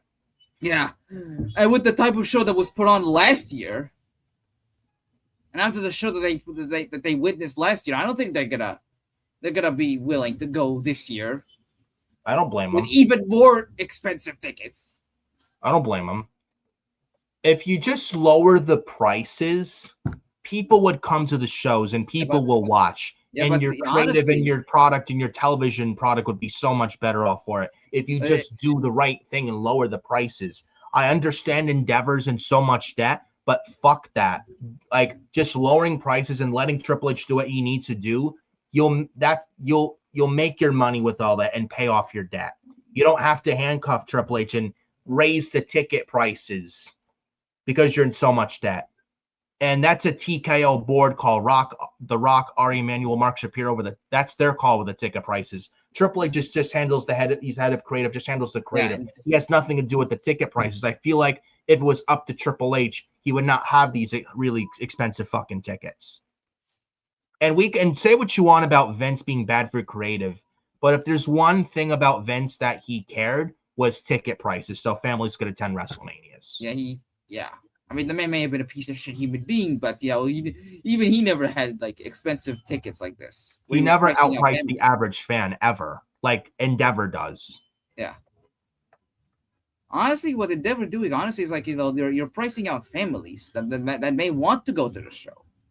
And Mark Shapiro has the balls to say Vince catered to families too much. He didn't really expand on a goal to expand. We need to really take advantage of making a dollar sign of WWE and money. Bro, you're gonna make that money. Tells me Mark Shapiro is out of touch and knows fuck all about wrestling. Bro, you can make that money just by hosting WrestleMania. And had WrestleMania stuck to the original plans of being in New Orleans this year, the tickets would be nowhere near pricey as it would be in Vegas, and it's a much more better crowd in New Orleans. And they've not had a Mania in years, and they're very fun, energetic crowd that that's needed. And I feel like the excitement would be a lot better off if they just stuck with New Orleans, and especially ticket prices would not be anywhere near expensive as it would be in Las Vegas. Las Vegas is not a cheap city. It isn't. If they had stuck to the original plan of it being in New Orleans in mid-April this year instead of late April, I really, really feel like if they said that stuck to the original plans with New Orleans, pretty much a guarantee they would not have a problem selling out, and it would sell out no problem instead of struggling to sell tickets. I still think it was very greedy. It was very greedy that you announced WrestleMania coming to New Orleans, and then months later, you pull WrestleMania from New Orleans and back to Vegas. It's like WrestleMania 41. Like aside, night 2 wasn't bad, but night 1 especially was awful. Aside from that main event. And you had that terrible night 2 main event with Cena and Cody and Travis Scott. Yeah. And you want to go back to Vegas? Like bro. Like just admit it was bad. Okay, shit happens. You make next year's edition the best it could be. And it feels like with Endeavor TKO outpricing the average fan with the expensive WrestleMania tickets. Honestly, they're going back to Vegas. Especially with last year's Mania, outpricing the average fan. It feels like celebrities came to last year's Mania who know nothing about wrestling. All the woke fucking celebrities, the D-list, just shitty Hollywood celebrities were all fucking woke that just attended last year's Mania. And there's it just felt lifeless and no reaction. Like they know nothing about wrestling. They don't respect wrestling. They don't respect the wrestling companies. And they're just there for the attention and the clout. That's all it was. Honestly, they'll go back to Vegas solely for the money, honestly. And honestly, after the type of show up for 41 that they had, and even then with the tickets being expensive, how do you expect those same people to return to Vegas the following year with WrestleMania 41 still fresh in their mind? And WrestleMania was first in Vegas, WrestleMania 9 in 1993, one of the worst Manias ever. Oh. WrestleMania 41 was not good last year. The third time they're in Mania this year. I think after this year, they really need to stay away from Las Vegas. Honestly, that's what. And I understand Las Vegas is linked with UFC, but let me tell you something. WWE is not UFC. I feel like TKO and Endeavor are trying to make WWE into something that they're not. They're trying to make them into UFC, and they're not. And WWE is not UFC. But Ari Emanuel, The Rock, and Ari Shapiro don't get that. They don't understand that. Like wrestling is different from MMA. They have two different audiences, or maybe or there are people that love wrestling and MMA, but there are people that only love wrestling, and there are people that only love MMA. They should not be the same thing. WWE should be its own thing. UFC, it's its own thing. And you have all the advertisements and the ads on the wrestling mats and the constant commercials. Honestly, I don't have an issue with that. That's the least of my worries. But Vince McMahon, I mean, this is the guy who sold the company to his friend Ari Emanuel and to Endeavor and TKO. I honestly feel the company did not need to be sold at all. I know Triple H has played it safe and creative the past year, but I really feel, and this is how I personally feel overall, I feel when Triple H and Stephanie were in charge in late 2022, when Endeavor had absolutely nothing to do with it, that's when I think it was good. Yes, Triple H just played it safe the past year, but I feel like late 2022, Triple H and Stephanie were running things solely, no Endeavor involved whatsoever, late 2022. And Triple H had no bosses to answer to. He wasn't handcuffed. He could do what he needed to do. And it was good under him and Stephanie. At least creatively. I don't What? think he's on the board. Yeah, he was, he only in charge of the creative side. I'm just an employee there. I really feel like right now he's being handcuffed. I really do. Like, he can't do what he needs to do. And the fact that Rock's on the board and he wants his Samoans pushed. Honestly, Rock in a company or business or organization is a bad look. Rock just gives a lot of bad press. And didn't he ruin 3 franchises and he ditched out because he couldn't handle the fucking heat? Yeah. And Rock in a company is it's a bad look. And Mark Shapiro, Ari Emanuel, they're calling on him to sell extra tickets for the Chamber, like in Toronto. And because they're in a lot of debt, and I feel like they're handcuffing Triple H. Oh, you can't do that. You can't do this. You can't push this one. You got to push that one.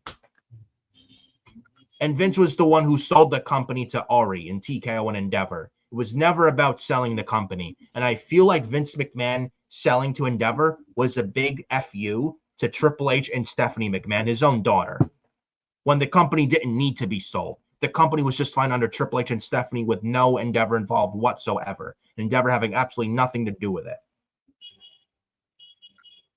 And Stephanie McMahon is not in WWE right now or in TKO or any which way. She does her podcast stuff.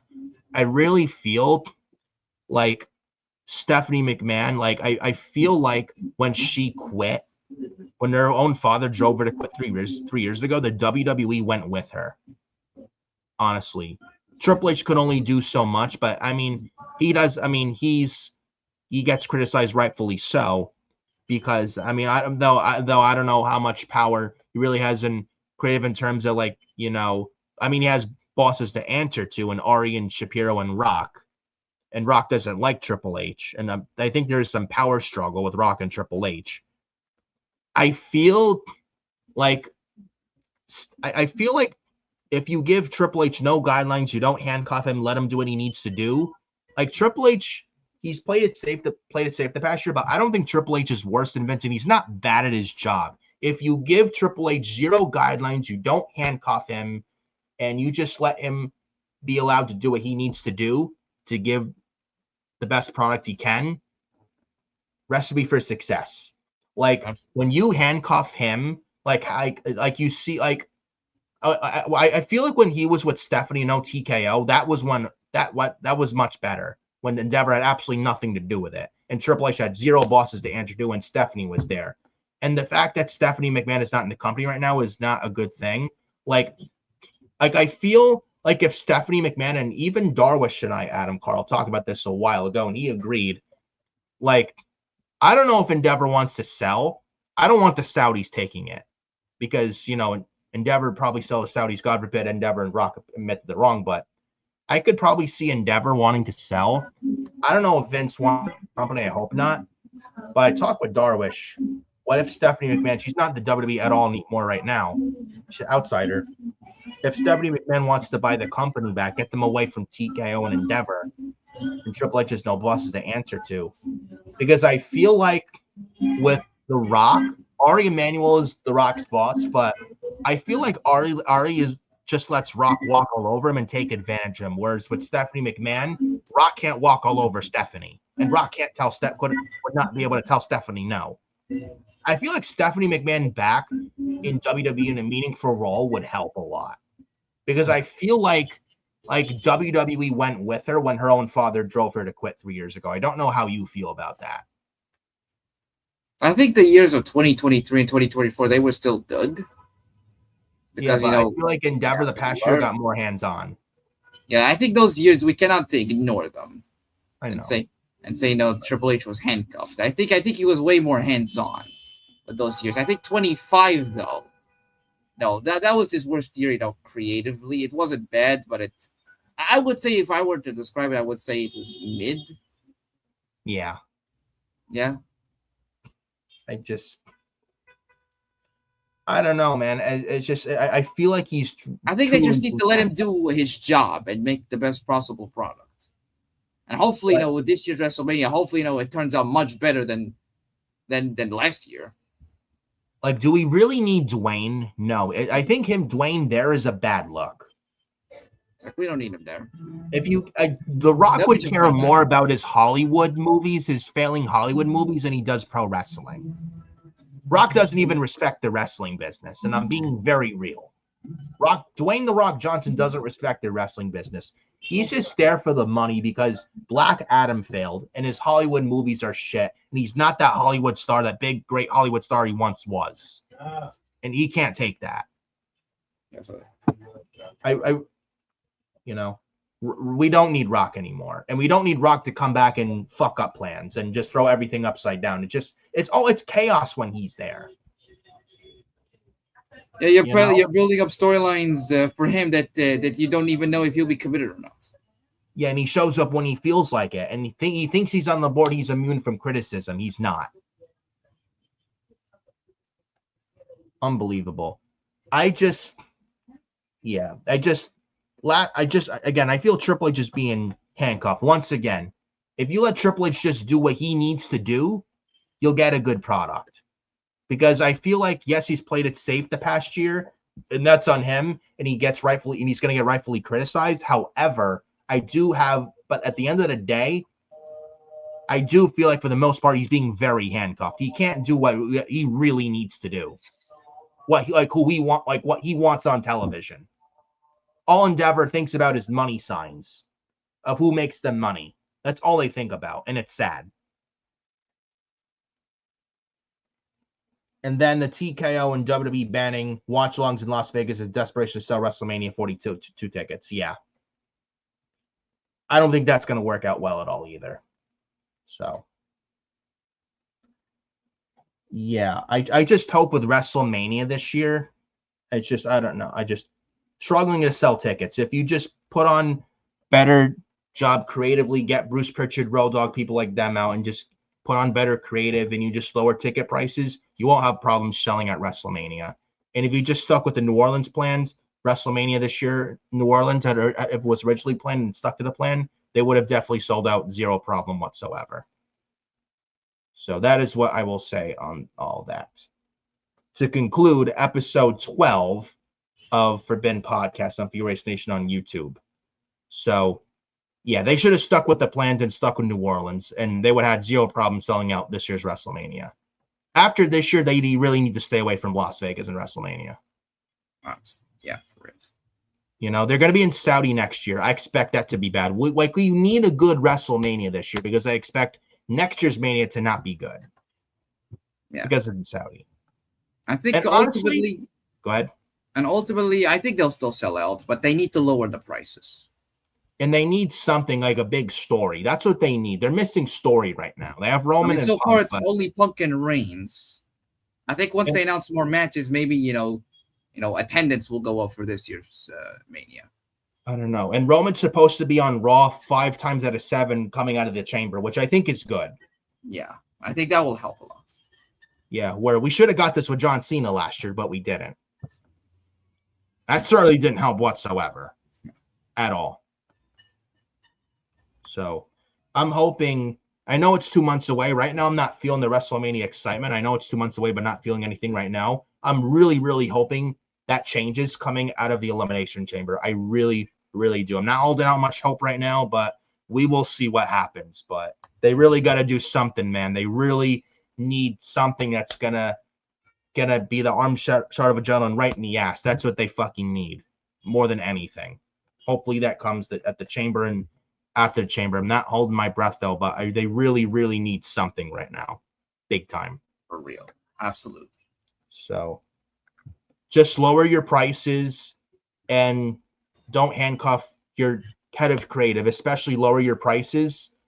If especially you just lower your prices, people will watch and people will come to the shows, and your television product overall as a whole be much better off for it. I'm telling you right now.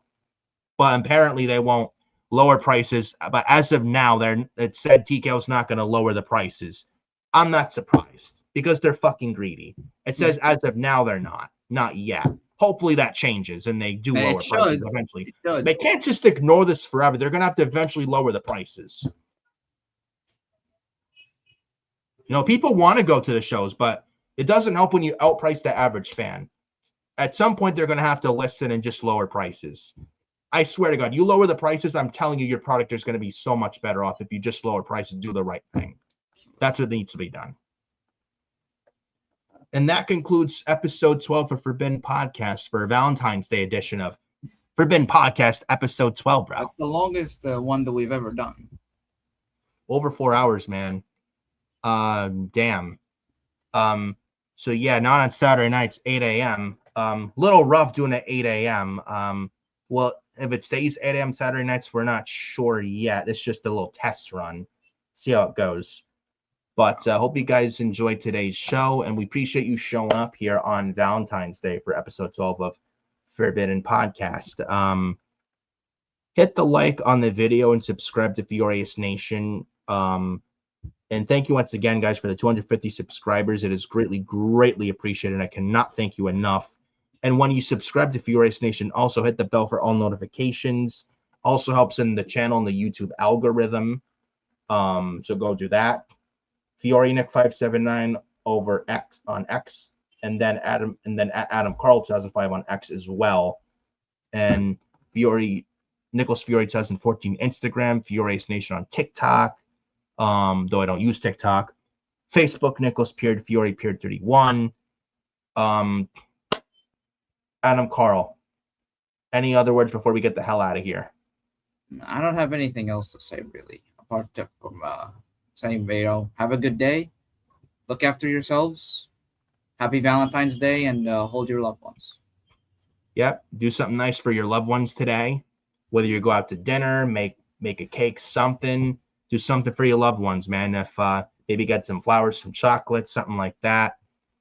Most of all, spend the most quality time today with your loved ones and love them. So happy Valentine's Day, everybody. Thank you guys so much for showing up here. You guys are awesome with this live stream. And we will see you here next week for episode 13, lucky number 13, episode of Forbidden Podcast next week here on the channel on YouTube. Happy Valentine's Day. Once again, enjoy the rest of your day. We will see you guys next week for episode 13. Peace.